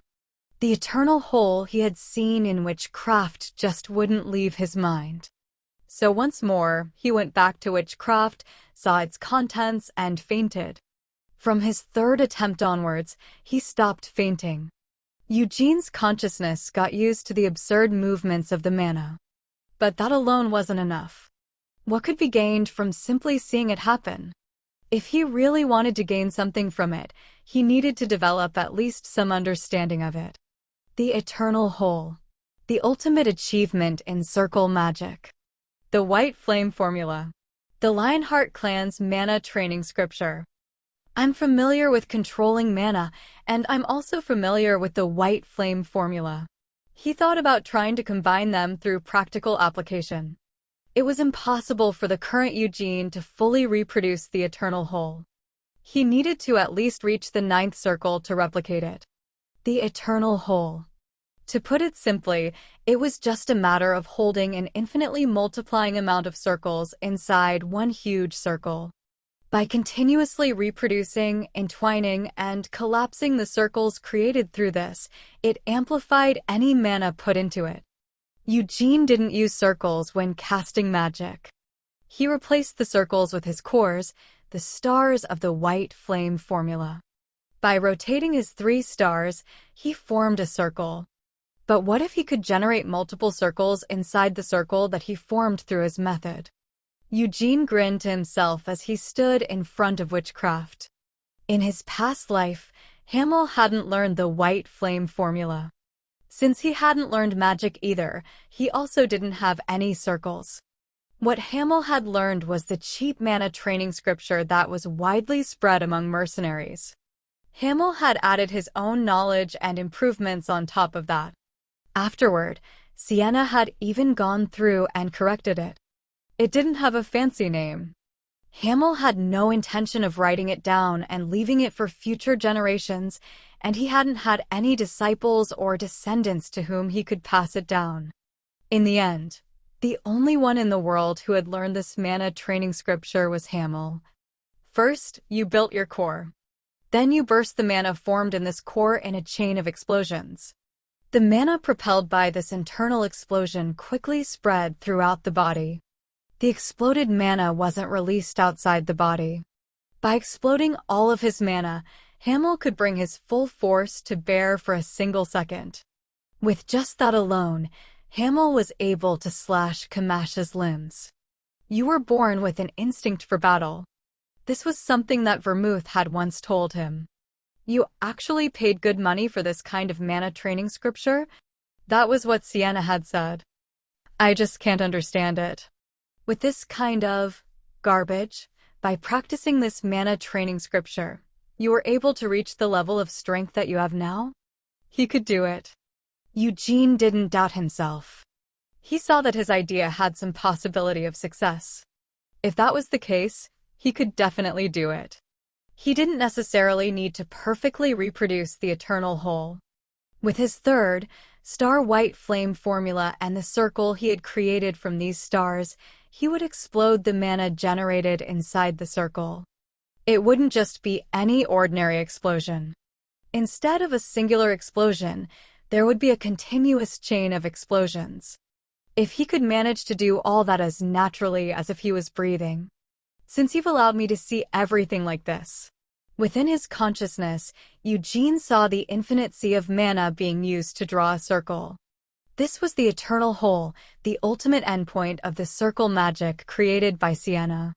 It conveyed a sense of awe even though he had already seen it many times. By now, he was no longer at risk of falling unconscious. As he immersed himself in his own consciousness, Eugene watched the flow of mana. An infinite series of circles was being created, all contained within one huge circle. As he focused on his consciousness, Eugene's mana, which was like a speck of dust within this vast sea, began to respond. Just like that. 2 years passed. CH 54.1. Chapter 54.1. 19 years old. This was the summer of Eugene's 19th year. Although the weather outside was hot and humid, the interior of Akron felt comfortable. Eugene's shaggy hair had been left tied up casually. Although the interior of Akron was rife with spells used to guarantee various conveniences, such as air purification and temperature control, Eugene was the only one who could be seen wearing a fur-lined cloak in this sweltering heat. He didn't have any particular reason for it. It was just comfortable. Contrary to its heavy appearance, the cloak of darkness barely weighed anything. Although this fact was already obvious, magic truly was convenient. Even the small weight that Eugene did feel wasn't enough to burden him. Since he had been going about his daily training while strapping heavy sandbags onto his body ever since he was 10 years old, there was no way that the weight of this cloak would make him feel uncomfortable. It wasn't hot either. The cloak resonated with its wearer's sensory systems and constantly monitored both internal and external temperatures, ensuring its wearer's comfort in any situation. That alone was already convenient enough, but what Eugene most appreciated was definitely the spatial enchantments imbued within the cloak. And among these, he got the most use out of the subspace. While spinning a pen around on his finger, Eugene stared down at his desk. He was looking at a thesis he had started writing a few hours ago. By the time he came to his senses, he had several pages filled with writing. Eugene roughly scooped them all up and threw them inside his cloak, then took out some more blank sheets of paper. "Isn't it almost time for you to get something to eat?" This question came from Mare, who was sitting across from him. Her legs were swinging idly as she sat on a chair too tall for her, and both her hands were cupped under her chin. Eugene gave an excuse. "I ate a lot before I came here." But Mare saw through it. "What are you saying all of a sudden? You always eat a lot. So aren't you still hungry now?" "I am a bit hungry," Eugene admitted. "But if I go now, I'll lose my focus, so I can't eat just yet." Liar, Mare thought as she gave a small humph and puffed up her cheeks. For him to say that he would lose his focus was ridiculous. She had been watching over Eugene for 2 years now, and Mare had never once seen Eugene lose his focus. "Aren't you being too hasty?" Mare asked him. "I really don't think so," Eugene responded. "Now that the time has come to write your thesis, that's even more reason not to be hasty. You should write it calmly and slowly so that you don't make any small mistakes." Mare tried to think of any other arguments.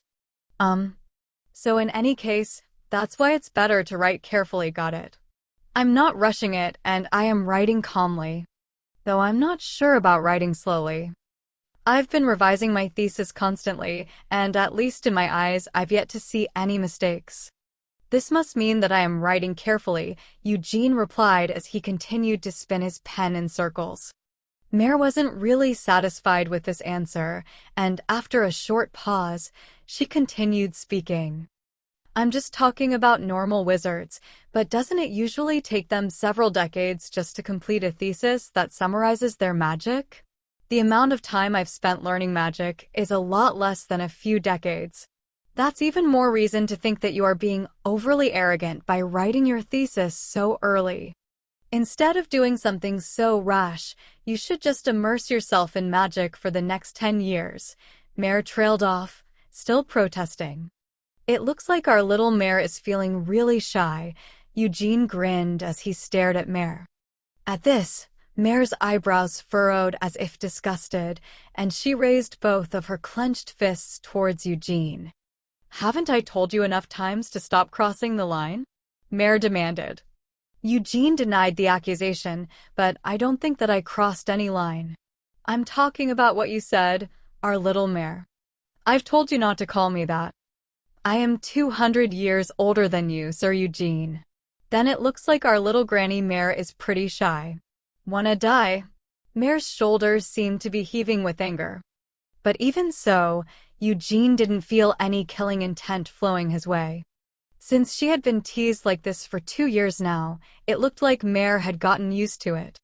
Besides, they both knew Mare wasn't serious while saying that and didn't really hate it when Eugene treated her like that.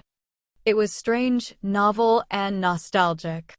Among all the wizards who had been granted entry into Akron over these hundreds of years, not a single one of them had treated Mare like a young child. Although some fools occasionally wanted to dissect Mare and witchcraft under the foolish pretext of doing research, most wizards kept a certain distance from Mare, making it difficult for her to talk to them. They had no choice but to treat Mare that way. Mare was a familiar who had been personally crafted by the wise Sienna and based on a childhood version of herself at that.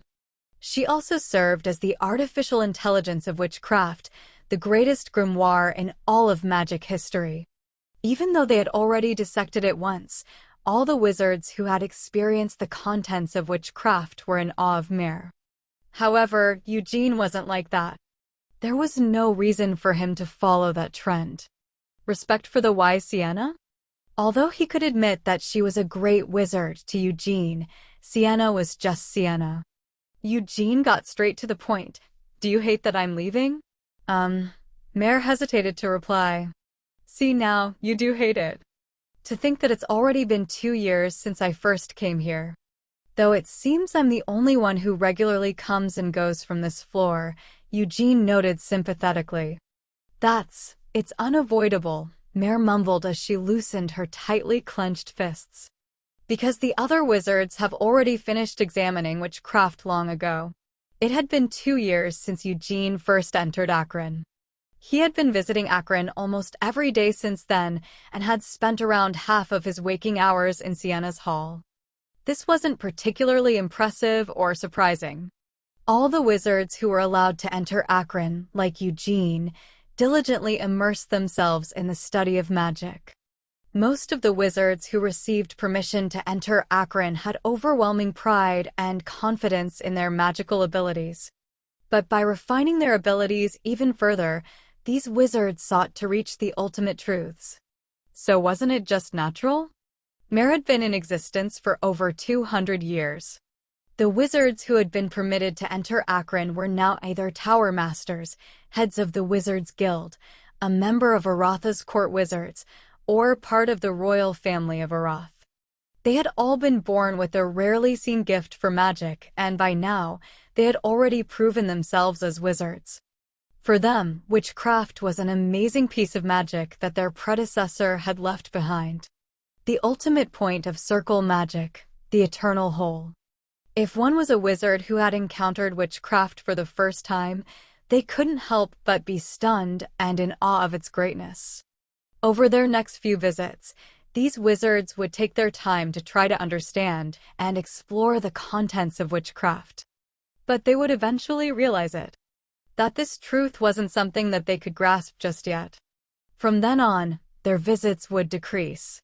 Although witchcraft was a great piece of magic, the archwizards who were allowed to enter Akron had already established their own magic formulas, and none were in a position where they could fully devote themselves to replicating witchcraft.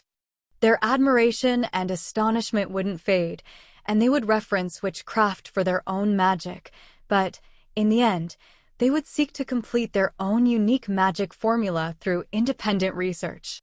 In this respect, Eugene was unique. Or at least that's what he looked like in Mare's view. It might be because he was young, or it might just be because he had yet to establish his own magic formula. Or maybe it was just that he was a flexible thinker. Or could it be due to having little pride in his identity as a wizard? It was probably all these things combined. In these 2 years, Eugene had spent half his accrued time within Akron immersed in witchcraft without ever fainting or getting a nosebleed. Every session, after spending quite some time perusing witchcraft, he would then emerge to study the magic texts stored in Sienna's hall. What meaning was there in watching that scene over and over again, when he wouldn't be able to understand it anyway? It was said that a crowtit will only tear its crotch if it tried to walk like a crane, but the level of Eugene's magical skill compared to that required for witchcraft wasn't even up to the same level as the Crotid's crotch. Instead, it was more like the difference between the earthworm and a dragon or a bug and a god. He had set his sights far too high. It was probably because he was a young master of the Lionheart clan, which was a step above even the most prestigious families. And he wasn't just any young master. No, he was a young master who had once been a collateral descendant and was the first in history to be adopted into the main family after being recognized for his talents, wasn't he? It seemed obvious to others that Eugene was lost in his own genius and had set his sights on a height impossible for him to reach. However, Eugene was able to comprehend witchcraft. No, could that really be called comprehension? It was more along the lines of pounding it straight into his head. Mare had been watching over Eugene for 2 years now, but she still couldn't accept that Eugene's behavior was in any way reasonable. Mare finally asked, "If you really do manage to complete the thesis, will you be leaving Aroth?" Eugene returned her question with his own. "Do you know just how many times you've asked me that? If you include today, then it's the 137th time. That sounds about right. Since I started writing my thesis about half a year ago, it means you've asked me that question about once a day." "There were 2 days when I didn't ask that question," Mare insisted poutily. "Fine. If I have to be honest, I don't want you to leave Aroth." Ch 54.2. Damn Reincarnation. Chapter 54.2. 19 years old. 1013 minutes July 20th. 2022. "If I don't leave, what would I be doing here?" Eugene asked her. "You can do whatever you like. I don't know when the Red Tower Master might be retiring, but, Sir Eugene, if you say you wish to become the next Tower Master, the current Red Tower Master would probably approve you as his successor without hesitation." "I have no intentions of becoming a Tower Master." "Then how about the court wizards? Isn't Trumple Vizardo also extremely interested in recruiting you?" Trumple Vizardo was the commander of Arotha's court wizards. Since about a year ago, he had been trying to get close to Eugene to recruit him for a position in the court wizards. "Crown Prince Honian also greatly favors you, Sir Eugene. In my opinion, Crown Prince Honian's line is one that will be able to continue to proudly make a name for itself over the next few decades, until it even reaches outside of Aroth," Mare continued to persuade him. "Although I'm grateful for the Crown Prince's favor, that also doesn't appeal to me," Eugene rejected the suggestion.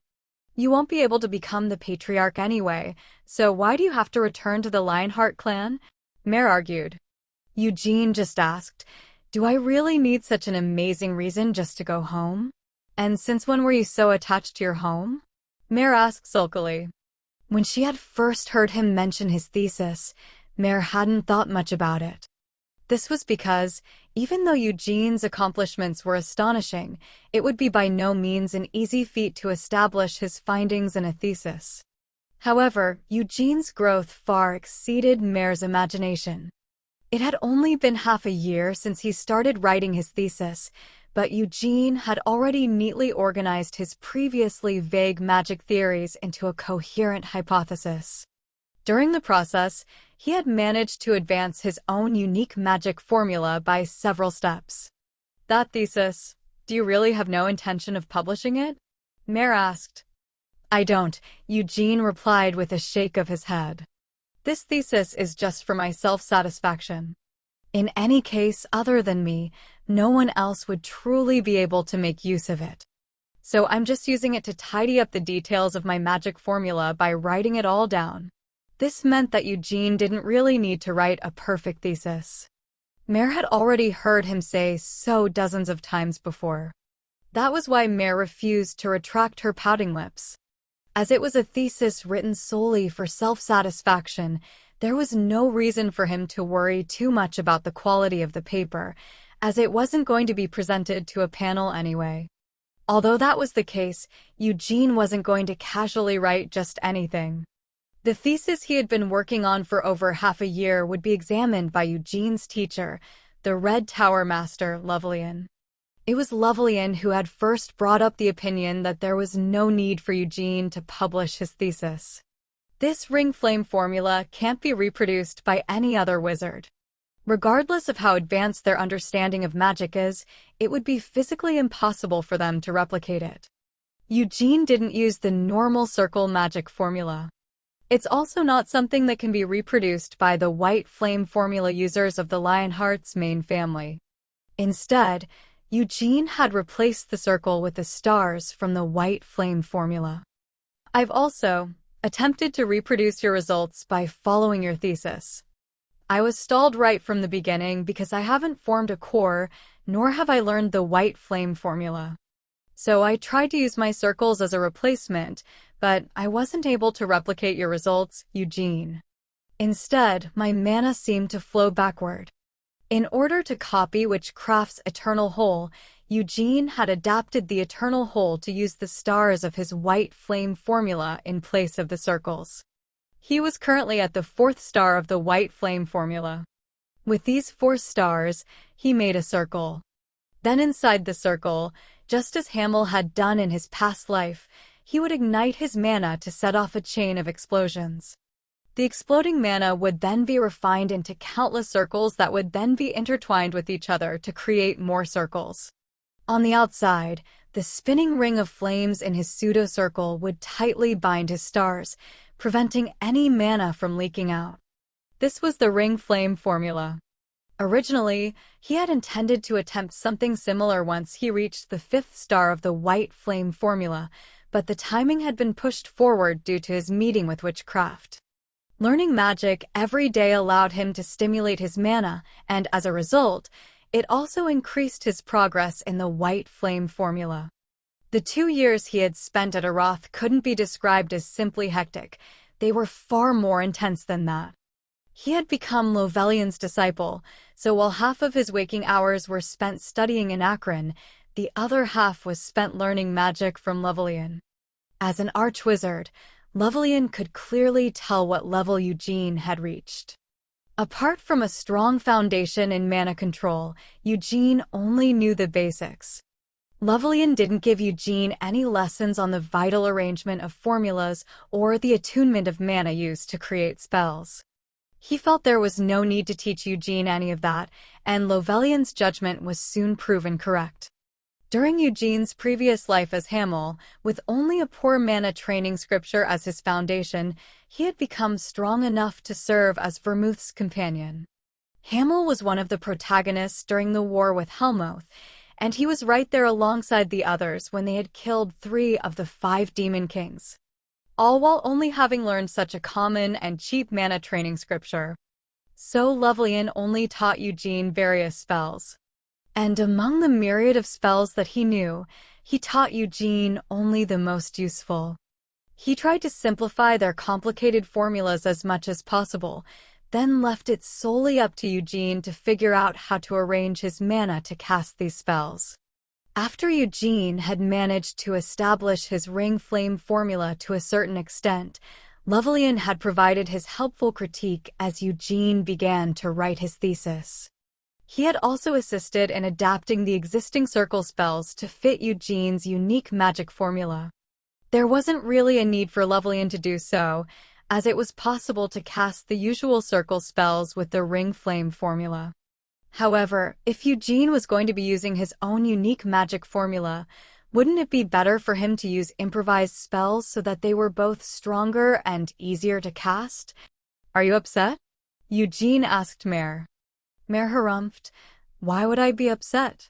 Because I said I'll be leaving even though you asked me to stay. I'm not upset. What right do I have to stop you from leaving? Sir Eugene, if you say you're going, then you can just go. Although I've never thought about wanting to go somewhere, even if I did, I'm just a familiar who can't leave Akron. The more Mare talked, the further her lips protruded in her pout. That's why you should just feel free to leave. You can just leave me here all alone in this boring, dull, and quiet place while you go off by yourself. I'm not at all disappointed about parting ways with you, with whom I've been playing for these past 2 years. After all, I'm not really a living human being, and I know full well that humans are just selfish creatures. Is that so? Eugene calmly asked. Of course, I'm well aware of this. Because I'm 200 years older than you. Even so, Sir Eugene, please at least come and see me before you leave. Don't just leave without saying anything like Lady Sienna, Mare pleaded. All right, Eugene readily agreed. Even though I've said all this, you're still as calm as ever. Though it feels like I've thought this hundreds of times over these past 2 years, you really are a piece of trash, Mare grumbled. Eugene argued, why am I a piece of trash? Because I just get that feeling from you. It doesn't matter if there's a reason or not. You, Sir Eugene, are simply trash. You're really so annoying. Even though you're a lot younger than me, you haven't shown me any respect as your senior. If an adult tells you to do something, shouldn't you just be a good child and accept the order obediently? As she grumbled these words, Mare picked up the hat she had placed next to her and put it back on her head, covering her face in embarrassment.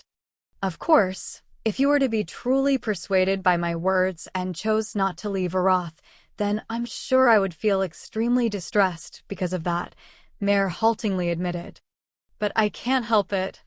As my personality is based on Lady Sienna's childhood, my emotions and behavior can't help but be influenced by a childish temper. Eugene seemed doubtful. Is that really the case? Yes, of course, that's the case, Mare insisted. That's why I say such childish things and show a child's stubbornness.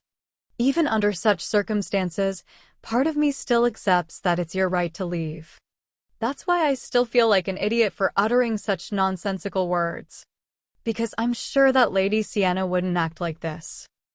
I feel like my actions are an insult to Lady Sienna. Eugene hesitated. That's why you should just treat my words like air. Since I'm just being childishly stubborn about this, there's no need for you to pay attention to what I'm saying. It's not like there's any point to it, and I don't really have anything I can offer you, Mare meekly conceded. Maybe, Eugene said, even as the pen he was using to write his thesis continued to move. But the real Lady Sienna might have acted just like you. Please don't say something so nonsensical. There's no way that Lady Sienna would do that. No, she would have. And how would you know that, Sir Eugene? When you've never even met the real Lady Sienna. Could you really be saying that while thinking of Lady Sienna as she's depicted in the fairy tale? Mare asked as she lifted up her hat, revealing her face. Pfft. Mare blew a raspberry at Eugene.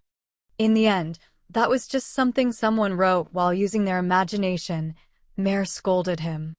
I knew Lady Sienna. She wasn't that kind of person. My thesis should be finishing soon, Eugene declared as he childishly returned Mare's raspberry with one of his own. As long as I don't get too needlessly ambitious with it, I'll probably be able to finish it before the end of summer. So what about it? Mare asked grumpily. I'll definitely come looking for you before I leave. I might just have something I'll need to say to you at that moment, you know. Eugene teased. Mare demanded, what is it? Are you trying to provoke me? I really will kill you. I'll tell you at that time, Eugene replied with a smile.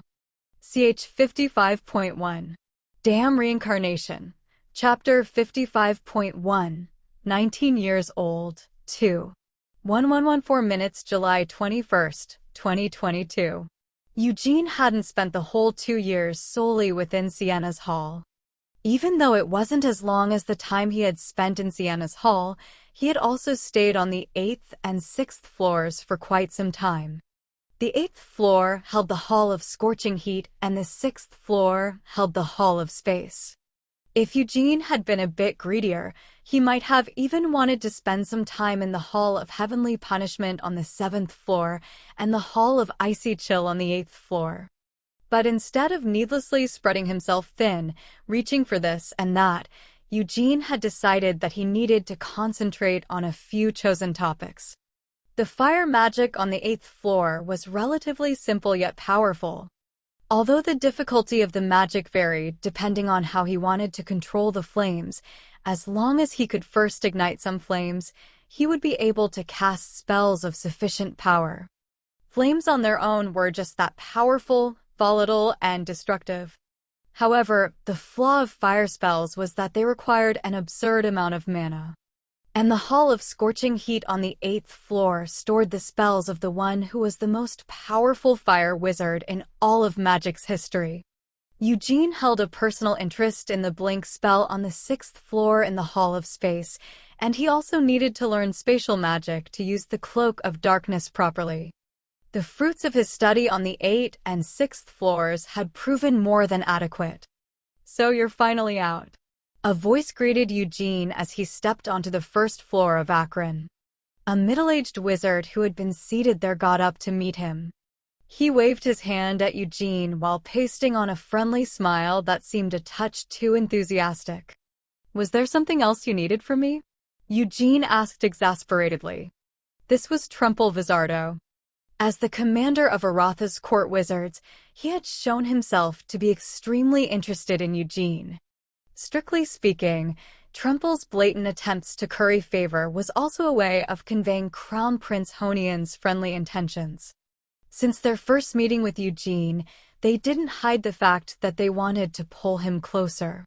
"Sir Eugene, I'm always asking you to come and have a meal with me, but since you are so busy, we haven't eaten together even once, have we?" Trumple asked chidingly. Eugene replied, "I've already eaten. Even though I've heard that you haven't been out of Akron in the last 9 hours? There's no way Sir Eugene isn't aware of the rule that eating and drinking are not allowed in Akron," Trumple confidently declared. It looked like the director must have spilled the beans.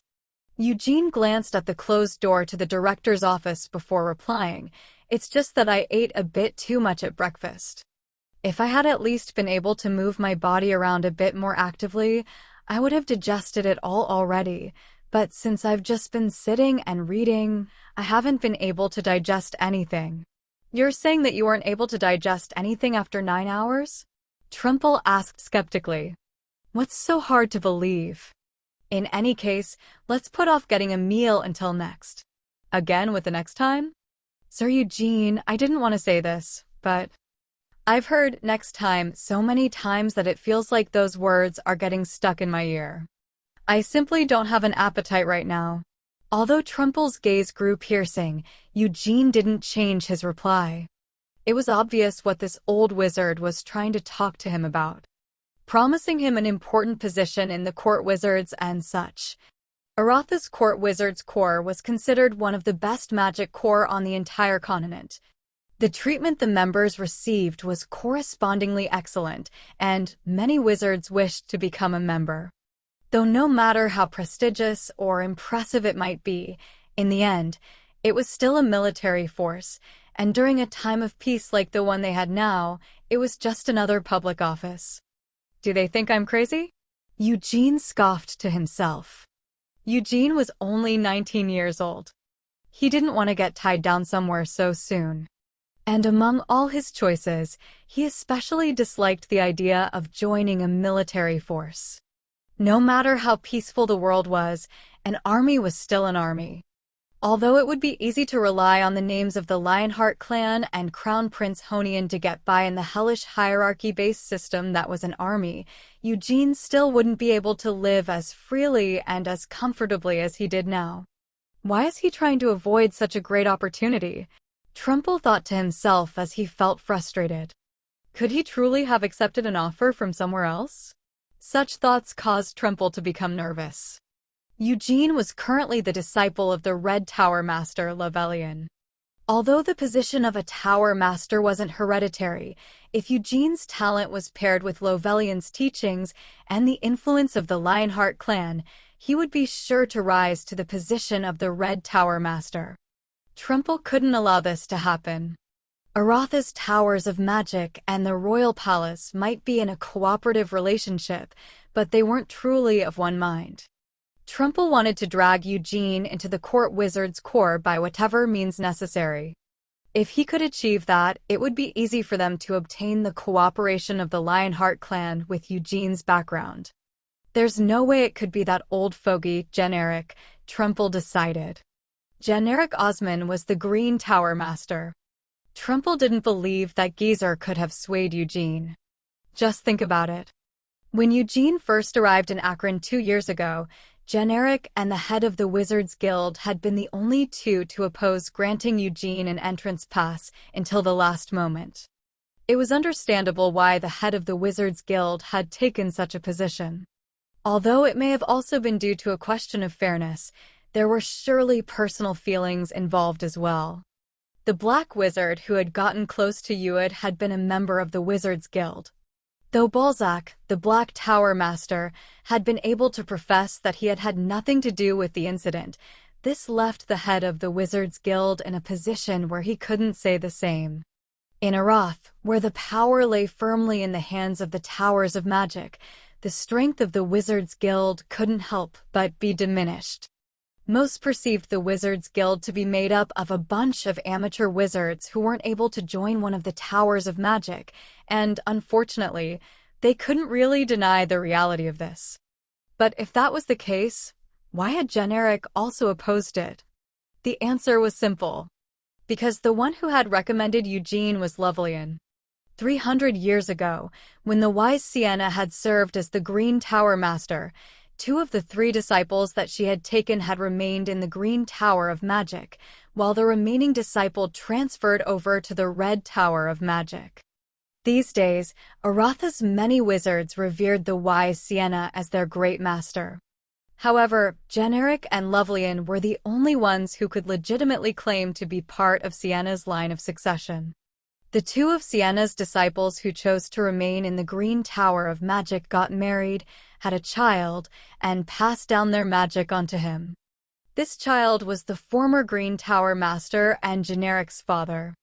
There was no way that Generic's family would be on friendly terms with the Red Tower of Magic. According to them, the 3rd disciple's audacity to leave the Green Tower of Magic where their master had taught and take root in a different tower of magic bordered on blasphemy. Generic had inherited this line of succession through his blood and hated Lovelian even more. If Lovelian didn't exist, then only Generic would be able to claim the legitimacy of the inheritance Sienna had passed down to her disciples. This would grant his bloodline a power that could not be ignored in this magical kingdom that worshipped Sienna. So Lovelian's very existence could be considered a thorn in Generic's eye. This annoyance, Lovelian, also happened to be on excellent terms with the patriarch of the Lionheart clan. Due to this, Lovelian had even taken the Lionheart's eldest son into the Red Tower and given him special treatment. When that eldest son was caught doing something foolish, the adopted son of the Lionheart's family had been sent to replace him. That was why Generic had taken the opposing side on that issue. But after Lovelian took Eugene as his disciple, Generic began paying Eugene renewed attention. There was truth in the saying that in most cases, the other person's share always seems bigger. So out of jealousy, Generic hoped to somehow persuade Eugene to leave the Red Tower of Magic. Apart from the Green Tower of Magic and the Court Wizards Corps, many others were interested in Eugene. The White Tower of Magic, Melkith, who had had the Cloak of Darkness taken from her for a whole 9 years, hoped to somehow persuade Eugene to allow her to borrow WYNNYD again. Or, if not that, she hoped to at least convince him to return the Cloak of Darkness. But these materialistic desires weren't the only reason she was paying attention to him, as Eugene had shown that he could freely control mid-level wind spirits. As for the Black Tower of Magic, although it wasn't openly stated, rumors had spread among the Tower Masters that Balzac was interested in Eugene. Due to the incident with Uid, the hostility between the Lionheart clan and the Black Tower of Magic had only deepened, so it seemed that Balzac somehow wanted to improve their relationship. Only the Blue Tower of Magic was showing complete indifference to Eugene. Trumple decided to change the subject. Ahem, Sir Eugene. Well, is your thesis going smoothly? Yes, it is, Eugene replied curtly. If you wish, I can help you review it, Tremple eagerly offered. Of course, I'm fully aware that your teacher, the Red Tower Master, is already in charge of your review. However, the more advice you receive, the better, right? Eugene started to reject him, although I'm grateful for your offer. Hold on. Don't refuse just yet. It feels a bit embarrassing to say this myself, but in the end, isn't the Red Tower of Magic specialized in summoning magic? Not only am I good at summoning magic, but I'm also capable in battle magic. After all, it's not like I'm the commander of the court wizards for nothing. Trumple quickly added, my advice is sure to be different from the advice given by the Red Tower Master, who specializes in summoning magic. Though that might be the case, it's not like Sir Trumple knows what kind of thesis I've been preparing, right? Eugene asked doubtfully. That's because the only one you've shown it to is the Red Tower Master. These words threatened to escape Trumple's throat, only for him to swallow them back down with a gulp. Trumple laughed, haha. I might not know what it is, but I can find out just by reading it, right? I'm just as keen on the guidance of juniors as any of the Tower Masters. I also regularly publish theses with the Magic Society of Arath, and I've reviewed the theses of my juniors on many occasions. I'm grateful for your offer, but really, it's fine. Eugene rejected him once more. Sir Trumple, if I accept your offer after having already gotten to this point, I'm afraid that I would be committing a great disrespect to my teacher, Master Lovelian. Ch. 55.2. Damn Reincarnation. Chapter 55.2. 19 years old. 2. 1013 minutes July 22nd, 2022. Ahem, but I've heard that the Red Tower Master's heart is as broad and as deep as the sea, Trumple flattered the absent Lovelian. Rather than being offended, I'm sure he would be pleased that you're seeking guidance from a senior scholar. If that's the case, allow me to ask Master Lovelian for permission directly. Hey now, why do you need to do that? Instead, let's just do this. You and me, why don't we just keep it a secret between us? You won't have to feel any stress from confronting your master, and the Red Tower Master won't lose any face either. As for me, I'm just happy to be contributing to your research. Please excuse me, Eugene quickly slipped past Trumple without listening any further. Trumple reached out to Eugene with a face full of regret, but in the end, he sighed and shook his head. Trumple silently cursed to himself, darn it. Fucking hell, Eugene had also spat out a curse as soon as he got some distance away from Trumple. If he said that he didn't want to do it, then Trumple should just accept it. Why continue to pester him like this? Since he doesn't know about my progress with the Eternal Hole, it's still only at this level. If he found out the truth, he might even try to crawl through my bedroom window. Eugene shuddered at this thought. The only ones who knew that Eugene had managed to replicate the Eternal Hole with the White Flame formula were Lovelian and Mare.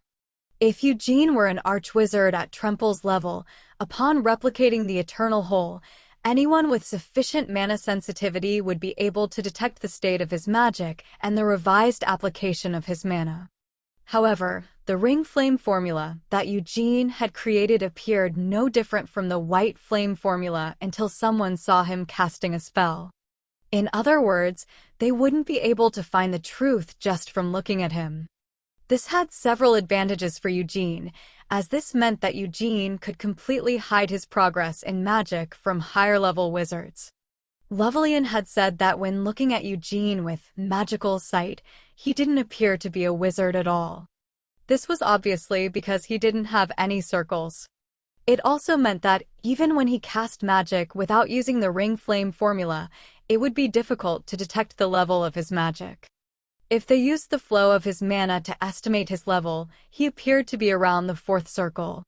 But when he used the Ring Flame formula, if you set aside which spells you're using and just look at how much power they hold, you appear to be far beyond the 5th circle, Lovelian said once he had gotten over his surprise. They were currently in one of the underground laboratories beneath the Red Tower of Magic. Although Lovelian had been Eugene's teacher for the past 2 years, he had never spoken to or treated Eugene like he was a subordinate. This means that your first circle fireball is stronger than a fifth circle volcano shot, Lovelian sighed in awe. The tidal wave of mana brought by the ring flame formula was paired with a perfectly efficient structure and a swift casting technique. And finally, the lack of any incantation. No, wait, there was still something more. One of the many reasons the Eternal Hole was considered the pinnacle of the circle magic system, the ability to store spells without the use of any seals. Even without using a scroll, it was possible to immediately cast a spell that had previously been recorded in your own sea of consciousness with this technique. There was also no need to call out an incantation in the process. This was no different from replicating the way in which dragons cast magic. I'm still limited to the fourth circle, Eugene said as he emerged from the black cloud of smoke. Anything more than that, and the spells won't come out of the Eternal Hole. Is my understanding of them still not sufficient? That shouldn't be the case, Eugene, Lovelian reassured him. Simply put, it's likely just a matter of limited capacity. Because your ring flame formula isn't a perfect replication of the Eternal Hole after all. The Eternal Hole was a magic system that transcended the ninth circle, creating a ring with infinite mana and then creating an infinite amount of circles within that. The present Eugene fell far short of that level. Sir Eugene, you're currently substituting your cores for circles. As you've reached the fourth star of the white flame formula, you now have 4 cores. It appears that it would be accurate to assume that the number of cores is equal to your progress in circles, Lovelian estimated.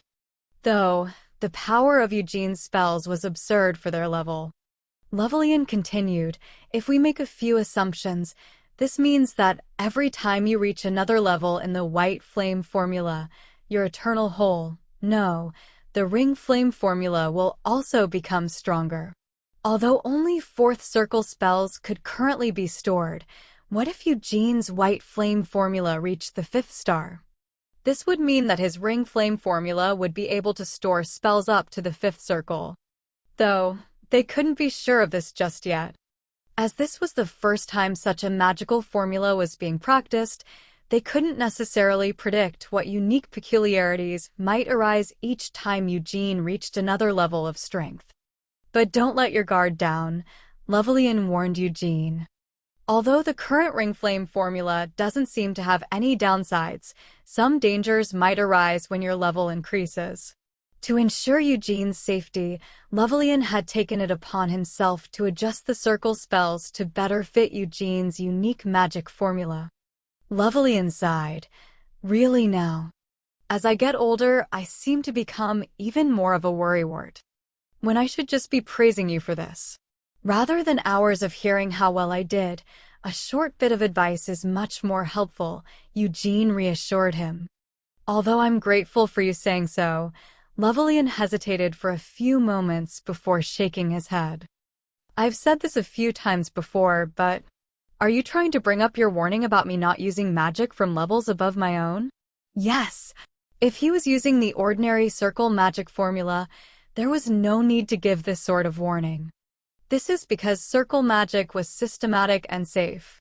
In the past, overconfident wizards had ruined their ability to use mana by trying to convert their existing magic formulas.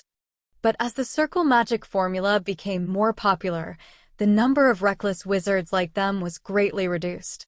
But generally, wizards of lower circles could not use the magic of higher circles. The 4th circle. No, there should be no problems with spells from the 5th circle, depending on how many times you use them, but don't try to use magic from the 6th circle, Lovelian cautioned. The ring flame formula might not be able to store these higher-level spells, but it was still possible for Eugene to cast spells from the higher circles on his own. Moreover, his innate calculation speed and absolute control over mana allowed him to even cast higher circle spells with speed. Although this was an astonishing surprise, it was also rather worrying for Lovelian. It was impossible to predict what kind of danger would arise from freely using something that should usually be impossible to use. Thanks to that, Lovelian had had to abandon the sleeping pattern he had adhered to for decades.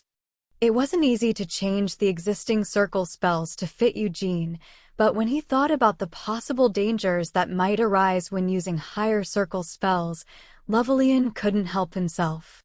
When do you expect to finalize your thesis? Lovelian changed the subject. Probably before the end of summer, so it should be finished somewhere around September. For now, my goal is to have it completed before my birthday, Eugene stated. Although he had called it a thesis written for his self-satisfaction, it had been of great help to Eugene in organizing all the knowledge he had studied and researched. You said you have no intention of returning to the Lionheart clan immediately, right? Lovelian confirmed. Eugene nodded, yes, sir. As there's no reason for me to head back right away. I'm sure that Gilead and Gerhard will be disappointed. Don't they still have Cyan to keep them company? I'm sure they'll forgive me for being away for a few more years, since it just means that I'm coming back a little later, that's all. Seal was no longer staying with the Main family. She had left the Main estate last year and had gone to live at the Black Lion Castle on Uckla's Mountain. She had managed to become Carmen's squire just as she had hoped. But it wasn't like Seal had to stay there all the time. Just this year alone, she had returned to the Main estate for her birthday. An invitation to the party had arrived, but Eugene had ignored it. Cyan and Seal's birthday had been in February when Eugene happened to be so engrossed in his thesis that he couldn't spare any attention for anything else. If you aren't heading back to the Main estate right away, where are you planning to go? Lovelian asked curiously. Ice crabs are said to be a specialty of the Ruhr Kingdom. I've wanted to try some ever since I was little, Eugene hesitantly admitted. Lovelian asked doubtfully, do you really need to go all the way to the Ruhr Kingdom for that? There are currently a lot of shops selling ice crabs on the streets of Arath alone. Won't it taste a lot better to eat them in their home environment? Eugene tried to sound convincing. Of course, this was all a lie. Ice crabs? He had already eaten plenty of those pale king crabs during the winters he had spent at the Main estate. I didn't know that you were such a gastronomist, Lovelian said with surprise. Eugene reminded him, you know I've always loved to eat since I was little. I always thought that you just liked the big chunks of meat for their protein. Lovelian trailed off thoughtfully. I like them because they're delicious, Eugene insisted. The Northern Ruhr Kingdom was the country that had been founded by that fool, Molin. Eugene continued to work on his excuses in Ruhr. I'll be eating ice crabs. And after that, I'll go to Nahama to see the oases. The oases? Lovelian questioned. I've heard that Nahama's cactus scorpions are a delicacy. This, too, was a lie. 200 years ago, Anise, who had been revered as a saint by the Holy Empire of Eurus, had gone on a pilgrimage without even notifying the Pope of her intentions. After wandering around the world, she had been last sighted in the heart of the Nahama Desert. It seems that you really like crustaceans, Lovelian observed. To think that Eugene would go chasing after the cactus scorpions of Nahama once he had had his fill of king crabs and Ruhr. How about we get some lobster for dinner today? Eugene recommended with a cough. CH 56.1. Chapter 56.1. 19 years old. 3. What's with today? Eugene thought exasperatedly. There was no way this was a coincidence. This had to be a move by that commander of the court wizards who had been following him around like a trail of goldfish poop. But for now, Eugene put down the lobster claw he had been holding and got up from his seat. To think I'd meet such an honored personage in such a shabby place, Eugene trailed off. This place can hardly be called shabby, the person Eugene was addressing disputed. Even in all of Pentagon, this restaurant is quite famous after all. But you're not going to deny that you're an honored personage? If it were up to me, I would deny it, but wouldn't it be ridiculous of me to commit lèse-majesté by doing so? The person Eugene had been addressing was Honian Abram. The Crown Prince of Arath had just entered the private room they had reserved in this restaurant without a single attendant accompanying him. With a bright smile, he pointed at an empty seat at Eugene's table. "May I sit there?" he asked politely. Eugene replied, "It doesn't matter to me, but—" There might not be much meaning to this choice, but Eugene still glanced over to Lovelian for permission. Like Eugene, Lovelian similarly got up from his seat. "I'm fine with that as well. However, Crown Prince, would it be better for you if I were to leave my seat?" Lovelian asked. Honian assured him there's no need for that. If the Red Tower Master were forced to leave his seat, I'm sure that Sir Eugene would also feel uncomfortable, and I also don't want to disrupt this meal between a master and his disciple. "I'm afraid that it's already been disrupted," Eugene grumbled as he wiped his hands with a wet towel. "If you were really taking that into consideration, you should have just approached us after dinner." This way of talking was far too rude to be used when speaking to the Crown Prince, who was the first in the line of succession. However, none of those present pointed out Eugene's rudeness. It had been 2 years since Eugene had arrived in Arath, and though it wasn't too often, he had met with Honian a few times during this period. "That was also my intention," Honian revealed. "But it seems that Sir Eugene, your meal ended up taking longer than I intended. Were you really planning on eating all the lobsters this restaurant has available?" "Hey now, that's an exaggeration. Don't you know, Crown Prince? These lobsters actually have very little flesh once they've been peeled from their shells," Eugene defended himself. Honian changed the subject. "I didn't know that Sir Eugene enjoyed seafood so much. I like anything as long as it tastes good." "But why haven't you taken a seat yet?" Eugene asked as he pulled out the empty chair. At this invitation, Honian laughed and took the seat. "Seeing you show such unusual courtesy, it seems that walking all the way here has been in vain," Honian observed. "You should have suspected it in your heart before you even came here," Eugene said. "Well, that might be the case. Now then, let's see, it seems like it will take quite some time for them to serve us new dishes, so—" Honian said, "If you're inviting me to dinner, I'm afraid I'll have to refuse." "If that's the case, then let's get straight to talking," Eugene said with a smile as he put down the wet towel. "Though no matter what the Crown Prince offers, I'm afraid my decision will not change. Even if I'm promising you the position of the commander of the court wizards?" Honian calmly replied as if he had been waiting for Eugene's refusal. "I can guarantee this offer with my own good name." Eugene raised an eyebrow. "I believe that should be outside your capabilities for now." "In 10 years, Honian firmly declared.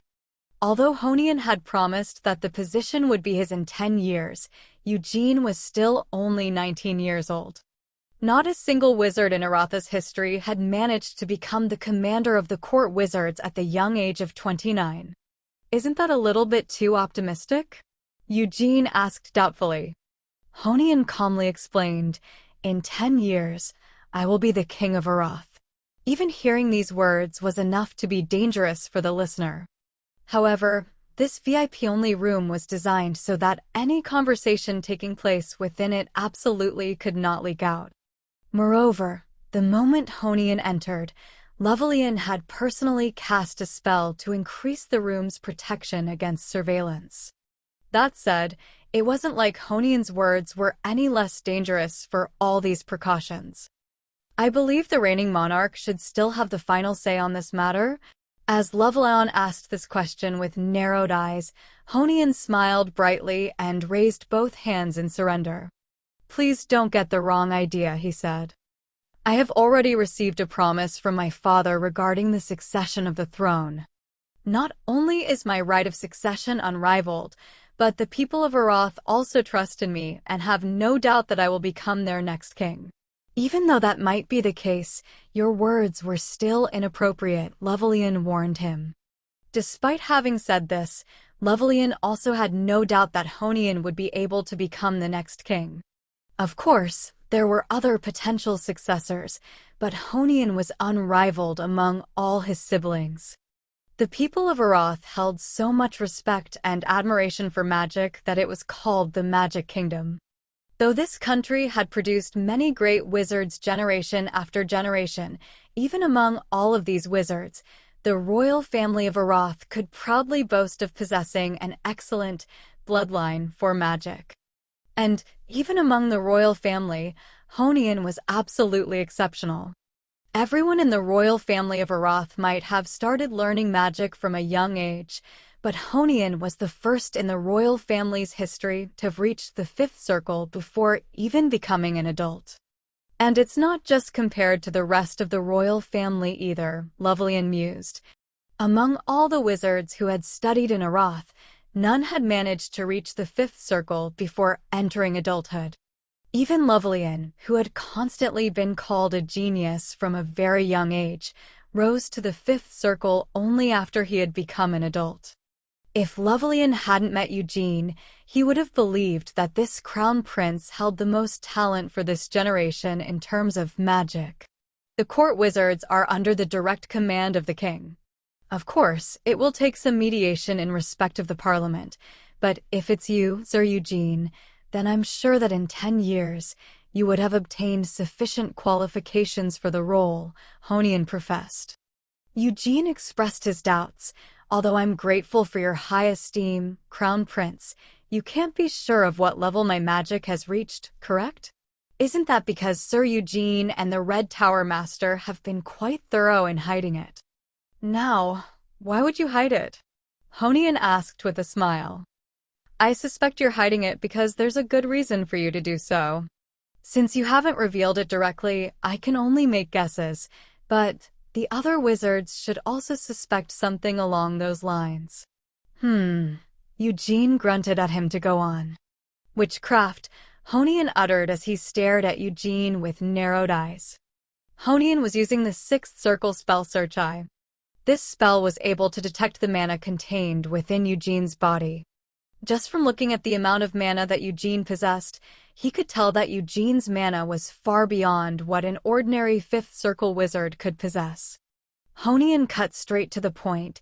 Have you comprehended the eternal whole? Do you really need me to reply to that?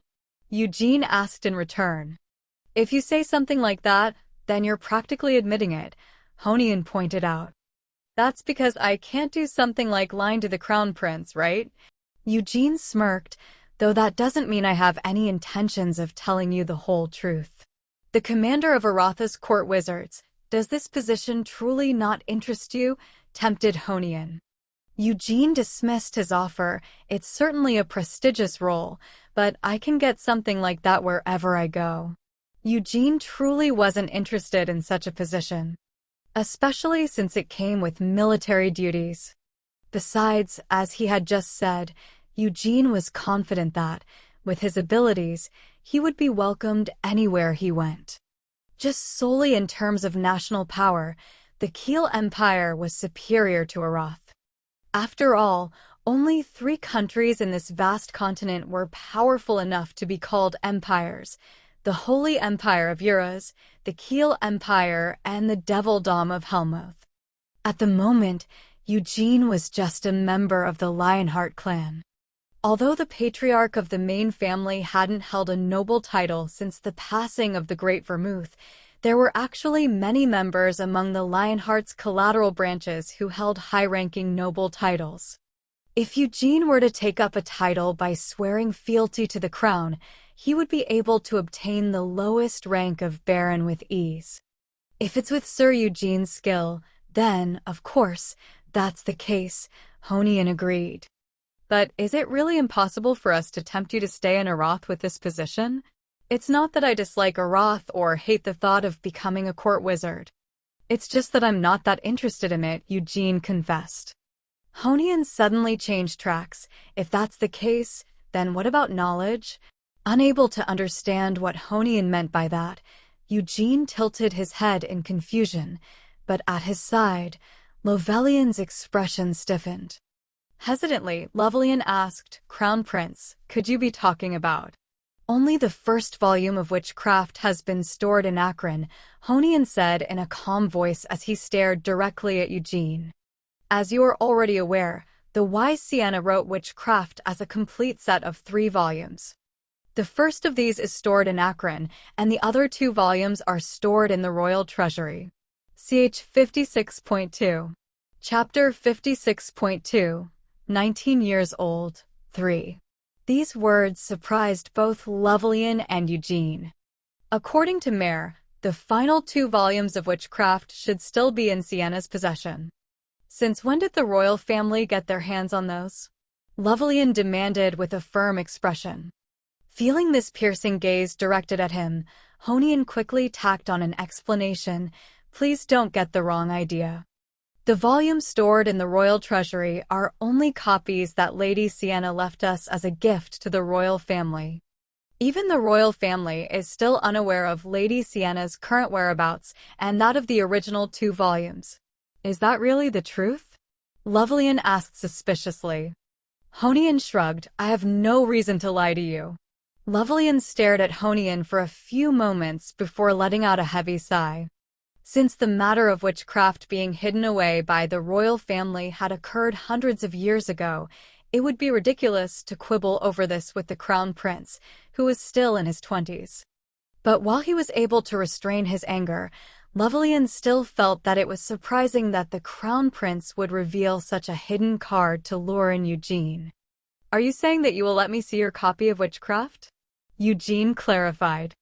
Well, it's impossible to do so immediately, Honian admitted with a wry smile as he glanced at Lovelian. Witchcraft is the greatest grimoire in the history of magic. While it is true that I am favored by His Majesty when it comes to witchcraft, even if it's me, I'm still unable to make use of it as I wish. However, once I ascend the throne, I will be a little freer to act on my desires. Eugene fell silent. It seems like I've finally made you a tempting offer. Sir Eugene, if I do ascend the throne, I swear to use all my power to allow you to peruse witchcraft, Honian promised Eugene. Though I'm afraid that it will be difficult to extend the same offer to you, Red Tower Master. If you're allowing me to read it, can't I just read it together with my master? Eugene asked hopefully. If the Red Tower Master is willing to switch over to the court wizards, then I might be able to reconsider, Honian counteroffered. Eugene speculated, but if that's the case, then it looks like it would be impossible for me to take up the seat of the commander of the court wizards. If I know the Red Tower Master as well as I believe I do, I suspect he won't be interested in the position, no? Honian turned this question to Lovelian. It appears that you do indeed know me well, Lovelian replied with a grin. If it's for that grimoire, your offer would be enough to tempt anyone, but I have no intention of leaving the Red Tower of Magic. I also have no desire to become a member of the court wizards.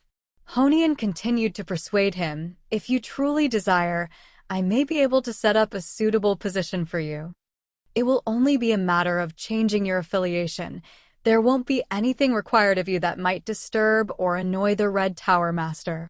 Lovelian rejected him. No, I'm fine where I am.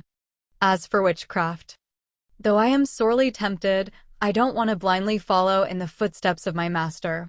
Because I too have my own ideal form of magic to pursue. If that's the case, then what about you, Sir Eugene? Honian turned to Eugene. But was there really any need for Eugene to consider? For the past 2 years, Eugene had surely felt what a truly amazing grimoire witchcraft was. Even after viewing it hundreds of thousands of times, it was still hard for him to comprehend. It was already so difficult to understand when you could see it right in front of you, but Sienna had managed to create witchcraft in the first place all by herself. Since the single volume stored in Akron was already so incredible, how extraordinary would the remaining 2 volumes be? And it wasn't just that. There might be other clues leading to Sienna's current location in the remaining 2 volumes of witchcraft. Though if such clues did remain, then the ones who were storing witchcraft, Aratha's royal family, should have already tracked Sienna down somehow.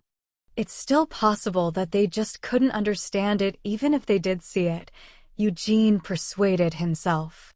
Eugene knew Sienna very well. Even if Aratha's royal family hadn't spotted the clues she had left behind, if it was Eugene, he might still be able to find them. Eventually, Eugene asked, "But you were saying that it's impossible for now, correct?" Since that was the case, then he couldn't just accept the offer immediately. If it would only become possible to read witchcraft after Honian ascended to the throne, then this could be put off as a matter for 10 years from now. Eugene continued, "Since that's the case, I'll be sure to stop by Arath after the crown prince has ascended the throne. Let's talk about this matter again at that point." "So you're saying that you'll think about it?" Honian asked. "It's truly a mouth-watering proposition, but honestly speaking, there's no need for me to join the court wizards immediately, is there?" Eugene pointed out. Honian was lost in thought for a few moments. To be honest, he'd been hoping to hear Eugene's immediate acceptance so that he could quickly recruit Eugene into the court wizards. This was all to ensure the stability of his plans. Although his right of succession could not be shaken, in order to deal with those cunning old foxes in the parliament, he needed power other than that granted to him by his right of succession. Honian had the support of Aratha's court wizards. Even in this magic kingdom, the court wizards was a magical corps that was renowned for their skill in combat magic. However, with this alone, Honian felt that he wouldn't be able to keep in check the power of the 5 Towers of Magic or the Wizards Guild, the latter of which was closely tied to the Parliament. The fortunate thing was that, for now, the Towers of Magic remained neutral. That being said, the Wizards Guild was still a concern. Even though they were made up of wizards who were unable to enter the Towers of Magic, the guild overwhelmingly surpassed the Towers of Magic in terms of pure numbers.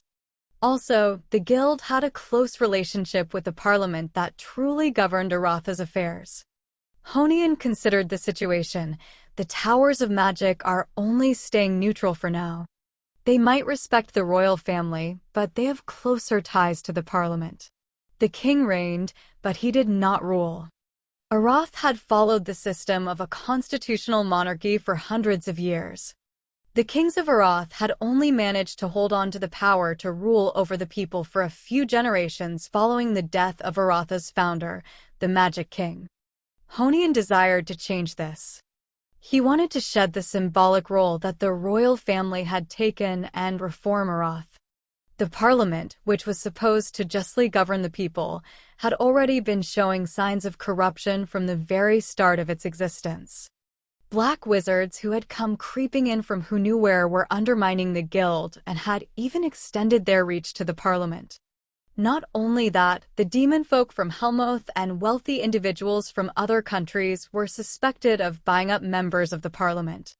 Under these circumstances, the master of the Black Tower of Magic, Balzac Ludbeth, was, fortunately, keeping his distance from both the parliament and the guild, preserving his neutrality. That said, Honian couldn't help but be wary of Balzac. If it was for the sake of Arath, all unsettling sprouts had to be uprooted. That was Honian's ultimate goal, but the current royal family didn't have that kind of power. His royal father was a weak-willed man who was reluctant to quarrel with either the parliament or the guild. As such, Honian felt he had no choice but to step forward and do it himself. If I can just pull in Sir Eugene to become the commander of the court wizards, I'll be able to borrow the Lionheart clan's strength, Honian thought. In truth, he didn't enjoy having to do this. Since it was Aratha's problem, shouldn't Arath be the one to fix it? Honian continued plotting. If I manage to rope in Sir Eugene, I'm sure the Red Tower Master will also lend his strength. It's a well-known fact that the Red Tower Master hates the Black Tower Master. However, Honian couldn't afford to speak openly and ask Eugene for help. As the Crown Prince, Honian wasn't in a position where he could freely tell an outsider some of Aratha's embarrassing secrets. After all, he still only had his suspicions that there was corruption in the parliament.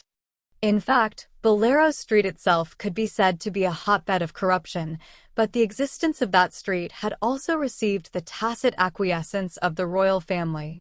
Eventually, Honian replied, "If that's the case, I will send you a letter when my coronation has been confirmed."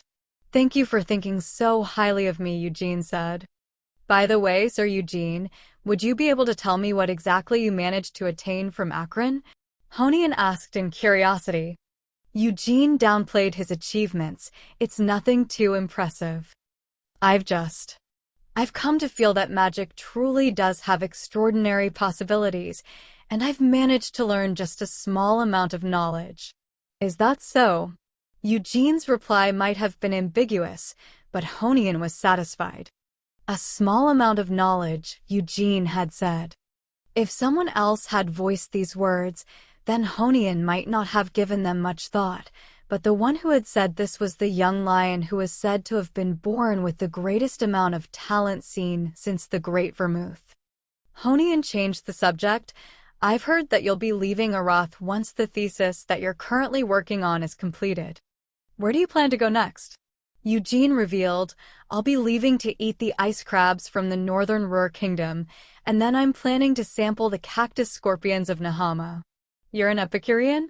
"Yep." "Are you being serious?" "Yep." Honian was stunned. The reaction shown by Honian wasn't all that different from Lovelian's when he first heard of Eugene's plans. Honian glanced at Lovelian with a bewildered look, only to receive a brief shake of his head from Lovelian.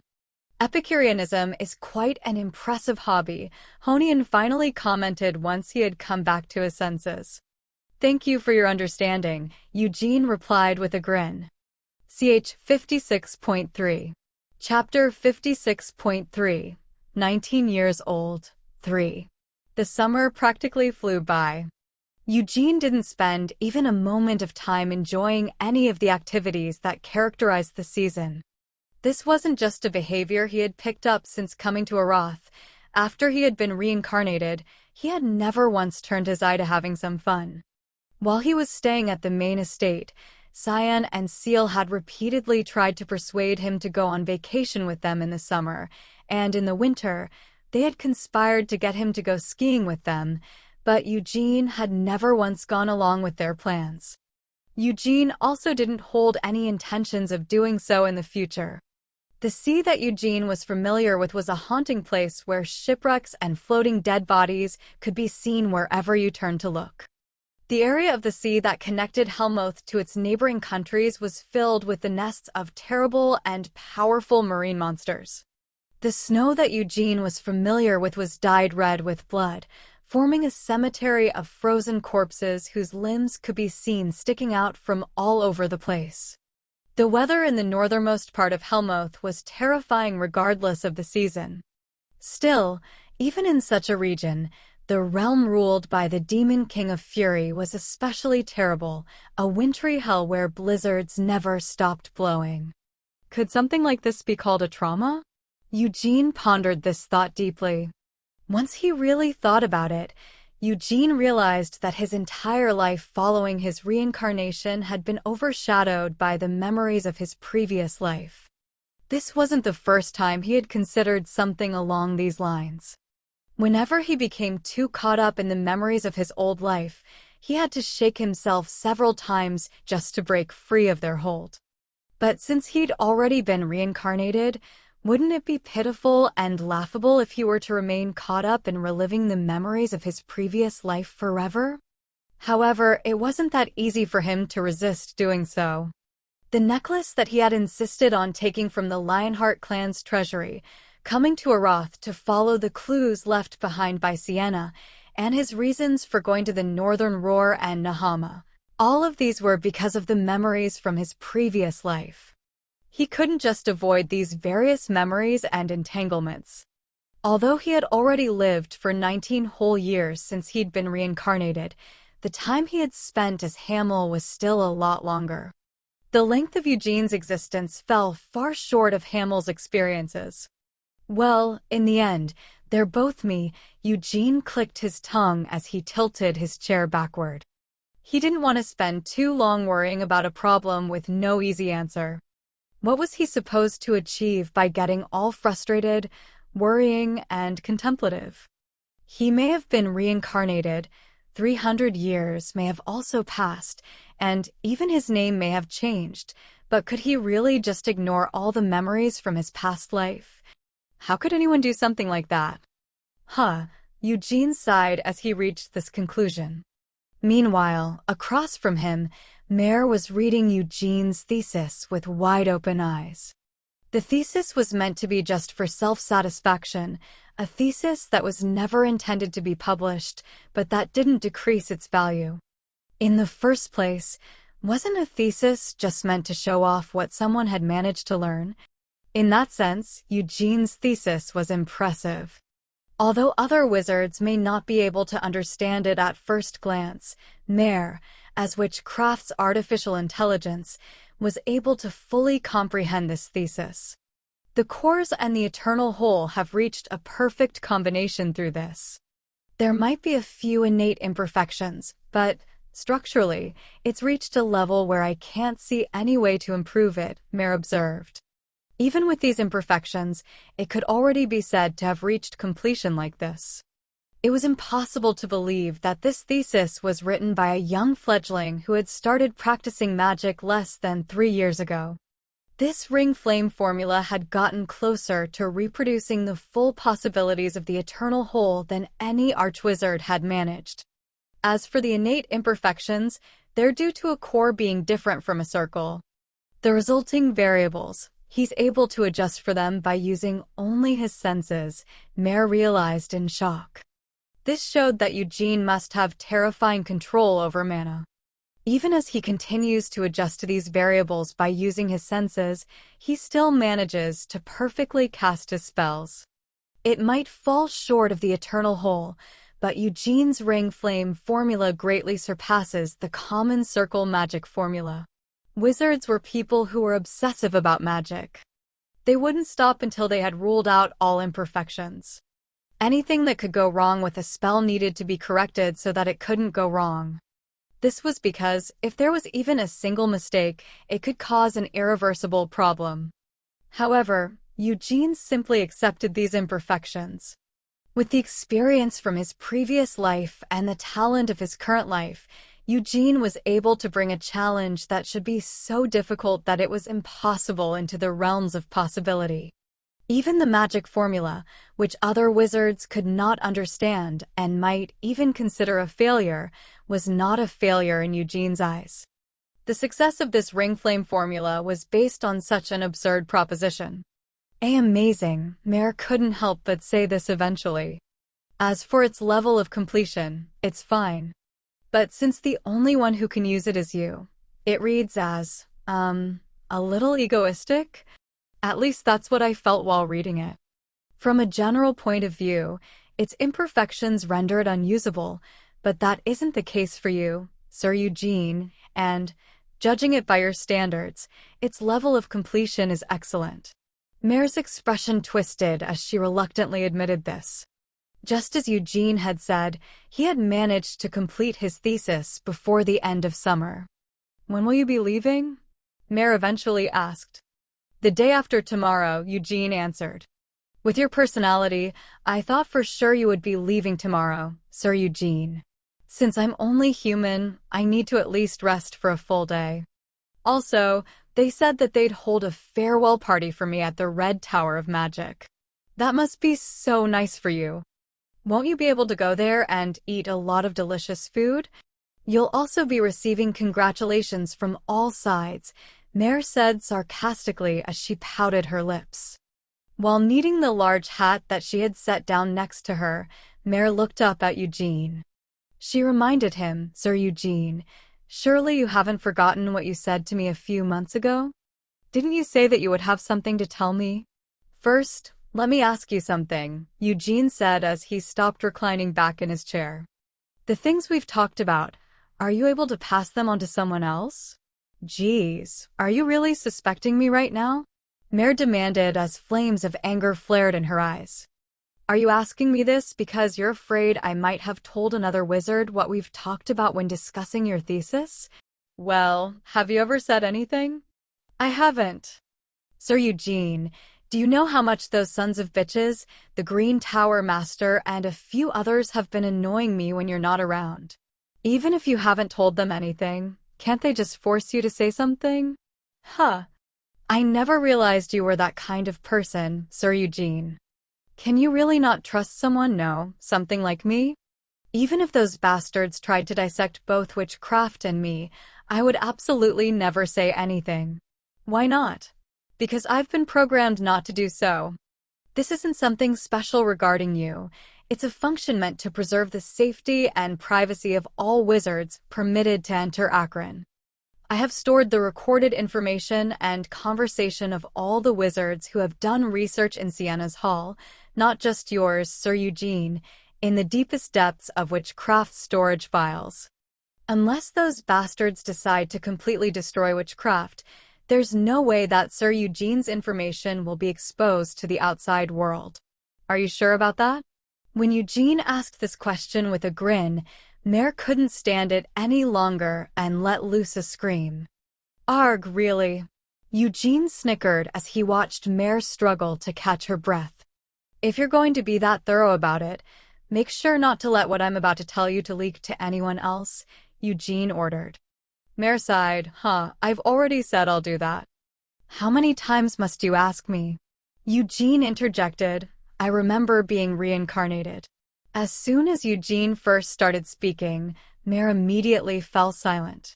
Mare glared at Eugene with narrowed eyes before spitting out. What kind of bullshit is that?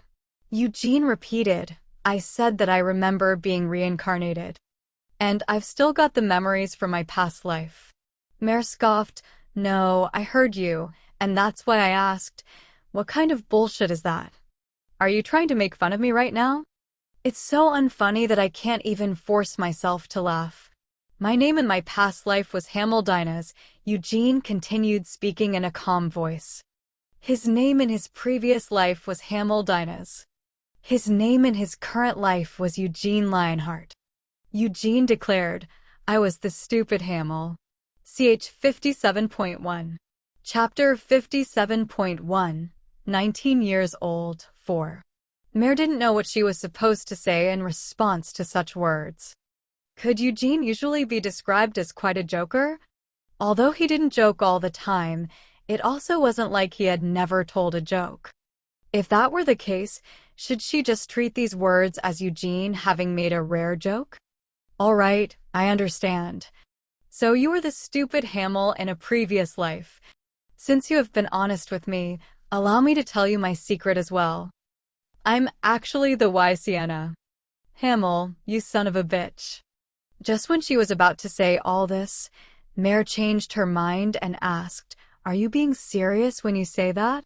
Although his words were hard to believe, and it would probably be best to think that he was joking, as far as Mare knew, Eugene wasn't a person to tell such a nonsensical joke at a time like this. Eugene hadn't just said something like this out of the blue. He had already revealed that he might say something that sounded absurd to her several months ago, and just before that, he had persistently asked her if she was able to keep his secrets. Are you afraid that I'm lying? Eugene asked with an amused smirk. Seeing this expression, Mare avoided his gaze and muttered, Your claim is hard to believe after all. Actually, there was nothing that special about being reincarnated. While this might not apply to an artificial intelligence like Mare, most people in this world were reincarnations of someone. However, it was near impossible to find someone who still had memories from their previous life before they had been reincarnated. Occasionally, you could meet people in this world who would tell you about their past lives, but most of them had some form of mental illness. Could Eugene be such a mentally ill person? Mare shook her head. Humph. Although it's hard to believe, if what you're saying is true then. I can suddenly understand many confusing things about you, Sir Eugene. Such as? Eugene asked curiously. The speed with which Sir Eugene has grown. It had only been a little over 2 years since Eugene started learning magic. Was it really possible for someone like him to have comprehended witchcraft in such a short time?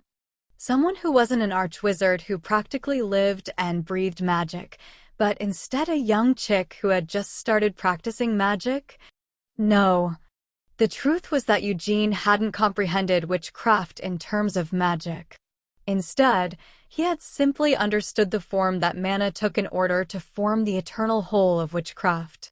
With his innate mana sensitivity, Eugene had merely imitated it and then adapted his imitation to better suit himself. From Mare's point of view, she couldn't believe such an act was really possible, even if Eugene was so talented that he was called a genius.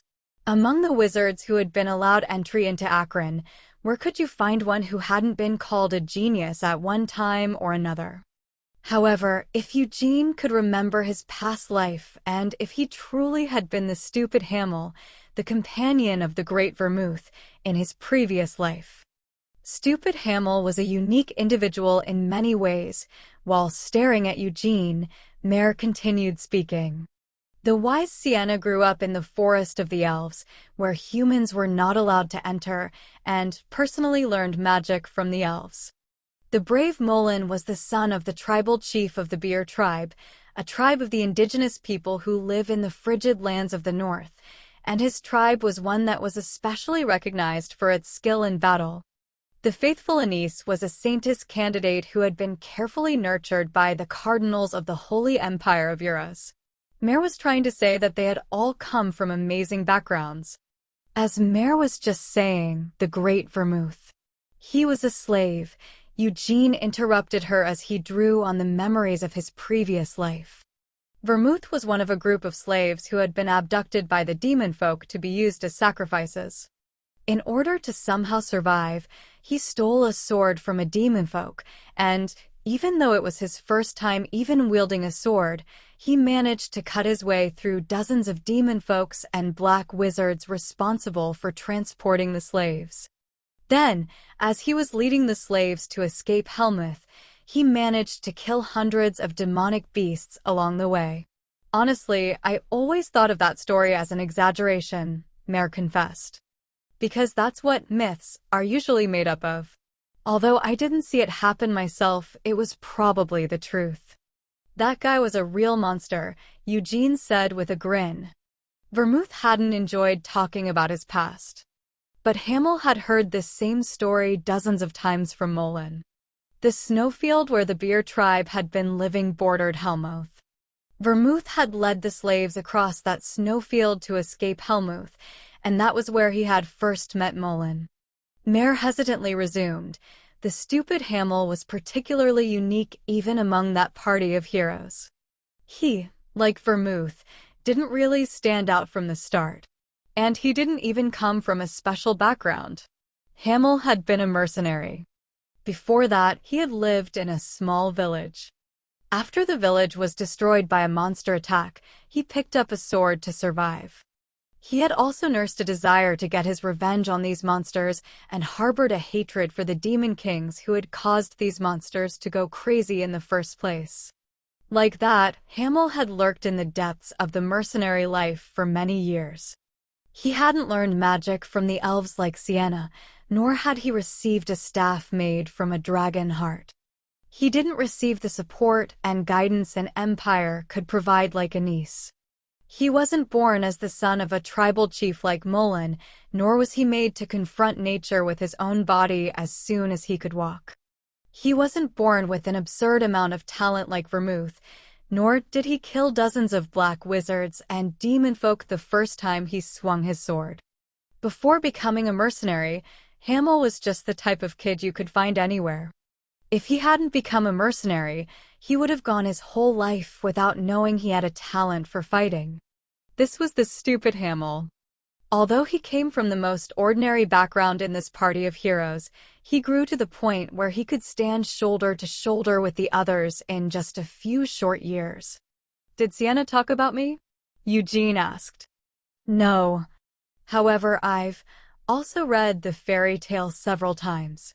Mare took a deep breath and looked up at Eugene. "If you really are the reincarnation of Hamel, then I can understand your inexplicable growth rate. Because Hamel was also like that. Hamel, who appears in the fairy tale. Although he was an extremely unpleasant person, he stands out the most among all the heroes when it comes to how much he grew over the journey." "Not necessarily," Eugene replied with a smirk. "What I mean by that is, I was only good at improving rapidly when I first turned my hand to something. But even with that, I was unable to surpass my own limits. Vermouth was the god of war. He could wield all kinds of weapons and was even skilled with magic, to the point where he was called the master of all. Although Sienna always insisted that their fields of specialty were different, Vermouth's magic was definitely superior to Sienna's in some ways. Mare wasn't sure how to respond. Eugene continued, I was always trying to surpass Vermouth. Since I didn't even have the chance to learn magic, I gave up on it at the very start, and from then on, I turned my attention to becoming proficient with swords and spears. I wanted to defeat Vermouth so badly that I even went and trained my fists as well. However, I was never once able to beat Vermouth. Hamel had once thought that he was a genius. While he was deluding himself like this, getting drunk on his own sense of superiority within the confines of his small well, Vermouth was already flying high in the sky. Hamel had done everything he could to catch up to him, but he had still been left in the dust. During their journey, Hamel had sparred with Vermouth several times, but it was always Hamel who ended up kneeling on the ground, his head bent in defeat. Was that the case? Mare asked doubtfully. Had Eugene just said all this because he wanted her to comfort him? Mare honestly couldn't quite understand Eugene's feelings. Although the shadow Hamel had cast couldn't help but fall short when compared to Vermouth, from an ordinary person's point of view, hadn't Hamel still been quite the absurd monster himself? What's the point of being called a genius by others? Eugene asked after he noticed the sullen look in her young eyes. I'm saying that Vermouth was such a motherfucker that I couldn't help but want to defeat that bastard at least once in my life. But until I died, I never managed to get one over on him. And on several occasions, while we were journeying together, he would rub my own shortcomings in my face. He was both a genius and a son of a bitch. Why are you calling him a son of a bitch? Mare asked curiously. Did he do something evil that didn't end up recorded in history? That's not the case. He was quite a good person. He didn't do any bad deeds. He always helped those in need. He truly deserved to be called a hero. It's just that he was annoying, and it's only natural for an overly talented bastard like him to attract jealousy, Eugene said with a snort. But since he was so amazing, don't I at least have the right to envy him? That's all this is, really. So what you're saying is that you were jealous of Sir Vermouth because he was way better than you, Sir Hamel? If I had to admit it then, yep, that's it. In the end, it seems like you've decided to believe me? But there's no need to call me by the name Hamel. I just said that it was hard to believe. I didn't say that I don't believe you, Mare grumbled as she pouted her lips. When I start looking back at everything, it seems there were quite a few perplexing things that have now been cleared up. Like how you would often praise Hamel, Sir Eugene. Eugene went silent in embarrassment. Favorite. CH 57.2. Chapter 57.2. 19 years old, 4. Mare frowned in concentration. Now then, let's see. Oh, that's right. Wasn't there an example on the first day you arrived here, Sir Eugene? You looked at the recorded image of Hamel upstairs and then said. Eugene quickly interrupted her. I don't think I can remember that happening. That's fine because I can remember everything clearly, Mare cruelly assured him. You looked up at Hamel's face and said that he had a charm like that of an untamable beast. Were you serious when you said that?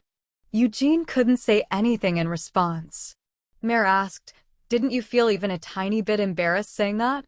How could you point at your own face and such a ridiculous thing? What's wrong with that?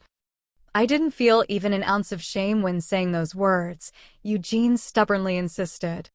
Hamel had, in my previous life, I had a face with its own certain charm about it. Bleg. Mare covered her mouth as if about to vomit and shook her head vigorously. Even though you've been reincarnated with a face like yours, how could you say something like that? Whoever said that the face from my previous life is better than the one I have now? I'm just saying that Hamel's face had its own unique charm to it, Eugene clarified. By the way, as she said this, Mare's expression changed. She narrowed her eyes and stared at Eugene as she asked, "Why have you suddenly told me something like this?" "There's no real reason for it. If you're expecting something from me, then it's useless. I really don't know anything about Lady Sienna's current whereabouts." "I didn't tell you this because I wanted you to tell me something like that," Eugene said as he stood up with a grin. "It's just, I've been looking at you for the past 2 years. Although I already vaguely felt this when I first met you. I've realized that you really resemble Sienna, both in looks and in personality. That's because I was created based on Lady Sienna's childhood version of herself," Mare mumbled as she turned her gaze away from him in embarrassment. Eugene asked her, "Do you believe that Sienna is dead?" "There's no way she's dead," Mare denied vehemently. "I also believe that," Eugene agreed as he turned his head to look at Sienna's portrait. "Since 300 years have passed, it wouldn't be strange for her to have died. But I don't feel like that chick Sienna was someone who would have just passed away without even leaving behind a will." "That goes for the rest of them as well." Mare stayed silent. "Of course, since a lot of time has passed, I can't be sure if their personalities have changed greatly. But even so, can a person ever really change completely? Do you really think so?" "Definitely," with a bright smile, Eugene extended a hand to Mare. "That's why I'm going to go looking for them." Tap. Eugene flicked the tip of the large wizard's hat that Mare was wearing with his fingertips. Mare's eyes widened to circles as she looked up at Eugene. "Sienna, Mullen, and Anise. They all must still be alive somewhere in the world. That's what I believe. So I just need to go and find them," Eugene declared confidently. His large hand came to rest on top of Mare's head. Usually, Mare would have thrown his hand off in disgust, but she wasn't able to do so now. "Don't you miss Sienna as well?" Eugene asked her. Stunned, Mare responded, "Why, yes. I definitely do. If that's the case, then that's even more reason for me to go and drag her back here. Sienna is also quite the bitch, don't you think so? After all, she's been neglecting the cute familiar she made herself for the past 200 years. Please don't insult Lady Sienna. It's fine for me to insult her. Do you know how many insults I had to endure from Sienna 300 years ago? That damn brat, she called me a bastard and an asshole no matter what I did." "Oh, that's right. Didn't you say you have a good memory? Do you remember that idea I brought up with you a while ago? Are you talking about your suspicion that Lady Sienna is the author of the fairy tale?" "That's right. You might have said it was bullshit when you first heard it, but no matter how much I think about it, I can't help but feel that it's pretty plausible. In the first place, that fairy tale has some quite significant details for a story that was apparently stitched together from the rumors floating around." "What do you mean by quite significant?" "Just what I said. In my opinion, the fairy tale was either written by Sienna or Anise. The two of them might have even written it together."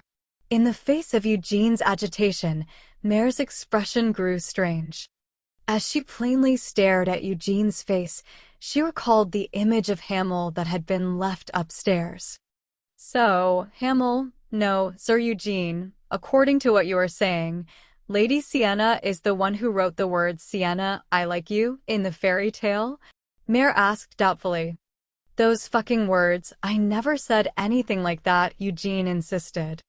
Mare continued, "Then, that means Lady Sienna would have recorded you saying something that you didn't actually say. Why would Lady Sienna do such a thing? Are you trying to fuck with me?" Eugene growled. Mare frowned. "Please stop spouting such nonsense. I absolutely cannot imagine that Lady Sienna would add words like beautiful and elegant in front of her own name." Eugene hesitantly admitted, perhaps Anise was the one who wrote it. Her personality was really, well, twisted and rotten. Although that fairy tale only records Anise's saintly appearance, the real Anise was practically an evil twin of that one. Yes. Of course, that's the case. Saying this, Mare raised her hand and waved it in front of her nose. Unsure of what that gesture meant, Eugene just blinked his eyes. "Please take off your hand," Mare requested. Eugene asked, "What's wrong?" "In the past, you've always slapped my hand away." "I'm just trying to show you the respect that Lady Sienna's comrade deserves," Mare confessed, feeling embarrassed. "That's quite gratifying," Eugene said with a smirk as he took his hand off Mare's head.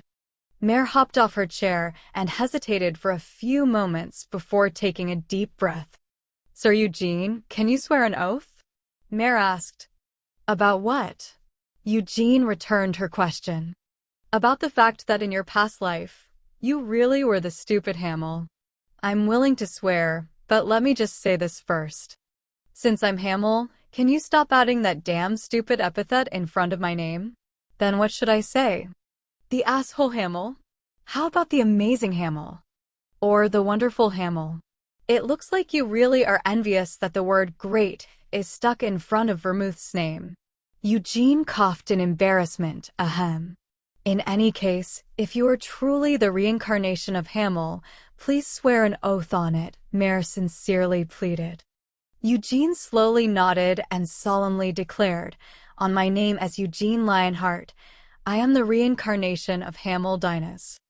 I swear on my blood and my name as a Lionheart that there is no falsehood in what I have just told you." "Please wait one moment." After she had received his oath, Mare turned and walked over to Witchcraft. She raised both hands up to Witchcraft and stood there for a few minutes with her eyes closed before continuing.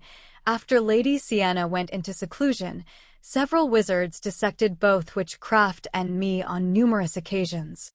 However, there are still a few things they weren't able to find. Hidden in the deepest location of Witchcraft's storage files, there is information recorded beneath Witchcraft's source code. And today, I will also store the news you have shared with me in that hidden location so that no one will be able to find out about it. Opening her eyes once more, Mare turned to look at Eugene.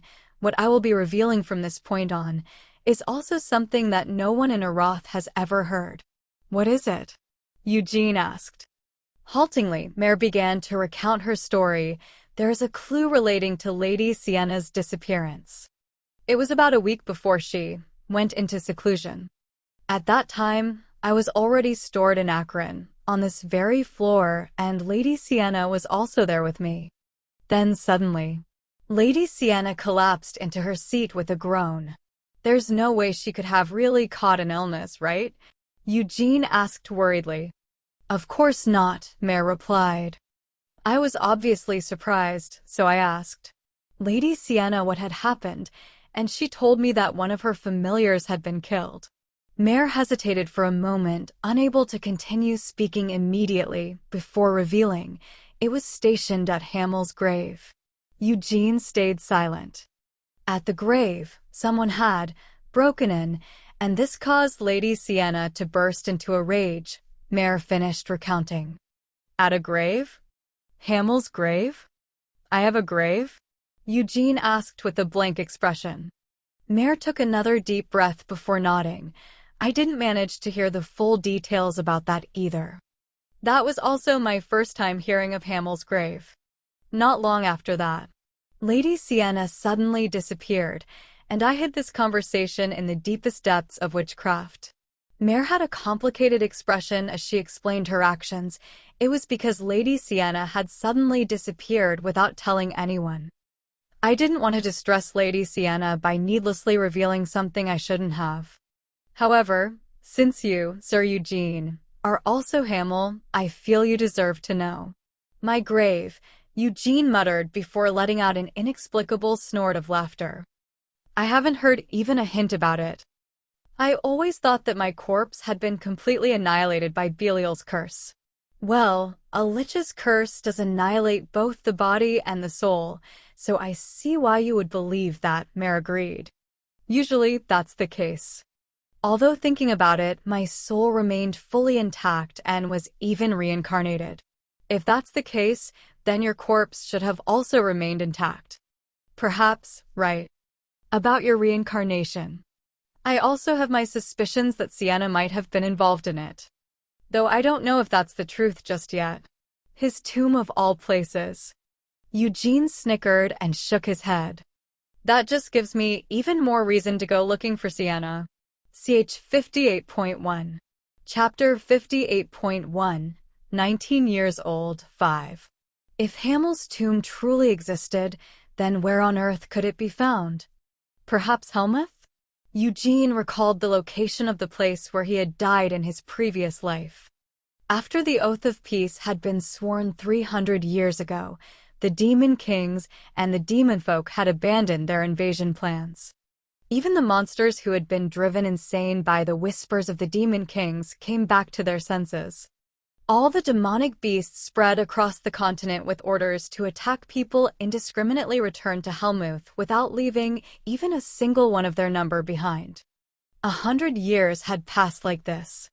The Demon King of Destruction remained as silent as always, while the Demon King of Incarceration, as the representative of all demon folk, set about correcting the damage they had done. Of course, things didn't go so well. There were too many countries that had been destroyed by the demon folk, leaving too many people who had lost someone precious to the demon folk. So even though the Demon King himself came forward and bowed his head in apology, the fear and hatred humanity held towards the demon folk did not subside. So the Demon King of Incarceration sold out the names of the deceased Demon Kings. He claimed that even among the Demon Kings, there was a factional divide between the Doves and the Warhawks. He further added that the deceased Demon Kings of Fury, Cruelty, and Carnage were the members of the Warhawk faction, while he was the sole member of the Dove faction. Even the Demon King of Destruction, who had stayed completely neutral and kept their silence throughout the war, hadn't desired this war. Most of the immediate subordinates of the deceased Demon Kings had been killed by the Party of Heroes, and the few remaining subordinates were kept under the complete control of the Demon King of Incarceration. Those Demon Kings were dead anyway. So no matter how much the Demon King of Incarceration maligned them, how were these defeated and deceased Demon Kings supposed to retaliate against this slander? In addition to this steady push of propaganda, the Demon King of Incarceration also provided generous financial support.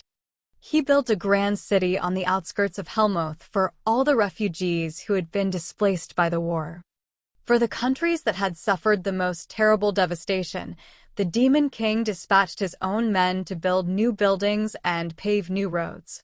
He also poured huge amounts of war reparations into the treasuries of the victimized countries.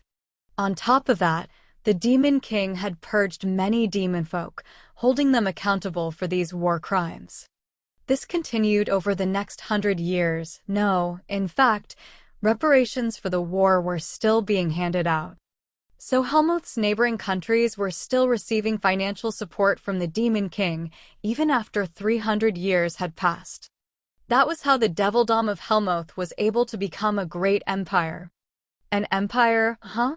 Eugene didn't really consider Helmuth to be a true empire.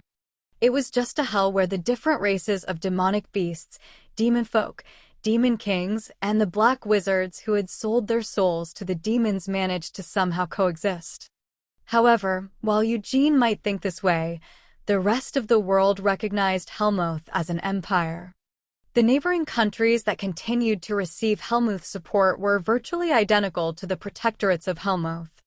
The capital of Helmuth was named Pandemonium. This was where the castle of the Demon King of Incarceration could be found. There's no way my tomb could really be in Pandemonium. How could his body have been laid to rest in the demon-folk-infested capital of Helmuth, which was still ruled over directly by the Demon King of Incarceration? That just couldn't be possible. If that indeed was where his tomb lay, it was practically an insult to all Hamill had done in his life. If his companions had actually managed to slay the Demon Kings of Incarceration and Destruction, and then went on to annihilate all the demon folk living in Helmuth, then he wouldn't have minded if they had built his tomb there. Instead, under these different circumstances, he would have been happy to accept such an honor. But they had failed. Both the Demon King of Incarceration and the Demon King of Destruction were alive and well. In the first place, did my corpse really survive that curse? Well, it wasn't like you strictly needed a corpse to construct a tomb, but seeing as Sienna had left her familiar there and become enraged that someone had managed to break into the tomb, it looked like his corpse really had been hidden away somewhere in this world. But where? If it's a tomb, weren't they usually built in a place that was deeply connected to the deceased person? There was no way it would be in the Demon King of Incarceration's castle, so Eugene suddenly realized, could it be in my homeland? If it's a place suitable for building a tomb, wasn't his homeland the most likely site? Eugene recalled his homeland, which he had never been too attached to in his previous life. Hamel's hometown had been located in the frontier regions of the Turaz kingdom. Although he didn't know what it was like now, it had been an extremely unpleasant place to live back in his previous life. Monsters frequently emerged from the nearby forests, and pirates from the mainland of Turaz often came in raiding from across the sea. "Sir Eugene," a voice called out to him. Eugene had been in the middle of taking a walk outside of Akron to organize his thoughts. As he heard this voice suddenly call out to him, Eugene gritted his teeth in annoyance. For some reason, the wizards who were showing an interest in him seemed to really like the idea of an accidental meeting. Was it because they wanted to make the meeting seem more casual?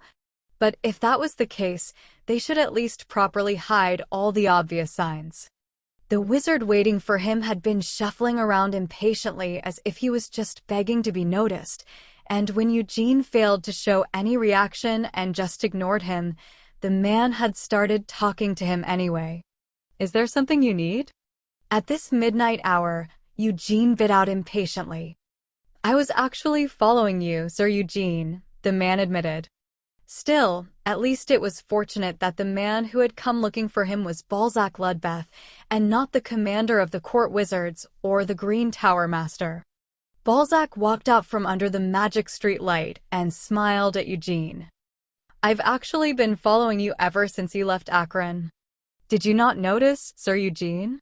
Balzac asked him. "I noticed it immediately," Eugene revealed.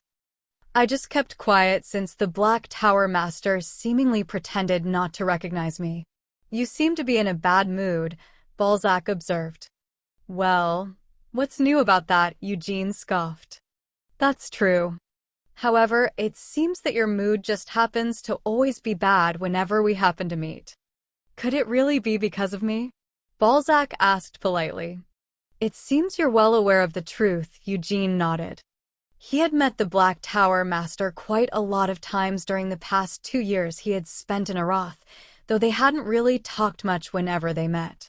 Usually, the Black Tower Master was the first to try and greet him, and Eugene would exchange a perfunctory greeting while showing his blatant displeasure. That was all there was to it. They had never once shared a good conversation. Fortunately, the Black Tower Master didn't seem to take any offense to Eugene's attitude, nor did he try to stick to Eugene like the commander of the court wizards and the Green Tower Master had done. Balzac got straight to the point. "I've heard that you will be leaving Arath." "Where did you hear that from?" Eugene questioned. "I've heard it said in many places." "Sir Eugene, could you really have believed that rumors would not flow even after the Red Tower of Magic began to prepare a farewell party for you?" Balzac appeared surprised. "It seems that the position of the Black Tower Master is actually pretty comfortable since you have so much time to carefully listen to the affairs of the other towers of magic. Wouldn't it be better for you to use such passion to pay more attention to the activities of your own Black Tower of Magic?" Eugene suggested. Balzac shrugged. "Even without me getting involved, the wizards of the Black Tower of Magic are doing fine on their own. Thanks to that, I'm very free." Even though Eugene had openly rebuked him, the Black Tower Master's smile never wavered. Eugene disliked this Black Tower Master. Honestly speaking, he hated Balzac and felt disgusted by him. During his past 2 years in Arath, Eugene had heard various rumors about the man several times. Balzac Ledbeth was quite a unique individual even compared to the other Tower Masters. Decades ago, Balzac hadn't been a black wizard. Originally, he used to be a member of the Blue Tower of Magic, and on top of that, he was an outstanding wizard who was almost certain to become the next Tower Master.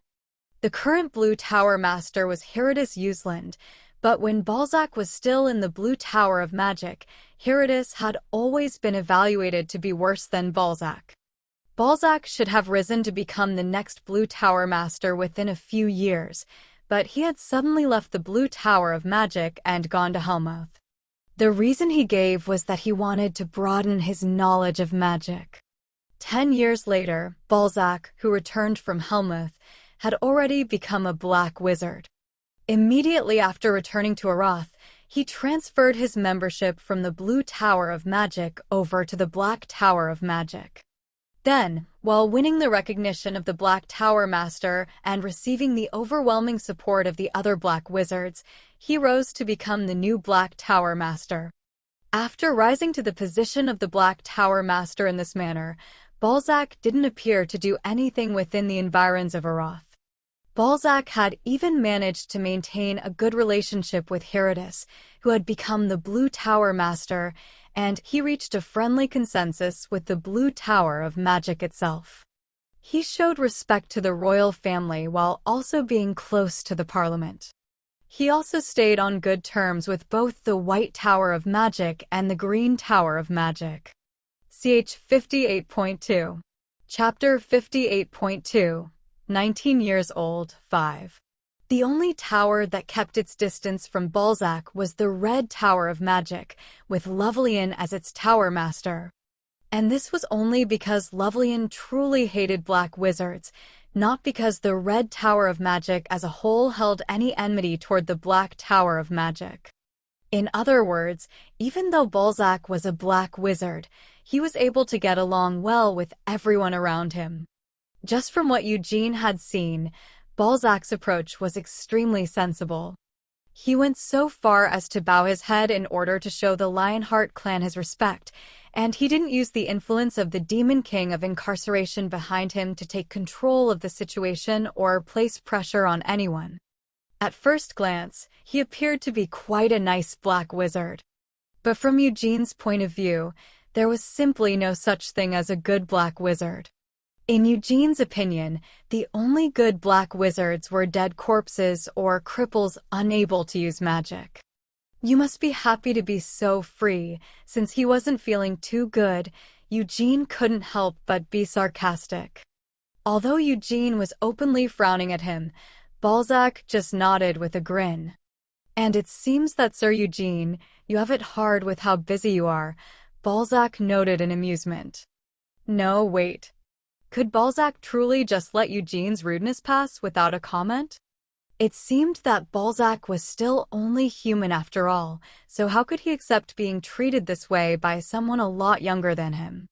Although Eugene didn't know the reasons for it, this was the first time Balzac had responded with anything other than sheer politeness. Balzac waved his hand. Please don't get me wrong. I didn't mean that to be sarcastic, Sir Eugene. Saying that just made his previous words sound even more sarcastic. Eugene didn't reply immediately and just flatly stared at Balzac. Balzac got back to the point of this conversation. Now then, what was I saying? Right, I've heard that you will be leaving Arath the day after tomorrow and would then be heading over to Roar and Nahama. It seems you've got quite a lot to say today, Eugene observed. It's because I have some concerns about you, Sir Eugene, Balzac explained. Eugene hesitated. Concerns. All of a sudden? Eugene's brows furrowed as he stared at Balzac. Balzac continued, the Northern Ruhr Kingdom is close to Hellmouth. So why does that matter? Eugene asked eventually. It's relevant because the Lionheart clan's influence won't be able to stretch that far, Balzac warned. Originally, the Roar strictly prohibited the entry of all demon folk and black wizards, but since 5 years ago, the royal family has become especially stubborn about it. Eugene listened quietly. There are a lot of demon folk in Hellmouth. Among them, there are also those who seek to go against the will of my master, the Demon King of Incarceration. In the first place, the Demon King of Incarceration is not the only Demon King who reigns in Helmuth. By that, do you mean to say that the Demon King of Destruction is preparing to make a move? How could that be? Balzac shook his head with a short chuckle. That isn't the case at all. The Demon King of Destruction, well, they don't enjoy violence. Also, they've always shown respect to the Demon King of Incarceration. If the Demon King of Incarceration isn't making a move, then the Demon King of Destruction also won't make any movements. The Demon King of Destruction was a first-ranked Demon King. Recalling some distant memories, Eugene clenched his trembling fists. Like their name suggested, the Demon King of Destruction brought destruction with him wherever they went. In his past life, the party of heroes had never truly confronted the Demon King of Destruction. They had only ever seen the Demon King of Destruction moving from afar. Eugene still couldn't be sure exactly what he had seen at that moment. Was it a gray blob? He couldn't even be sure of that. All he knew was that, on the other side of a wide-open plain, he had seen that blob of color move. The truth was, he couldn't even be sure that that was the Demon King of Destruction. But he couldn't help but believe that it was. If something like that wasn't destruction, then what on earth could even be called destruction? If something like that wasn't the first-ranked Demon King, then what on earth could even be called a Demon King? That feeling of existential doom had appeared briefly and then vanished from the other side of the plains, but everyone who saw it had lost consciousness for a moment. Let's go and fight him. We need to slay him. No one had said anything like that. If Anise hadn't uttered a prayer, thus calming everyone's minds, then they might have fallen into an unsightly frenzy. However, Sir Eugene, even if the Demon King of Incarceration doesn't move, and the Demon King of Destruction keeps their silence, that doesn't mean that all demon folk will stay quiet, continued Balzac. Doesn't that mean your master is lazy and indifferent, Black Tower Master? Eugene asked provocatively. However, once again, Balzac didn't show any displeasure. Instead, he just smiled while nodding in agreement. Those words are undeniable. Yes, it's the truth. The Demon King of Incarceration doesn't suppress the demon folk under his control to keep them from taking independent action. My merciful master, he respects the freedom of all his servants. Balzac unabashedly praised the Demon King, even though this seemed contrary to his name as the Demon King of Incarceration. However, my master still clearly draws a line. It doesn't matter if you take advantage of the freedom he offers you, but you alone are responsible for the consequences that might arise from your actions. Just think of Baron Alfer, the one who tempted young Euid. He had to pay for the problems he caused with his own life. Balzac casually brought up a sensitive topic. Eugene held his tongue. Balzac continued, demon folk are naturally violent. The stronger the demon folk, the more violent they are. And among the demon folk, many are sick of this peace that has been going on for hundreds of years. The world might be at peace, but the demon folk. Haha. It might sound ridiculous for me to be the one to say this, but the demon folk aren't a group that can truly be satisfied by peace. Are you saying that thanks to your Demon King's indulgence, they might be a threat to me? Eugene clarified. I'm just saying that there may be many demon folk who think this way, Balzac said as he lowered his voice. He stared at Eugene with a smirk in his eyes and continued, this statement does not just apply to the demon folk serving under the Demon King of Incarceration. The silent Demon King of Destruction also has demon folk serving him. If it's to finally break the silence of their master, they might just be willing to do anything. Eugene didn't reply to this and just glared at Balzac. Faced with this silence, Balzac could only continue the conversation. Also, among the high-ranking demon folk, a few wished to become one of the new demon kings. Since the original 5 demon kings have shrunk down to just 2, doesn't that mean 3 slots are now vacant? Duke Giabella is one who is eagerly eyeing such a position. Can't they just hold a vote for it? Eugene asked as the corner of his mouth curled up in a smile. You can just gather all the demon folk together and nominate new demon kings. Balzac seemed amused by his suggestion. Haha, while it would be nice if that were the case, unfortunately, the demon folk don't believe in holding elections. The demon folk are a group that would just smash the ballot box if they feel that an election wouldn't go the way they want. It's because they're like that they hate peace. Thank you for this warning. For Eugene, these were just words. He didn't actually show any gratitude by bowing to Balzac. Instead, he stood there casually and stared at Balzac. Since you've said all this, I might try going to the roar at another point in time. With his current skills, was Eugene truly capable of fighting high-level demons? Eugene believed in his strength, but it wasn't to the point of overconfidence. He also hated the idea of getting into danger because he needlessly got involved with something troublesome. He might still go there someday, but he only intended to visit Roar after he was confident that he could handle the danger there. I also need to pay attention to the matter of the Moonlight Sword, Eugene reminded himself. He had managed to purchase a fragment of the Moonlight Sword at an auction house. They had said that the place this fragment was discovered was in the Khazad Hills. So in a few years, when he was ready to go to Roar, he also planned to make a trip to the Khazad Hills. As for Nahama, Balzac trailed off with a thoughtful hum. He had already warned Eugene about Roar, but it seemed that Balzac wasn't done talking just yet. He pondered something for a few moments before smirking. You should be careful in the desert, Balzac advised. Eugene asked, because of the sandstorms? No, because of Amelia Merwin, Balzac said as he raised his hand. With a snap of his fingers, his shadow rose from the ground and engulfed Balzac's hand. But the Demon King of Incarceration has declared the Lionheart clan a friend. If Amelia Merwin, who has made a personal contract with the Demon King, were to harm me, wouldn't that make the Demon King of Incarceration a liar for calling the clan his friends? Eugene asked. Balzac simply answered, she's special. Even though Eugene had directly implied that the Demon King of Incarceration might be a liar, Balzac still hadn't dropped his smile. Balzac added more detail to his answer. She was. Even before she made a contract with the Demon King of Incarceration, she was already an amazing black wizard. Haven't I already told you that the Demon King of Incarceration respects his subordinates' right to freedom?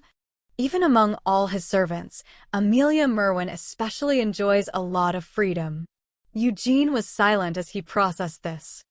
If, in the 1 in a million chance that you do accidentally bump into Amelia Merwin, you can try and give her this. Balzac's hand was now holding up a black envelope which he offered to Eugene. If you give this to her, no matter what you might have done to her, she probably won't harm you. Open Bookworm's thoughts. Hello, DR readers. It's Yaj. We've heard and taken your feedback into consideration. We have been splitting chapters so that you may enjoy DR on a daily basis, but as the novel gets interesting, we understand that some may want to read the full chapter instead. If the public decides on full chapters, then the release rate would be 4 full chapters from Mon to Thursday, and a bonus chapter on Friday if the chapter length over those 4 days are too short. Damn Reincarnation's upcoming chapters starting from August onwards, and your satisfaction hinges on your votes, so be sure to vote. The poll will be open for 3 days and will close on July 30th, PST. And as always, thank you for your enthusiastic support. CH 58.3. Chapter 58.3. 19 years old, 5. What is this? Eugene asked. As you can see, it's just an envelope. Can I examine its contents? Feel free. Eugene immediately broke the seal on the envelope as soon as he was handed it. However, there was nothing inside. The contents aren't really necessary, Sir Eugene. What's important is that you will be holding onto a letter that I wrote myself, Balzac said as he waved his fingers with a grin. The broken seal fixed itself and reattached as he continued speaking. I might not be able to handle the sort of threats that might show themselves in Roar, but I can deal with Amelia Merwin's grudge against you. So if you intend to go to Nahama, please take this with you. What is it that you want from me? Eugene asked. He couldn't help but be wary of Balzac. After having come looking for Eugene to give him a warning about going to Roar, Balzac had now even handed him a personal letter to help deal with a potential threat. Web audio channel announcement. Thank you for listening. If you want to listen to the full series and hundreds of audiobooks similar to this, please join our Discord or join our Patreon on patreon.com/webaudio. The link will be in the description and also pinned in the comment section. Thank you. Since Balzac was showing Eugene such consideration, it was clear that he wanted something in return. Instead of answering, Balzac asked, "Do you hate black wizards?" Eugene naturally replied, "Of course I hate them." "That hate is unavoidable," Balzac nodded in understanding. "However, I would like it if you could at least hold a little affection towards me. By any chance, are you gay?" Eugene asked bluntly. Even the perpetually calm Balzac didn't seem to have expected him to say such a thing. Balzac couldn't respond immediately as he stared at Eugene with his jaw half dropped. "Huh." Balzac eventually managed to grunt in question. "It's just a bit suspicious that you're treating me so well," Eugene explained. "Although I don't really have any inclinations to that side of things, since the Black Tower Master has been so kind to me, I can't help but feel a little distressed and worried." "Worried?" Balzac gave a strangled yelp. "For my chastity, or even?" "Although I've said this already, I have no interest in that side of things," Eugene repeated. "Hold on. I'm a little flustered right now." With a confused expression, Balzac adjusted his glasses. "Please don't have that sort of misunderstanding. It's just, I only want to build a friendly relationship with you, Sir Eugene. Merely, as one human to another." "Yes. So please don't get the wrong idea. Isn't that the case with everyone here, not just myself? You might still be young, but we all know that you have a lot of potential, Sir Eugene. For now, I will receive what you've given me with gratitude." Eugene hastily stowed the personal letter into the cloak of darkness. "However, it feels like I won't be able to repay this favor anytime soon. So I guess I'll just be going then." Yes," Balzac seemed relieved. "If I could, I would have liked to invite you to my farewell party tomorrow." But having said that, please don't actually show up," Eugene requested. "Although I do truly feel that way, the human mind really is an ambiguous and strange thing. At the moment, I'd like to invite you, but if I did see the Black Tower Master show up to my farewell party tomorrow, I feel like I'd be more upset than pleased by it. I won't be going, so please don't worry about it now." Balzac just seemed exhausted. "I am amazed at the magnanimity of the Black Tower Master at having said so." "Well then, I will see you later." With a quick bob of his head, Eugene turned around. After gazing at Eugene's receding back, Balzac let out a snort and shook his head. Asterisk, asterisk, asterisk. Even though he spent the last 2 years living in the Red Tower of Magic, the only ones that Eugene had really gotten to know were Lovelian and Hera. Thanks to this, while it might be called a farewell party, it wasn't all that grandiose. However, the location and the identity of attendees were still quite impressive. The party was being held on the top floor of the Red Tower of Magic.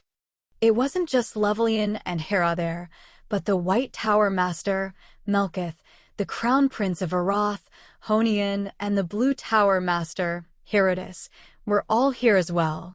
Including Eugene, that was 6 people. Although they could have invited more, Eugene didn't want that.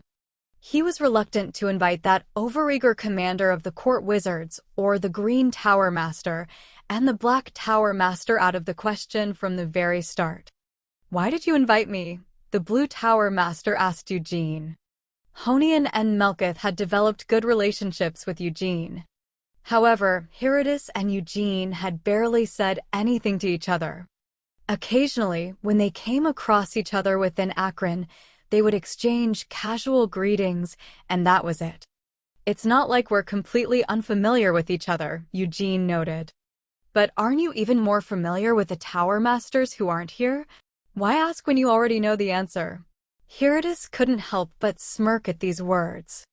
Don't take your avoidance of the Green Tower Master and the commander of the court wizards too far, because that will just make them even more interested in you, Herodotus advised Eugene. It looks like the Blue Tower Master isn't all that interested in me, observed Eugene. Although I am a bit interested, I'm not the type who would disregard his own face to try and steal away the Red Tower Master's disciple, Herodotus admitted. But that's just what the Green Tower Master keeps trying to do, Eugene smirked. Generic has always been extremely greedy. His self-esteem and stubbornness have always been stronger than his regard for saving face. But try not to hate him too much. As he said this, Herodotus took a sip of wine. Then he let out a sigh from deep within his chest as he stared at Lovelian talking to Honian. I am a little envious, Herodotus admitted to himself. Herodotus also had a disciple.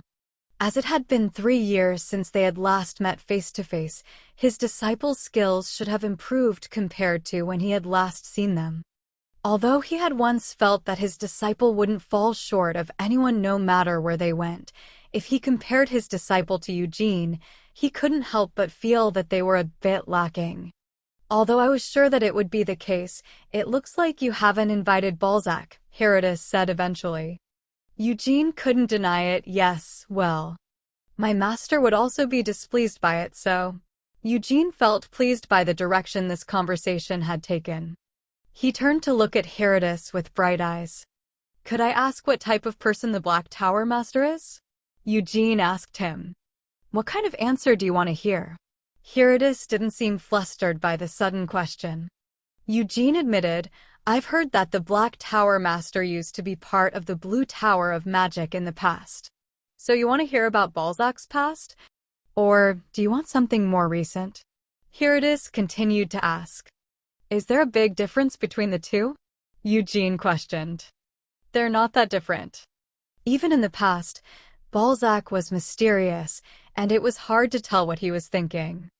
Though that's still the case today, Herodotus chuckled as he shook his wine glass. Herodotus seemed to be looking dozens of years into the past within his swirling wine. Haltingly, he began to speak. What I still can't understand is why Balzac left the Blue Tower of Magic. At the time, I was inferior to Balzac. Though I'm afraid that might still be the case. There's no way, Eugene encouraged him. No, I'm speaking seriously. I can say this since I'm from the same generation as Balzac. He could have become the most outstanding tower master in the history of the Blue Tower of Magic. However, I guess that wasn't enough for him. It's not like I can't understand why that might be. No matter how amazing a human's magic is, in the end, it's still just a human's magic. It's impossible to surpass the magic of a demon king, though after having said this, Herodotus burst into laughter. Of course, that's not an absolute. Because there's the wise Sienna as the exception to this. That's why I have to ask, Eugene, just how much have you been able to understand about Lady Sienna's magic? You're really asking me if I truly understood it? I just made sure to observe it diligently, Eugene said humbly. However, you must have gotten something. But don't worry about telling me since I have no intention of spying on your research, Herodotus assured him before falling silent for a moment, lost in thought. When he came out of it, he said, So I've heard that you're going to Nahama. Yes, Eugene confirmed. The desert is a harsh place, Herodotus warned him. It's hot, and there are a lot of sandstorms. This is important advice, so make sure not to forget it. If you insist on going to Nahama, make sure to hide the fact that you're a Lionheart once you've entered. My master also told me to do that, Eugene reported. Herodotus provided some more information. Currently, things there are unsettled. Lately, the assassins of Nahama have been seen wandering around during the day rather than solely at night. Hopefully, They won't try to persecute you just because the Lionheart clan is part of the Keel Empire, but there's nothing wrong with keeping your guard up regardless, right? I'll be sure to keep your words in mind. Eugene had no intention of ignoring the old wizard's advice. It's not like his words were meant to insult Eugene. Herodotus had said this because he was worried about Eugene. In the same vein, Eugene also had no intention of ignoring Balzac's advice. Eugene judged, if there is a scheme going on, rather than Molin, Anis should be the one behind it. Most recently, 100 years ago, Molin had been sighted attending the ceremony to commemorate the founding of Roar. But Eugene couldn't even imagine how Molin, that fool, might have had anything to do with his reincarnation. Just a small reminder from a previous chapter that Anis was last seen in the desert of Nahama. That's why Eugene feels like it's more important to go to Nahama than to Roar, since he is inclined to believe that she knows more about his reincarnation than Molin. Open Bookworm's thoughts. OBW. Being so irreverent might just be one of Eugene's greatest talents. Momo. Eugene had me at, are you gay? Couldn't stop laughing all by myself. Yaj. Ha ha ha ha. Eugene kills me. Hello DR readers. It's Yaj. We've heard and taken your feedback into consideration. We have been splitting chapters so that you may enjoy DR on a daily basis, but as the novel gets interesting, we understand that some may want to read the full chapter instead.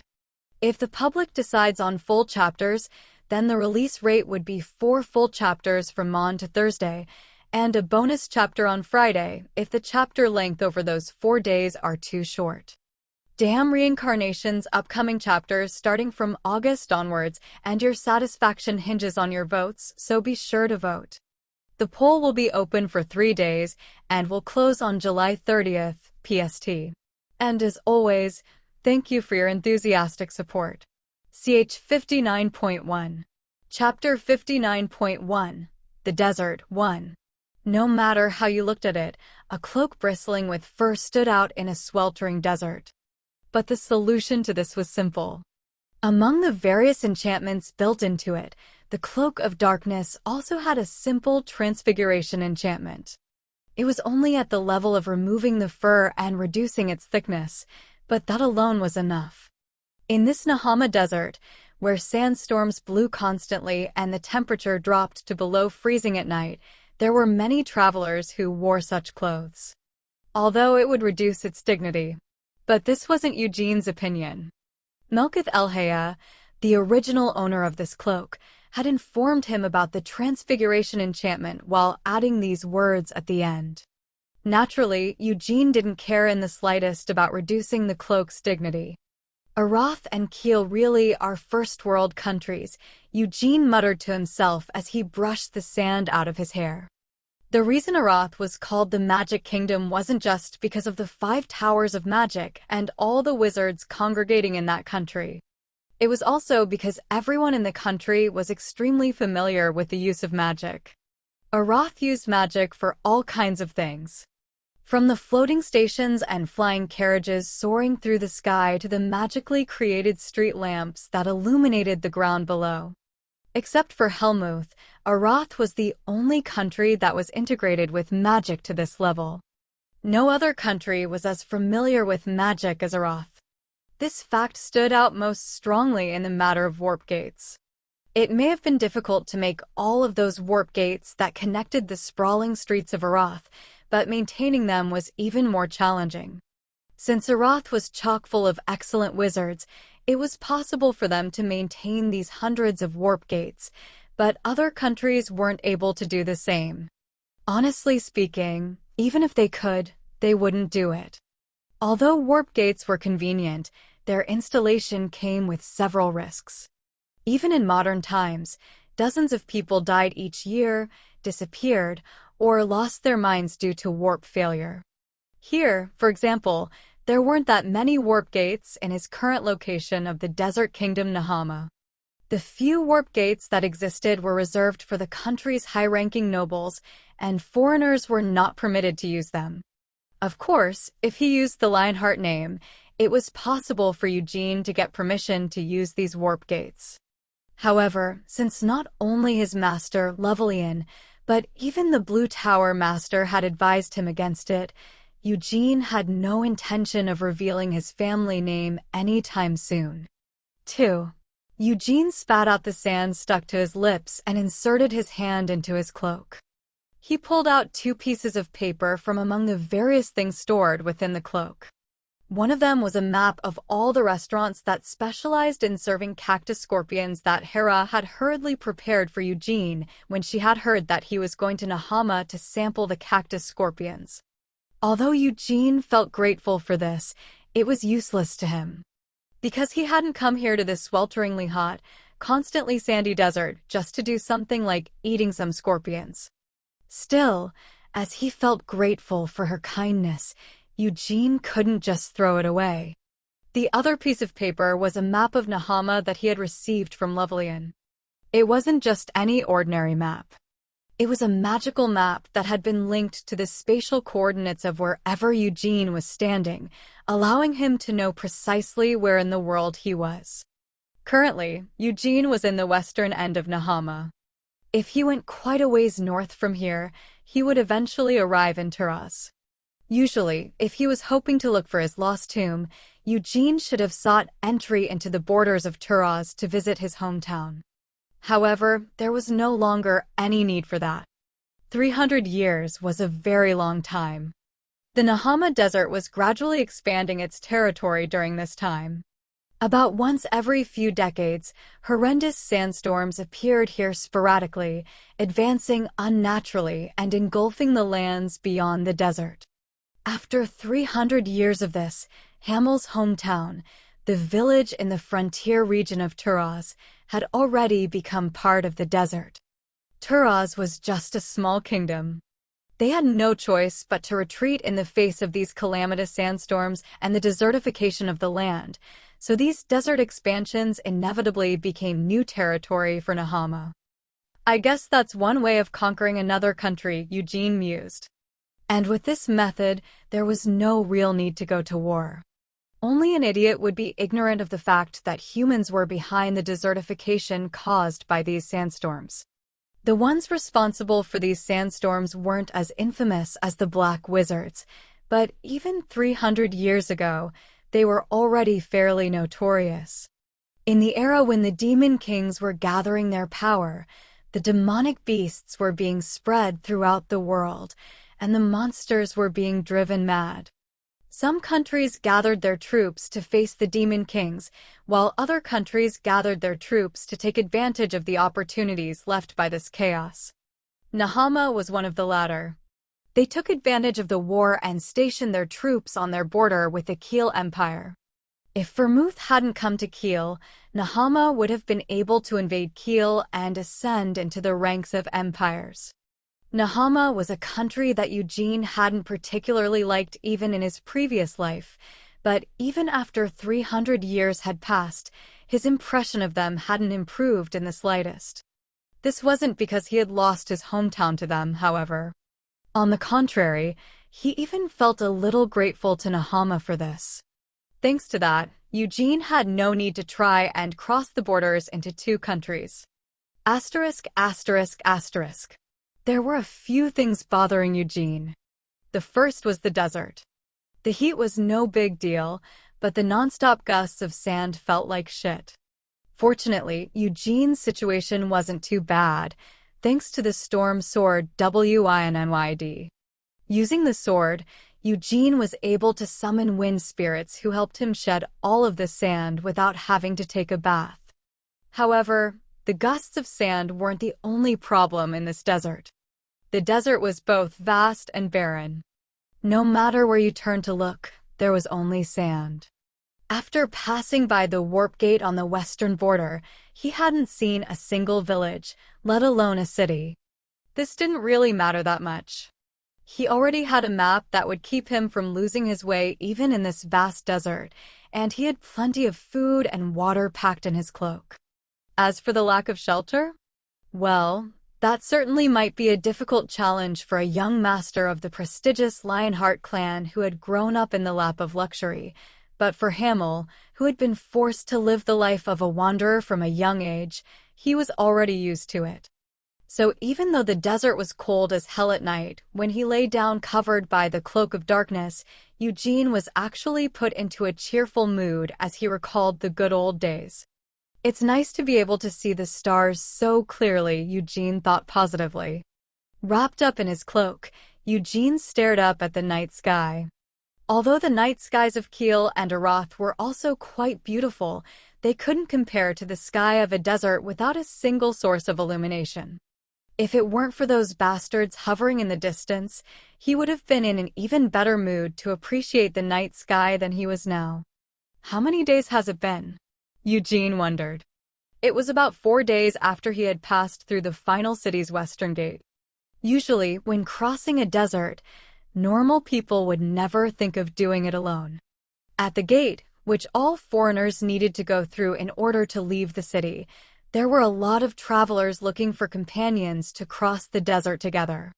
That way, they could cooperate with each other, or even form a temporary caravan. They could also collectively hire guides and escorts familiar with the desert. These were some of the safest ways to cross the desert, but Eugene didn't choose any of them. Instead, he decided to just cross the desert all by himself, and that was literally what he did. Without even riding a camel, he set out to cross the desert by relying solely on his own body. This was because Eugene had judged that walking on his own 2 feet would actually be faster than riding a camel. Back to the present, Eugene thought to himself, are they really thieves? That had been his first suspicion. But for thieves, their behavior was strange. They had been following behind Eugene since 2 days ago, but instead of attacking him to steal his belongings, they had just kept following Eugene's trail while maintaining a long distance between him and them.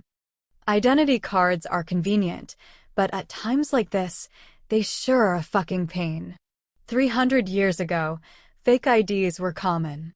As long as you handed the guards a few pennies along with an identity badge you picked up from somewhere, you could easily pass through any gate you liked. However, in this day and age, since it was common for identification cards to be linked with your blood, it wasn't so easy to forge one's identity.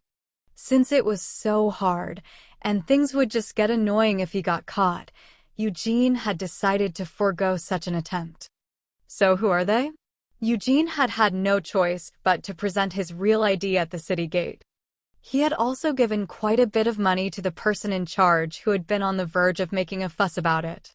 Eugene had thought that he'd managed to convince the guy with his threats and bribery to just keep quiet and let him through, but it looked like that damn bastard had just pocketed his money and then reported it to his superiors. That was probably why he now had a tail. Being a member of a prestigious family wasn't always a convenience. With a click of his tongue, Eugene took out his map. For the past 4 days since he had left Khajiitan, he had moved quite quickly. This body of his didn't tire easily, and his mana was also up to snuff. Thanks to that, he was able to move faster than he would have while riding a camel. If he kept up this pace, Eugene would arrive at his past life's hometown in 3 days at the very latest. But he had no intention of dragging this troublesome tale home with him.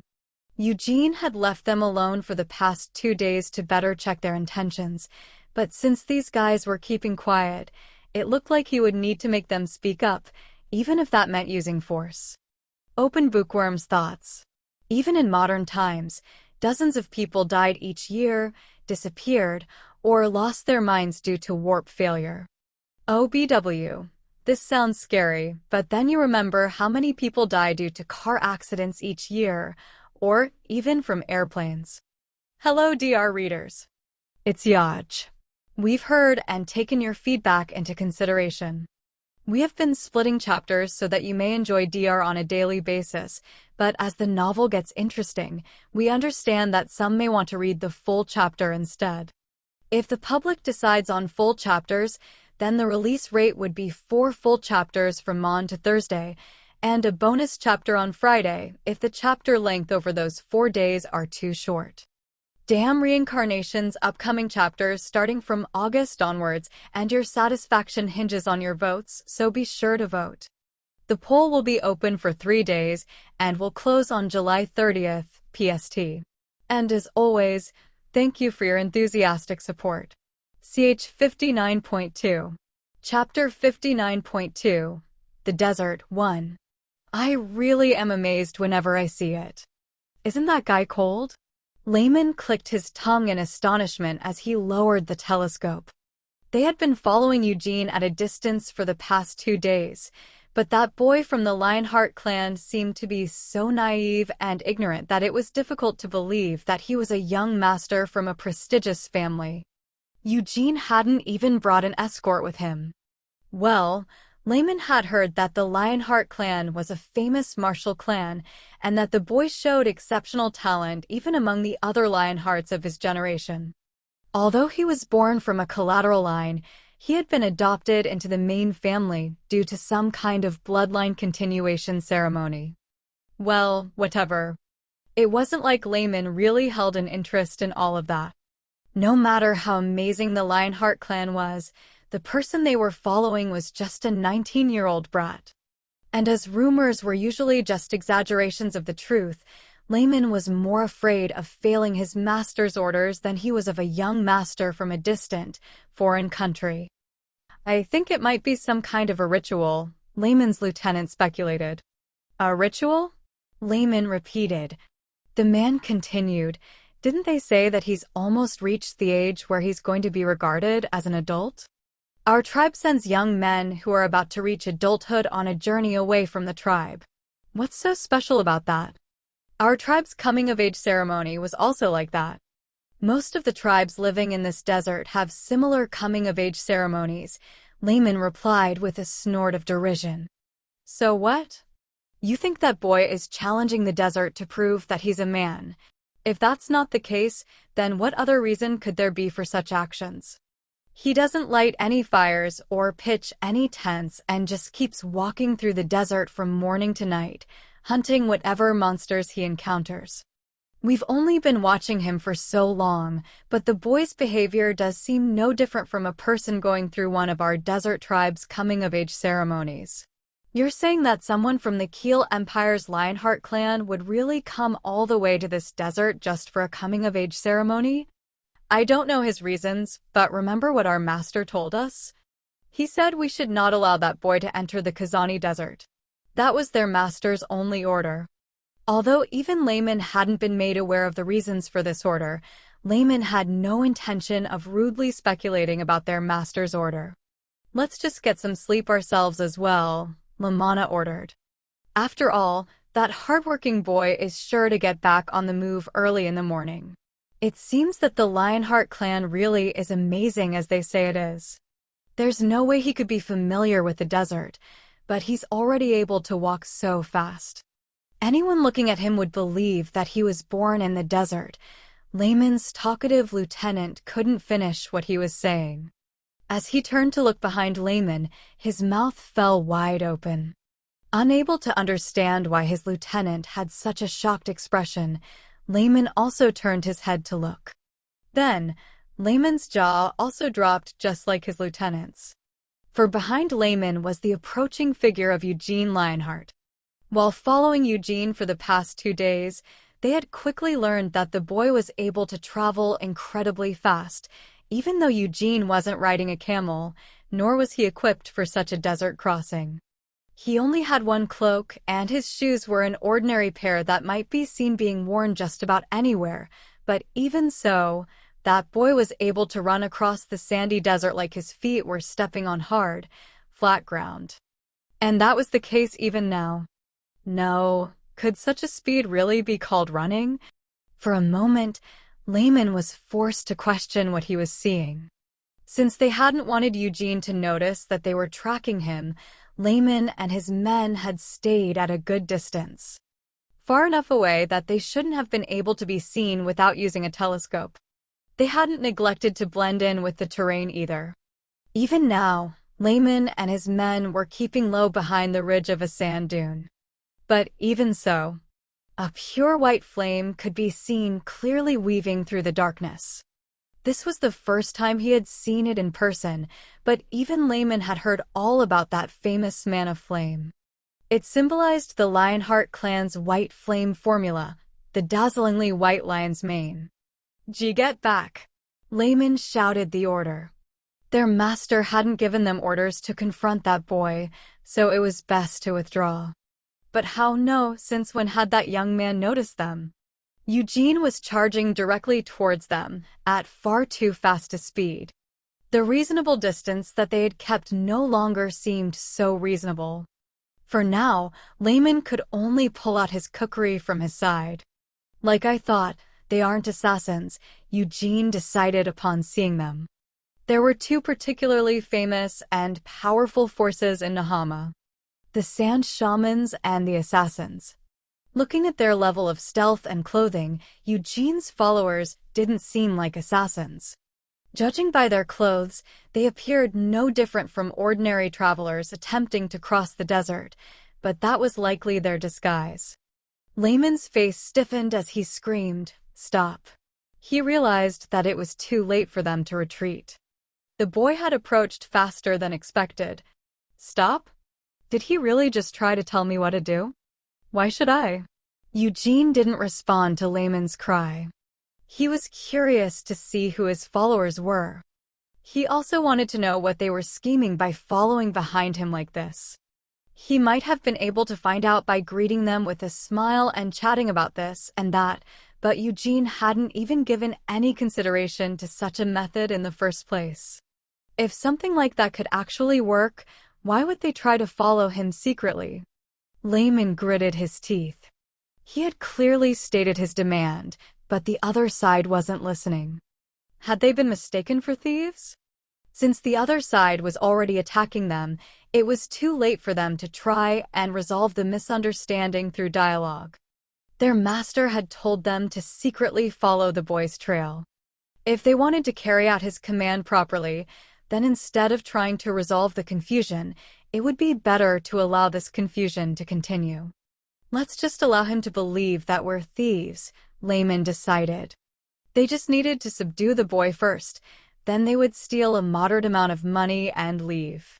This method wasn't the cleanest way to go about it, but perhaps this mugging would convince this boy to return the way he had come. To Layman, this didn't seem like such a bad outcome. If that boy had continued to head forwards without changing his direction tomorrow, then Layman would have had to intervene in some form anyway. Layman's mana covered his kukri in a gray sword force. Eugene's eyes lit up as he spotted the sight. Being able to create sword force, which was the next level up from sword light, meant that his opponent was a fairly skilled warrior. It's been quite a while, Eugene thought with anticipation. In the last 2 years, Eugene had spent most of his time breathing in the smell of ink rather than the scent of blood, and he had usually been holding a pen and paper instead of a sword or other weapons. As a result, his brain had been seeing a lot more use than his body. Although he had made sure to work out in the laboratories every day, he had spent much more time learning magic and working on his thesis. Moreover, while working out in the laboratories, Eugene was always on his own. While back at the Lionheart's main estate, he'd had Cyan, Gilead, Guion, and other knights to serve as his sparring partners. It had been 2 years since he last fought seriously with someone like this. Eugene felt delighted by this surprising realization. Learning magic had certainly been fun, but in both his previous life and his current one, Eugene found moving his body to be even greater fun. Layman had shown off his sword force, but he didn't take a swing. He had only taken out his sword in order to display a bit of a threat and get Eugene to stop. But soon, Layman realized things weren't working out as he intended. That 19-year-old youth from the Lionheart clan was still charging at their group of 10, despite this being a desert with no one around to help him. Even on this dark night, and with Layman clearly displaying the existence of his sword force right in front of him, Eugene didn't show even a trace of fear. Instead, he seemed to be somehow amused as the corners of his mouth were lifted in a smile. Seeing this smile, Layman knew that he could no longer think of his opponent as a youth who had yet to experience his coming-of-age ceremony. This was definitely a young lion who had grown strong enough to lead his own pride.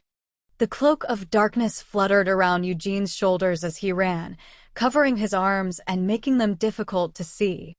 As Layman shuffled backward, he raised his kukri a little higher. Boom! With a thundering clap from Eugene's cloak, a white light split apart the darkness. With a grunt, Layman swung his kukri. It wasn't just a half-hearted slash meant to act as a deterrent. Layman had instinctively felt that doing so wouldn't be safe, and he was soon proven correct. Ching! A silverish blue blade leaped out of Eugene's cloak and collided with Layman's kukri. Or at least, Layman had expected a collision. But he was wrong. Rather than an equal collision, he was struck with an overwhelming force. Layman's kukri was wrenched upward, and his wrists and arms were now throbbing with pain. Ugh! Layman quickly threw himself backward with a gasp. The clash was over in an instant, but his men were already moving. His lieutenant, who was slightly behind him, was already holding up his own kukri. The lieutenant quickly rushed forward to face Eugene in place of the retreating Layman. But as he was rushing forward, he suddenly froze. Because Eugene was now holding a loaded crossbow in his left hand. But when did Eugene get an opening to pull it out? Until just now, his left hand had been empty. SHSHSH. As he slid down the sand dune, Eugene kept his crossbow raised. The lieutenant couldn't tear his gaze away from the bolt aimed precisely at his chest. He wouldn't have been so afraid if it had just been for the bolt. The lieutenant was a skilled warrior who could even catch an arrow when it was flying at him. However, he couldn't do anything about the sand beneath him suddenly swallowing his feet. A spell? There was no incantation. The spell had just activated suddenly. The lieutenant quickly attempted to pull himself free, but Eugene's spell didn't just stop at collapsing the ground beneath him. Led by mana, the sand formed into dozens of tentacles that wrapped around the lieutenant's legs. How dare you! Layman's other subordinates also charged forwards. Only then did Eugene loosen his crossbow. Twang! The lieutenant wasn't able to avoid the bolt. Fortunately, its head only pierced his shoulder, not his chest, but no matter where it had hit, getting shot by a crossbow bolt still hurt. Eugene hadn't just unleashed a crossbow bolt. Dozens of magic missiles also flashed through the darkness alongside it. It was only then that Eugene spoke up, "Who are you?" Layman wasn't able to respond immediately. Right now, the only ones still standing on their feet were Eugene and Layman. Ch 60. Chapter 60. The Desert, 2. If he was just going to ask them that, why didn't he try talking to them first? What kind of thug would just assault them out of nowhere to get his questions answered? These questions ran through Layman's mind as he glared at Eugene. Although Layman was listening to these questions, he still didn't lower his guard. Layman wasn't able to spot any openings on Eugene as he stood there in a slightly crooked stance. Eugene had also been able to cross that long distance in an instant and had been able to knock back Layman's sword force with just a swing of his own sword from an unstable position. To top it off, Eugene had shown his skillful use of magic without any incantations. Taken together, it was unbelievable. Layman gulped nervously. Objectively speaking, Layman was an exceptional warrior. At least in this region, there was no warrior better than Layman. But it was exactly because of this that Layman couldn't help but be wary. Layman shuffled backward in order to widen his field of view. This allowed him to observe the state of his defeated subordinates. Although no one had died, they weren't in good condition either. His men had gotten their bones broken by the magic missiles, and his lieutenant had a crossbow bolt stuck in one shoulder while being bound by tentacles of sand. "Aren't you going to answer me?" Even as Eugene impatiently asked such a question, the tentacles of sand didn't disappear. Dozens of magic missiles were also still hovering above Layman's fallen subordinates. How was Eugene able to wield a sword even as he maintained multiple spells? And all while showing not a single opening? Layman may not have learned any magic, but even he knew that what Eugene was doing currently required an impossible level of skill for a 19-year-old. "We're thieves," Layman eventually confessed. "It seems that Nahama is quite the powerful country," Eugene scoffed as the corners of his mouth twisted up in a wry grin. After all, the leader of a group of measly bandits, with less than 10 members, is actually able to give off sword force from his blade. If a bandit group of the size is at that level, that must mean a gang of bandits with more than 100 people will have at least 10 men who can exert sword force. Layman stayed silent. Eugene continued, "And how strong must the soldiers be to be able to suppress such bandits? That's quite amazing. If they have that kind of military power, won't Nahama be able to unify the continent?" Layman tried to come up with an excuse, as thieves were just a little special. "Hey, old man. I'm telling you, stop with your bullshit and just speak honestly," Eugene said with a snicker.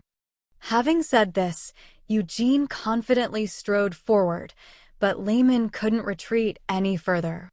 "Truth is, I don't really need you to answer me. You can keep silent if you like. Because I have my own ways of making you talk," Eugene menaced. Was this really a young master of the prestigious Lionheart clan?